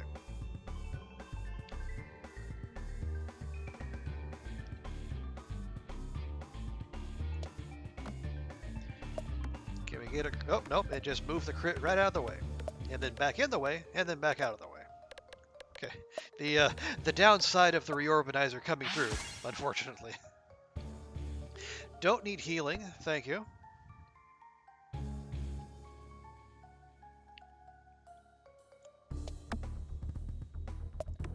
I would appreciate you setting... No, no, okay. No, that was just... Well, no, that was at least worth a refresh.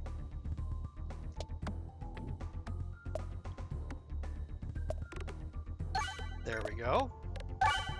Very good. Down the middle, be even better. Have some more of that pumpkin pie. Over. Yes. Lovely stuff.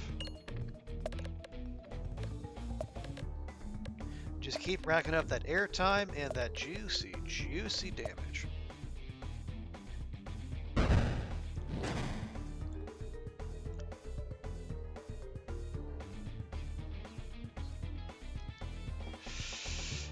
Okay, well we're gonna have to do a refresh. We actually made it through all the way through our orbs somehow. That I can't remember the last time that happened.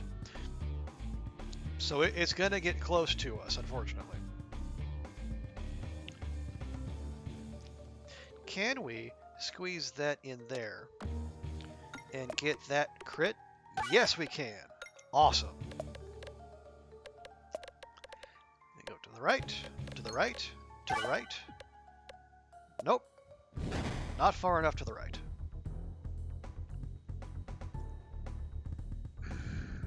Okay.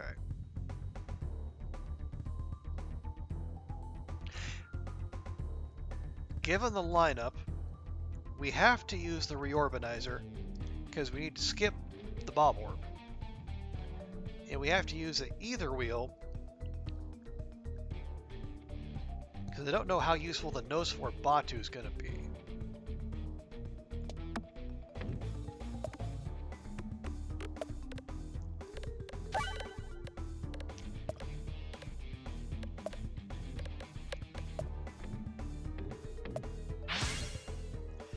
Oh, okay, this is going to be tight, but we might still get away with it.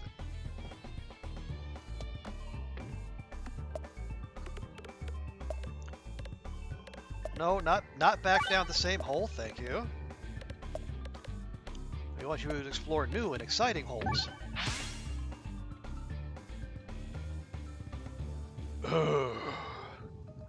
Okay, that's a 4-2.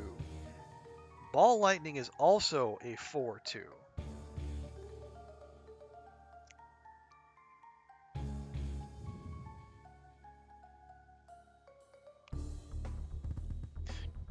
But if we skip Nose for Batu, we can get to the Elector Magnet faster, which is a 7-8.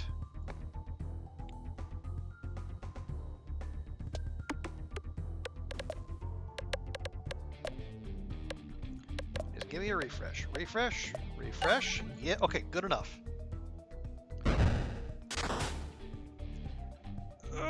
Okay, just do anything. Do any of the things, Elector Magnet.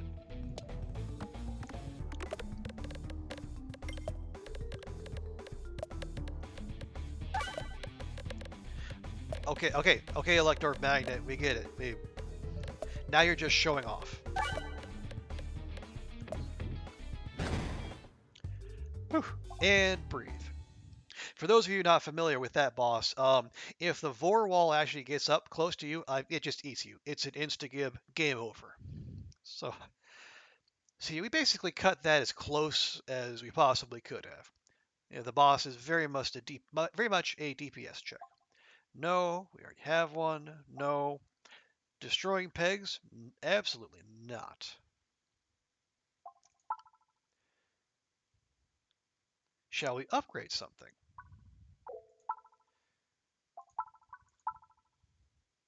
You know what? More crits, more better. Because The crits are we are synergizing with the crits. We'll call that good. What kind of it? Okay, we have. All right. So pegs and regular pegs and bombs become weak magnets. Refresh and crits become strong magnets. So basically, everyone is going to act like the elector magnet if we take that. Have you completed a run of this game? Yeah, actually, we were you here? Yeah, just previously. Maybe it was just before you got here, Kooky. We or I say we, like I got a frog in my pocket. Yeah, I did one full vanilla run through, not on the critter ball, but just on like the base level. And so we played through all three levels, and then we also faced the Vor wall that previous time, which is how we know what it can do. Let's see. Sapper Sack, replace regular bombs with red bombs, deal double damage to enemies, but they also deal damage to us. Gift that keeps on giving, all pegs have durable? Maybe. Or all attacks get +2/+2, but you have -1 orb discard. We only have the one discard, and we kinda need that. So I'm thinking either the Electro Pegnet or the gift that keeps on giving.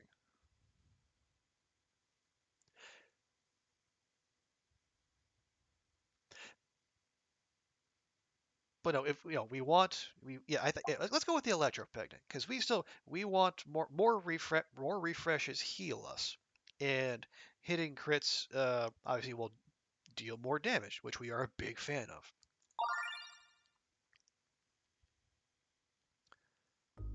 All right, castle complete, level 2 done.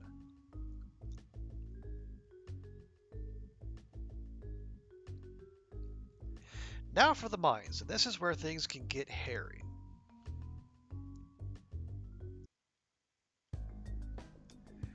All right. Two enemies, 777, 777, 77. Right. Where's okay? Well, so so the Elector Magnet should have doubly strong attraction to refreshes and crits. Let's see how that functions.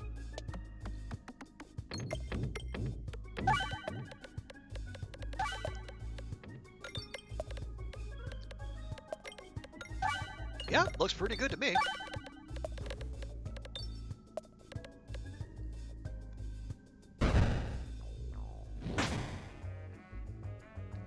No, that is a lot of screen shake, but I don't mind too much, I guess. Yeah, so now thrilled about having stones in there, but if they're gonna be a 6/5 stone, I guess I can't complain that loudly.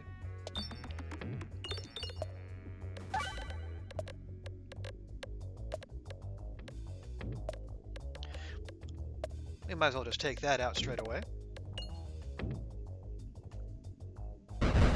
Oh, nice, yeah, so bombs actually do the work for us. And now we can hit the crit, which will also refresh the board.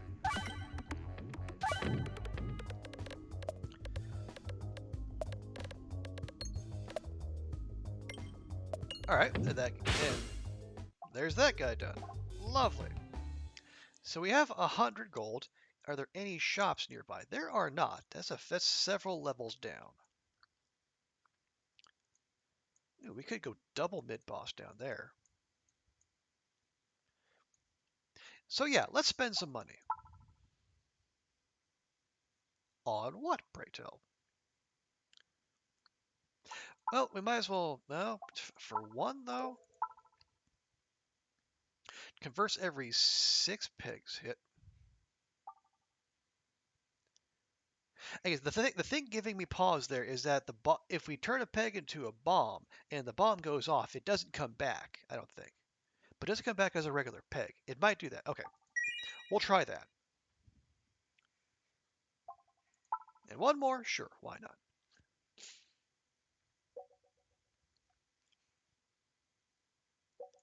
Yeah, we'll upgrade the ball lightning so it'll hit 3 additional pegs per bounce. That'll be helpful. There isn't really anywhere for us to go. I guess we'll just... There. The little black hole saved us from taking a couple unnecessary damage there, which I appreciate. And one mirror. Okay, well, we don't need healing, so we can just skip that.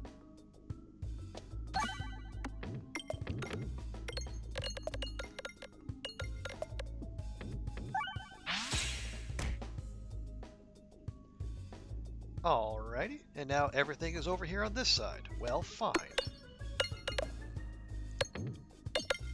And you can see those extra procs per those extra procs on the ball lightning do come in handy. They clear out a lot of space.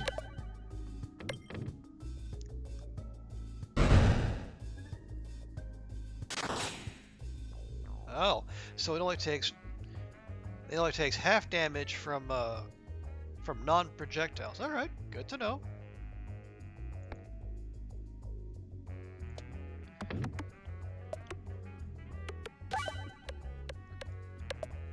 Yep, now it can't do any more damage, unfortunately. You know, poor bomb orb. But, you know, we're making bombs here, so it'll do the job one way or another. There we go. Yeah, no need for healing. Where do we want to go? Do we go left or right? We'll go left.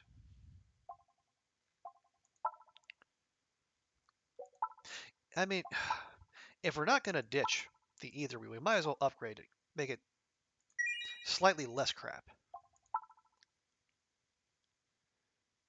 Now we'll go to the left and we'll see what awaits under the question mark.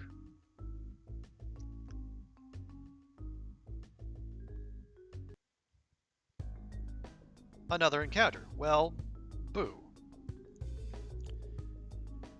Alright, and I got those weather vanes that apparently like taunt, or like whatever this game's equivalent of taunt is, because we can't target the little floaty they look like Peglin, except they got wings and like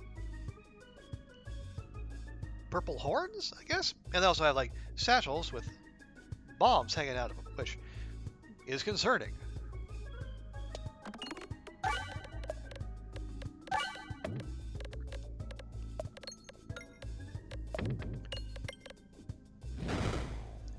Alright, well, there goes one of them. That wasn't too bad.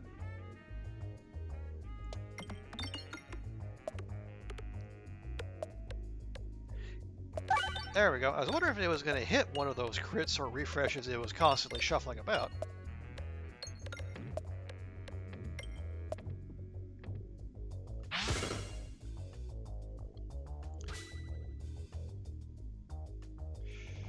Now we need you to actually hit one of the refresh points. A little crit ball there. Nice. There we go. And then it'll make us a whole mess more crit points, which means the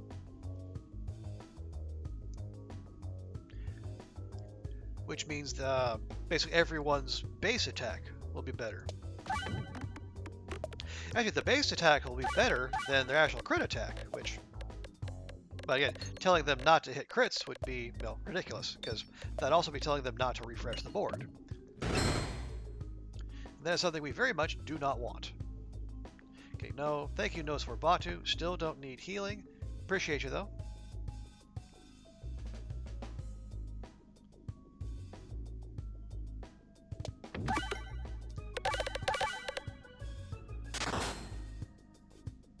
Nope, didn't quite take that out, unfortunately.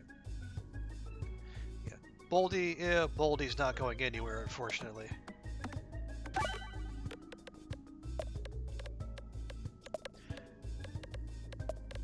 Well, I say Boldy isn't going anywhere. Where it's going is directly through everyone. Yeah, piercing is, oh, so very handy.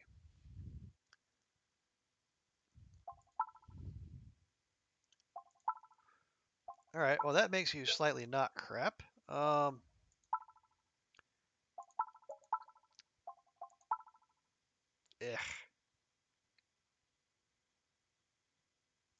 Fine, we'll do that. How long until? Yeah, it's going to be a little while. We might not even go to that shop at all. We might go to that one instead. Or no. 1, 1, 1. Okay, we want to go down the right side actually, so we can get the double mini boss before we go to the end boss. Which is a long way of saying, yes, let's upgrade again and spend our money.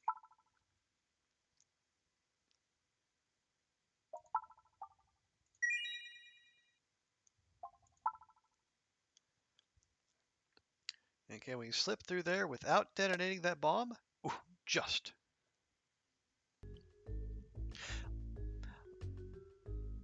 I assume red bombs can still damage you even after the encounter is over. Alright, and it's Wacky Walker Upside Down Long Hair mini boss. Unfortunately. Everything is rather balanced. Okay, let's just shoot this that way.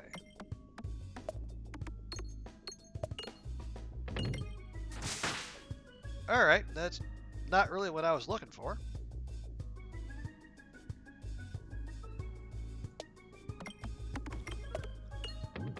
Oh, come on, hit something? Anything? Alright, well at least we're freezing it in place, so that's good.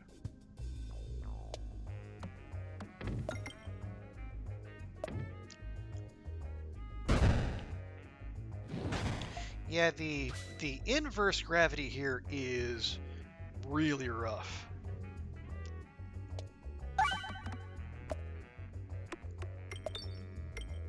Yeah, fall down there. No, not there, to the right, to the right. Or, keep going. I am equally good with that.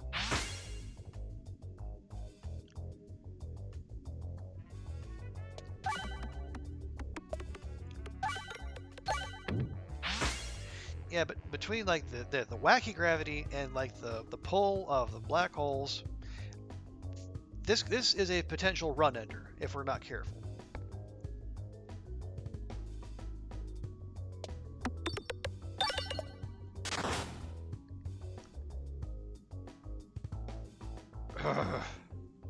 Well, at least this will do damage as well as, heal us. So we might as well use this as opposed to the Docked Orb.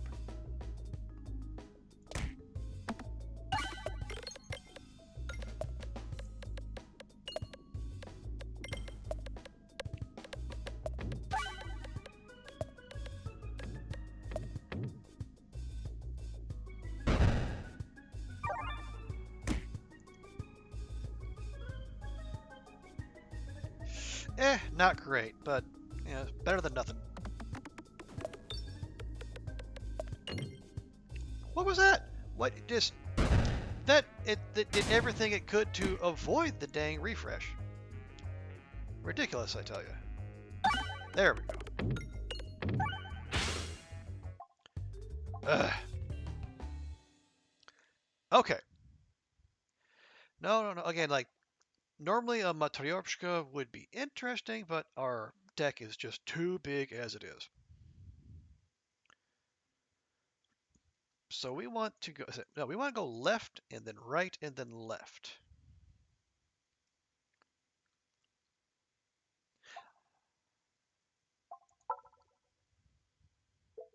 I guess we'll go ahead and upgrade that. We'll take the heal and we'll leave. Oh, what? Not quite. What do we have here? Pegboards start with twice as many bombs. Not bad. We're still not generating new bombs. We're not refreshing bombs, but that wouldn't be terrible. We got the hero's backpack again. I think I want to do this. Because we're generating a bunch of crits and we have the attraction to crits, whenever crit is triggered, deal your orbs crit damage to all enemies. I like that. We'll do that. And yeah, we want to go left and then we'll swing back to the right.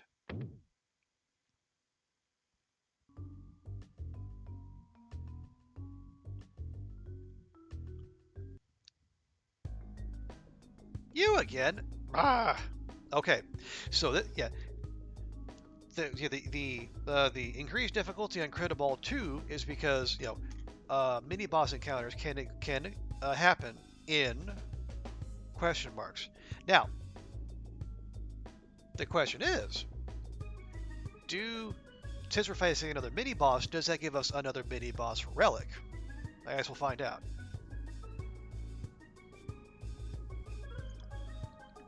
I would hope so, but, hope is not a strategy. Chucking orbs at a mini-boss's face, that is a strategy.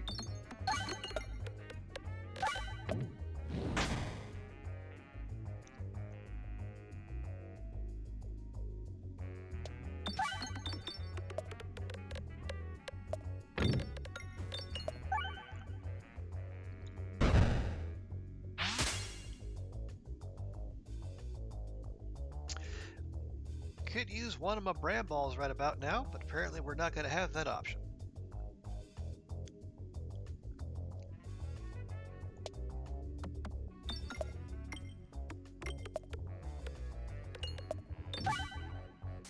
Well, thank you for at least hitting the crit on your way out the door.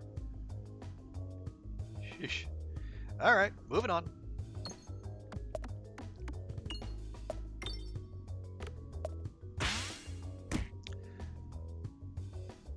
Not exactly helpful. Okay, we're going to skip. Are we going to skip that, or are we going to skip the bomb orb? It deals no damage. I don't think we gotta go bomb orb. We need damage.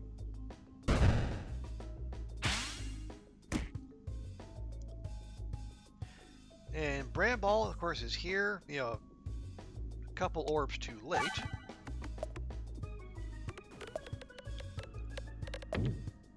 But I get us most of the way there, so that's good. Alright, Boldy, take us home.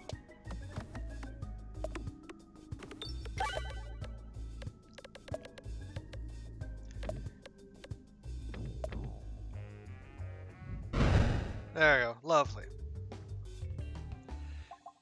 Didn't go quite as smoothly as the last time, but that's fine. We will, of course, take the heal. Are we going to spend money to upgrade a stone? No. No, we are not. We're going to go to the right. Let's see. Which of these gets us multiple mini-bosses? No, we're okay. Okay, so we go right, and then we go to the question mark, and then we go to the treasure chest, and then we go down this far right side. So we're actually not going to hit the shop at all.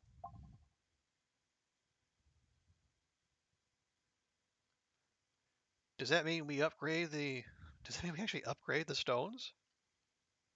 Screw it, we upgrade the stones. Money is useless when you're dead. Yes, okay. We do get the mini boss relic. Oh, okay, let's see. That we've seen before. No, that is still confusing. Ooh. Crit Somalos Fleece. Activating. Okay, hang on. Activating multiple crits increases damage per peg by crit damage minus regular Oh. Oh, that could actually be bad. That could actually be very bad because Betsy's Hedge, when we're generating more crits, will actually our orbs will have more regular damage than crit damage, so we'll actually lose damage there. So much as I want to take that, that's actually negative synergy for us, which sucks. But that's the build we have, and we're in stage 3, so it's not like we can reshape anything. And you can't apparently get rid of relics, as far as I know. So we'll just take the damage mitigation with the weirdly named oboe.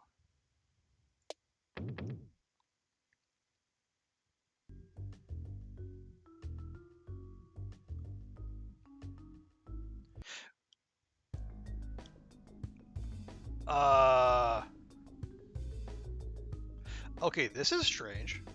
I'm not seeing. Okay. I can tell there are there are pegs out there because I see the coins hiding in them. We have we have a 99 blind, so we have a 99% chance to miss when attacking. Well, that's just rude.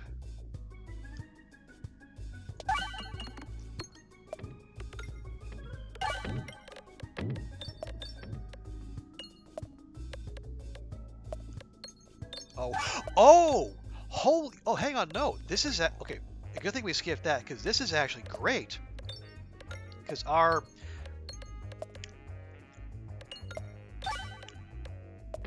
because crits are also refreshes. Okay, there's apparently a lot of whatever's in there, but which one was it? Yeah, so when you trigger a crit, you deal the orbs crit damage to all enemies. And that's proccing everyone. Nice. Okay, so I feel very good about taking that the crit Chris. Feeling very good about that decision. And especially that combined with the one, yeah, the safety net where we start with 5 orbs worth of damage. Okay. We're rolling now. I can't even actually see what it is we're dealing with, but hey, whatever it is, we're rolling.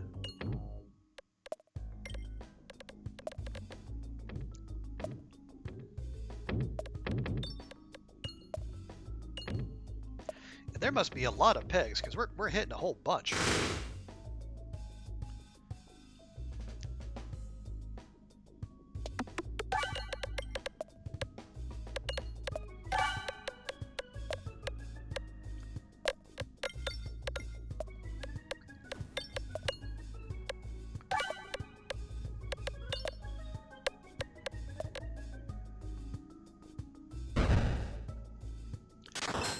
Okay, that was slightly less impressive, but it was the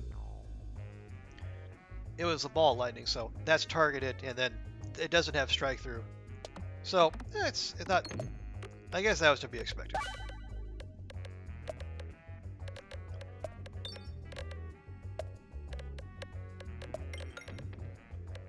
Oh, come on, let it go down the pumpkin pie slot. Don't be rude.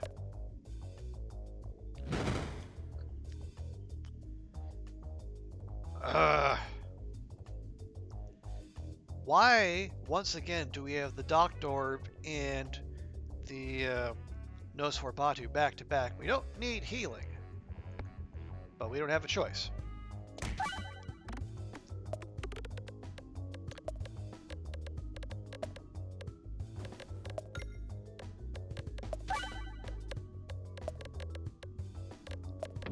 Alright, and I guess that 99 blind is permanent. So that's, but it hasn't been a detriment to us so far.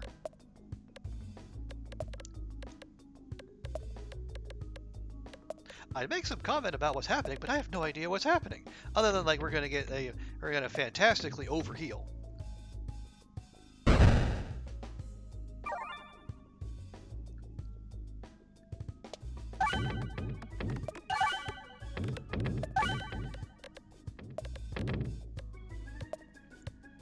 Okay, now is that? Let's see. Okay, no. Okay, so when the Criticris procs, it does like the orbs. It doesn't do the accumulated damage. It just does like so for this one, it's doing like 8 damage a pop, which is not nothing, but especially given like the number of crits we're generating. So it's it could be like stupid busted in a different configuration, but as it is, it's just really helpful. It's a little extra on the top. And so just like last time, Boldy here should take us home because it's going to strike through whatever it is that's sitting out there. Whether or not we can see it. And as it turns out, there was nothing sitting out there. Okay. So yeah, we can't get to that shop. So we might as well spend. Not on those, of course.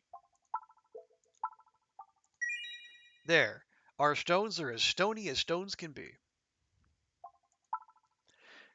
And what do we have here? So we have Smoke Mod, applies 1 blind when damaging enemies. The ring that contributes bouncers contribute to damage. Bouncers are not walls, or Wall Chicken. Hey! You decide for yourself whether that's a reference to Vampire Survivors or to Castlevania. But increases max health by 25. I'm a big fan of that.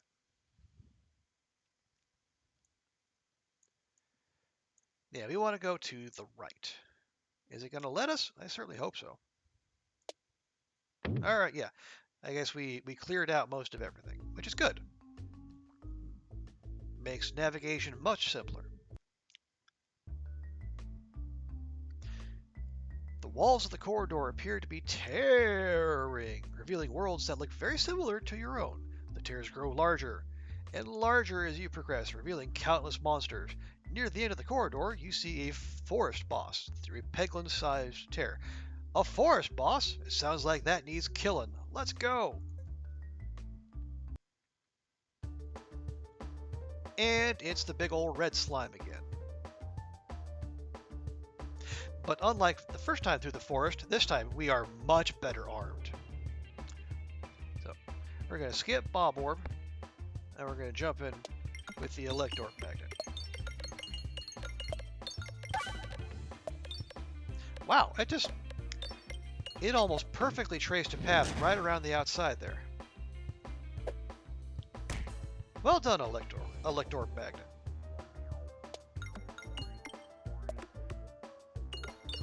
Can we get a crit, maybe? A refresh?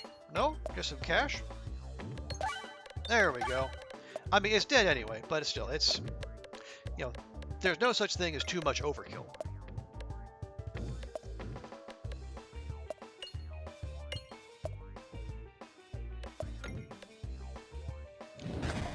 Okay, thank you, Ramball. No. Neck Orb, Mancer. All Orb, nothing. Definitely not now. A level 3 Bully Ball. +1/+2 every. Okay, no, because that would require us using the Nose for Batu multiple times, and that means we need to heal multiple times. Yeah, not a fan. So what do we have here? Mental Mantle. Immediately deal 1 damage to the targeted enemy for every 2 pegs activated. Okay. With a magnet ability, that could deal, some pretty good quick damage. Knife's Edge. Every shot is a crit when fired below 30% health. That also requires us to be below 30% health, which we really do not want. Or, again, we go with the Hero's Backpack. I still am unclear what a following connected orb of the same type means. So I'm just going to take the free damage. And once again, we want to go to the right. So we can go down here, and then we can go double mini boss on our way to the end. Excuse me. If you can avoid those bombs, that would be most appreciative. Please and thank you.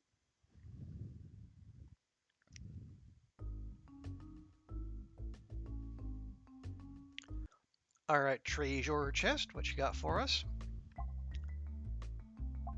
Oh, there's the Critsomalos fleece again, tempting us with, look, multiple crits, but we know that that'll be negative synergy for us in this particular run. In any other run, the Critsomalos fleece would be fantastic. Piling crits upon crits upon crits, super useful. For now, we're just going with a good old Power Glove.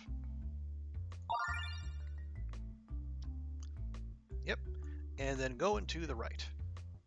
To the right. Thank you, game.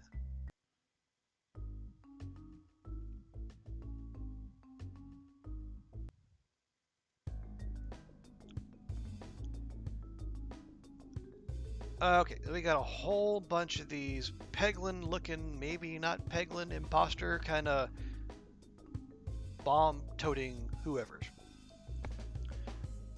So we definitely don't need healing to start. Yeah. Well, that was kind of disappointing. We are probably going to need healing at some point because these are all red bombs, and red bombs can get hurt.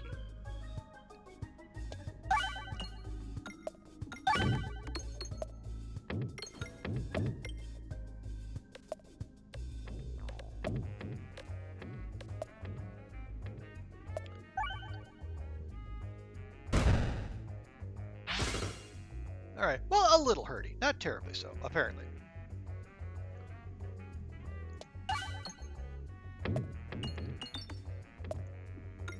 Wow, you just avoided everything there, didn't you? No, thank you. Nose for Batu. Come back later, please.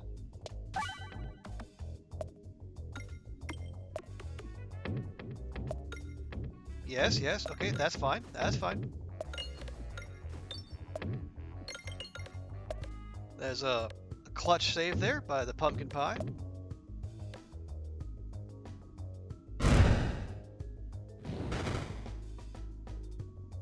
And one to go.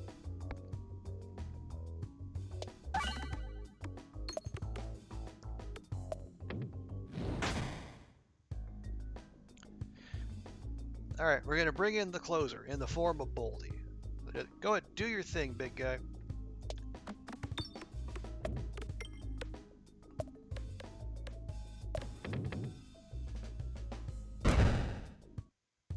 Ouch! They're offering us a level 3 stone. How dare you, game? Splatorp, no.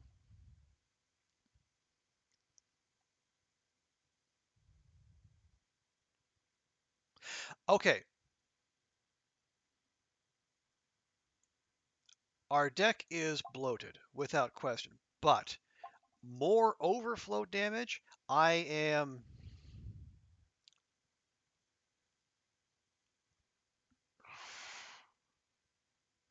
You know what? We don't have anything else to spend our money on. Screw it. Go for it. And upgrade it. Healing for 6 HP? Meh. We can get that through refreshes. Now we're going to steer well clear of those bombs, because we don't need those in our lives.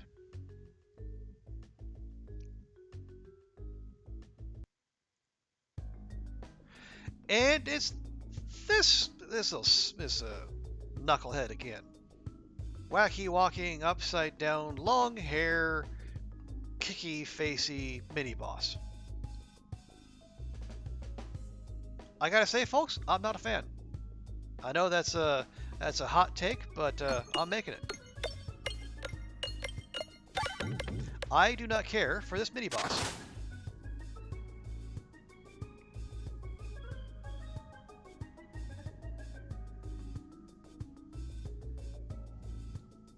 It's 10-10, but all the stuff is up there.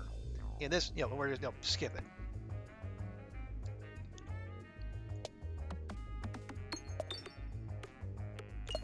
I don't like the mini boss. I don't like the level.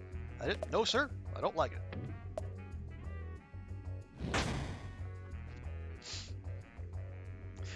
I guess on the good side, we get a brand ball, so we can actually, contain this thing before it just walks right up on us. So, that's one small mercy.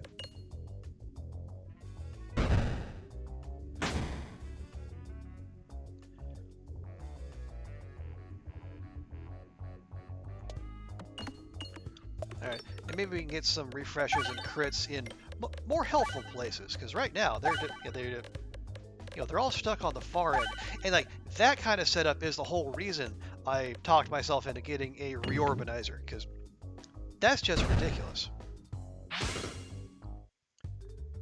Alright, there we go. I would like none of those. Do you want any of these? Let's see. So, shot fire below 30 health? Nope. Whenever an enemy is defeated, refresh the board? Maybe. Refreshes heal us, so that would be good. Or, bombs apply blind 1. A 1% chance? No. We'll go ahead and take the refreshive and then the heals that come with it.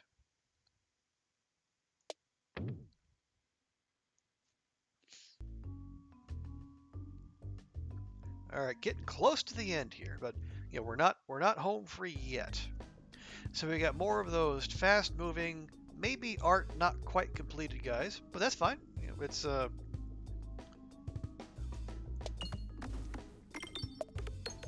hopefully we can hit something useful here, and we can make use of that overflow damage. There we go, just at the end. Unfortunately, didn't do enough to generate overflow. But oh well, you can't have everything.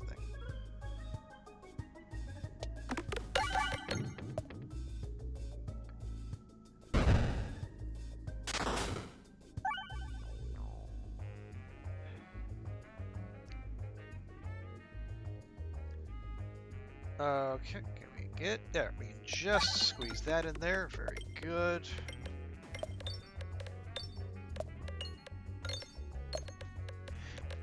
And every peg doing just that little bit of chip damage, but it's you know, with the as chunky as these things are, there's not a whole lot. That's it doesn't do a whole lot. So you just take every little bit helps. All right, Baldy, let's see what you can do.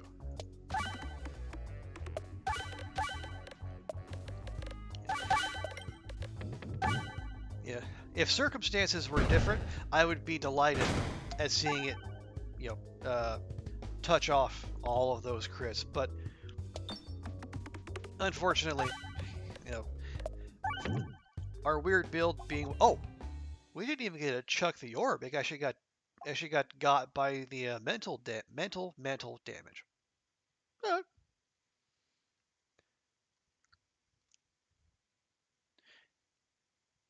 Yeah, I see no need for any of those.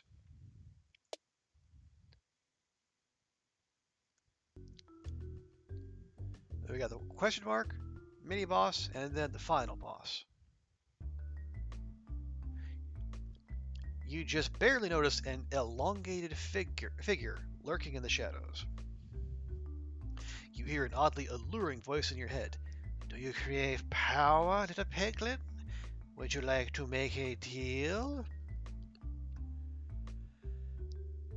So, we would give up half our max HP for a special relic. You know, if we weren't this close to the end, I might consider it. But yeah, we're gonna bug out. The figure makes no movement to follow you, and you're out of the clearing in just a few seconds. Though it takes much longer for the chill to leave your body. Ominous.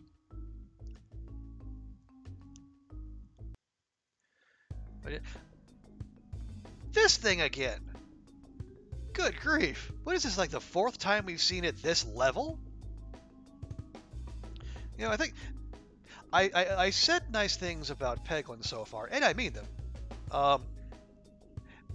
Maybe a little bit more mini-boss variety might be worth looking into. And again, it's still in early access. This is still version, what was it, 0.8.6 or whatever. So,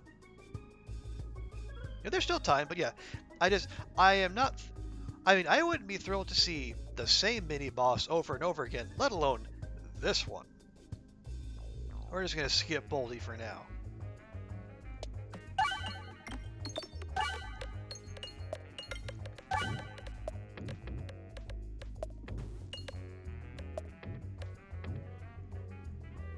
All right. Well, we'll do what we can.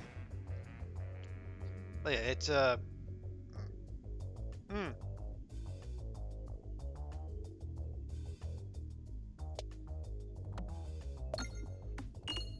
can we get caught up there? Can we maybe drift a little to the left? No? Yes? Maybe? No? No. All right.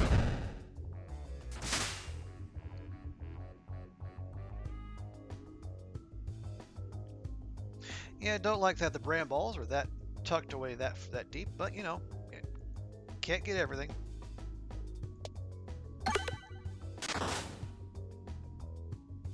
At least we got a reset. That's about all we got out of it, but we did get it.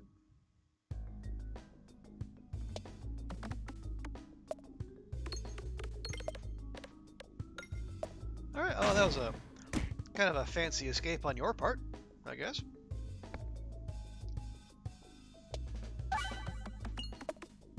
Okay, a little more. There we go. Nice.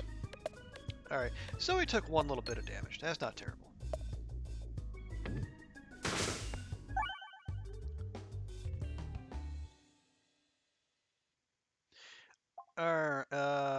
No.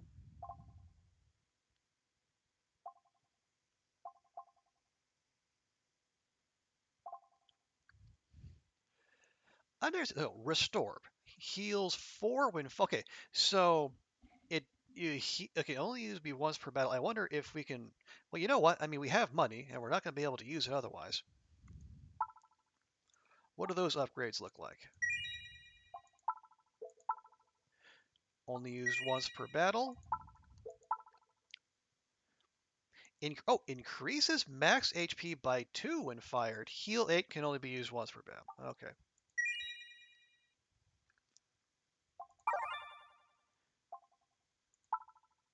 And we got one more here. Okay, all orbs have +1 persist. The board starts with twice as many bombs, or refresh activates nearby pegs when hit. Okay, we're going into the final boss. Honestly, more,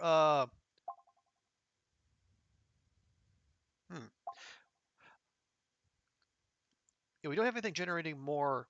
We generate more crits, not more refreshes. Maybe not. Let's just get more bombs. More bombs, more better.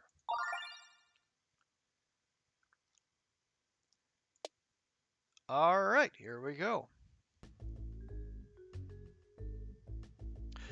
Going up against the big 4 square. Or whatever it is this thing is called.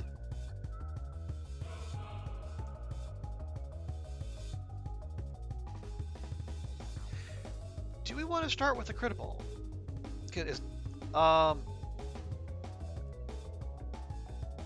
It's not going to set up... Well, it's going to make a bunch of crits. It's not going to set them off. Okay, let's just go. It can still set off bombs. And it'll still... Yeah, it's fine. Oh, it actually got trapped in the top corner there. That's interesting. Oh, nice. Pumpkin pie coming through. And I guess if somehow an orb manages to, get unleashed and all this and not trigger a crit, there's going to be just an absolutely silly amount. A good thing I stopped there. There's going to be an absolutely silly amount of crits on the... Yeah, so the stone has a 26-8. Now, it's almost certainly not going to stay because anything we do is going to, trigger the crit. But still, if it's that buffed up, even if it's just like... Even if it hits only a handful of pegs at the start before triggering a crit, that's still going to it's going to generate a fantastic amount of damage.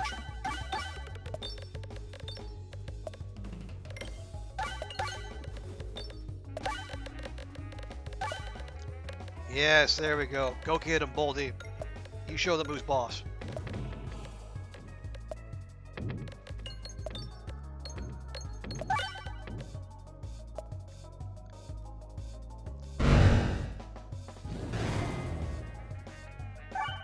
And right away, there's half the problem solved.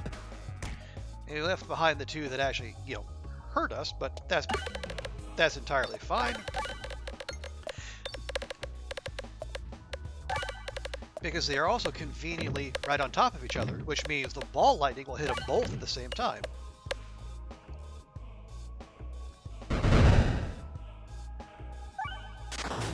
Or, it would have if one of them survived to get got.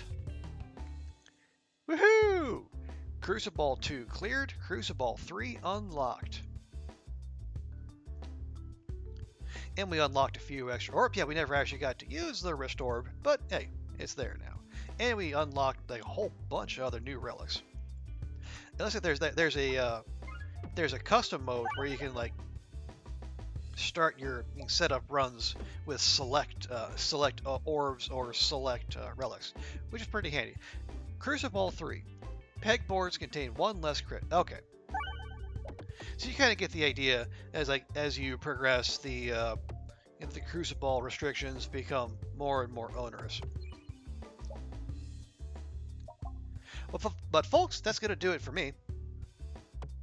That is, we've actually gone for, oh wow, almost 5 hours. I think that's a record for me. I usually only go for like 3. Like I said, I've been having, well, both Peglin is fun, and also Peglin runs can be long if they're successful. So, take that into account if this game looks like it's something that might interest you. But thanks, folks, for coming out. Thanks to Packer, thanks to Will, thanks to Hedgie, and Kukiyomi for coming by. Good to see you. Pleasure to make your acquaintance. So before we close out the night, let's see if there's anyone out there we can raid.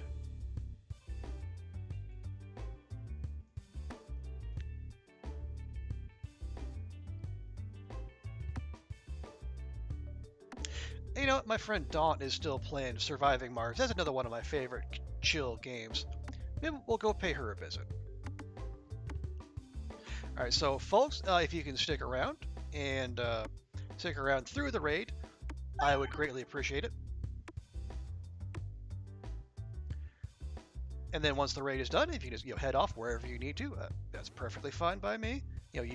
I'm not your dad, and you can go do whatever it is you want.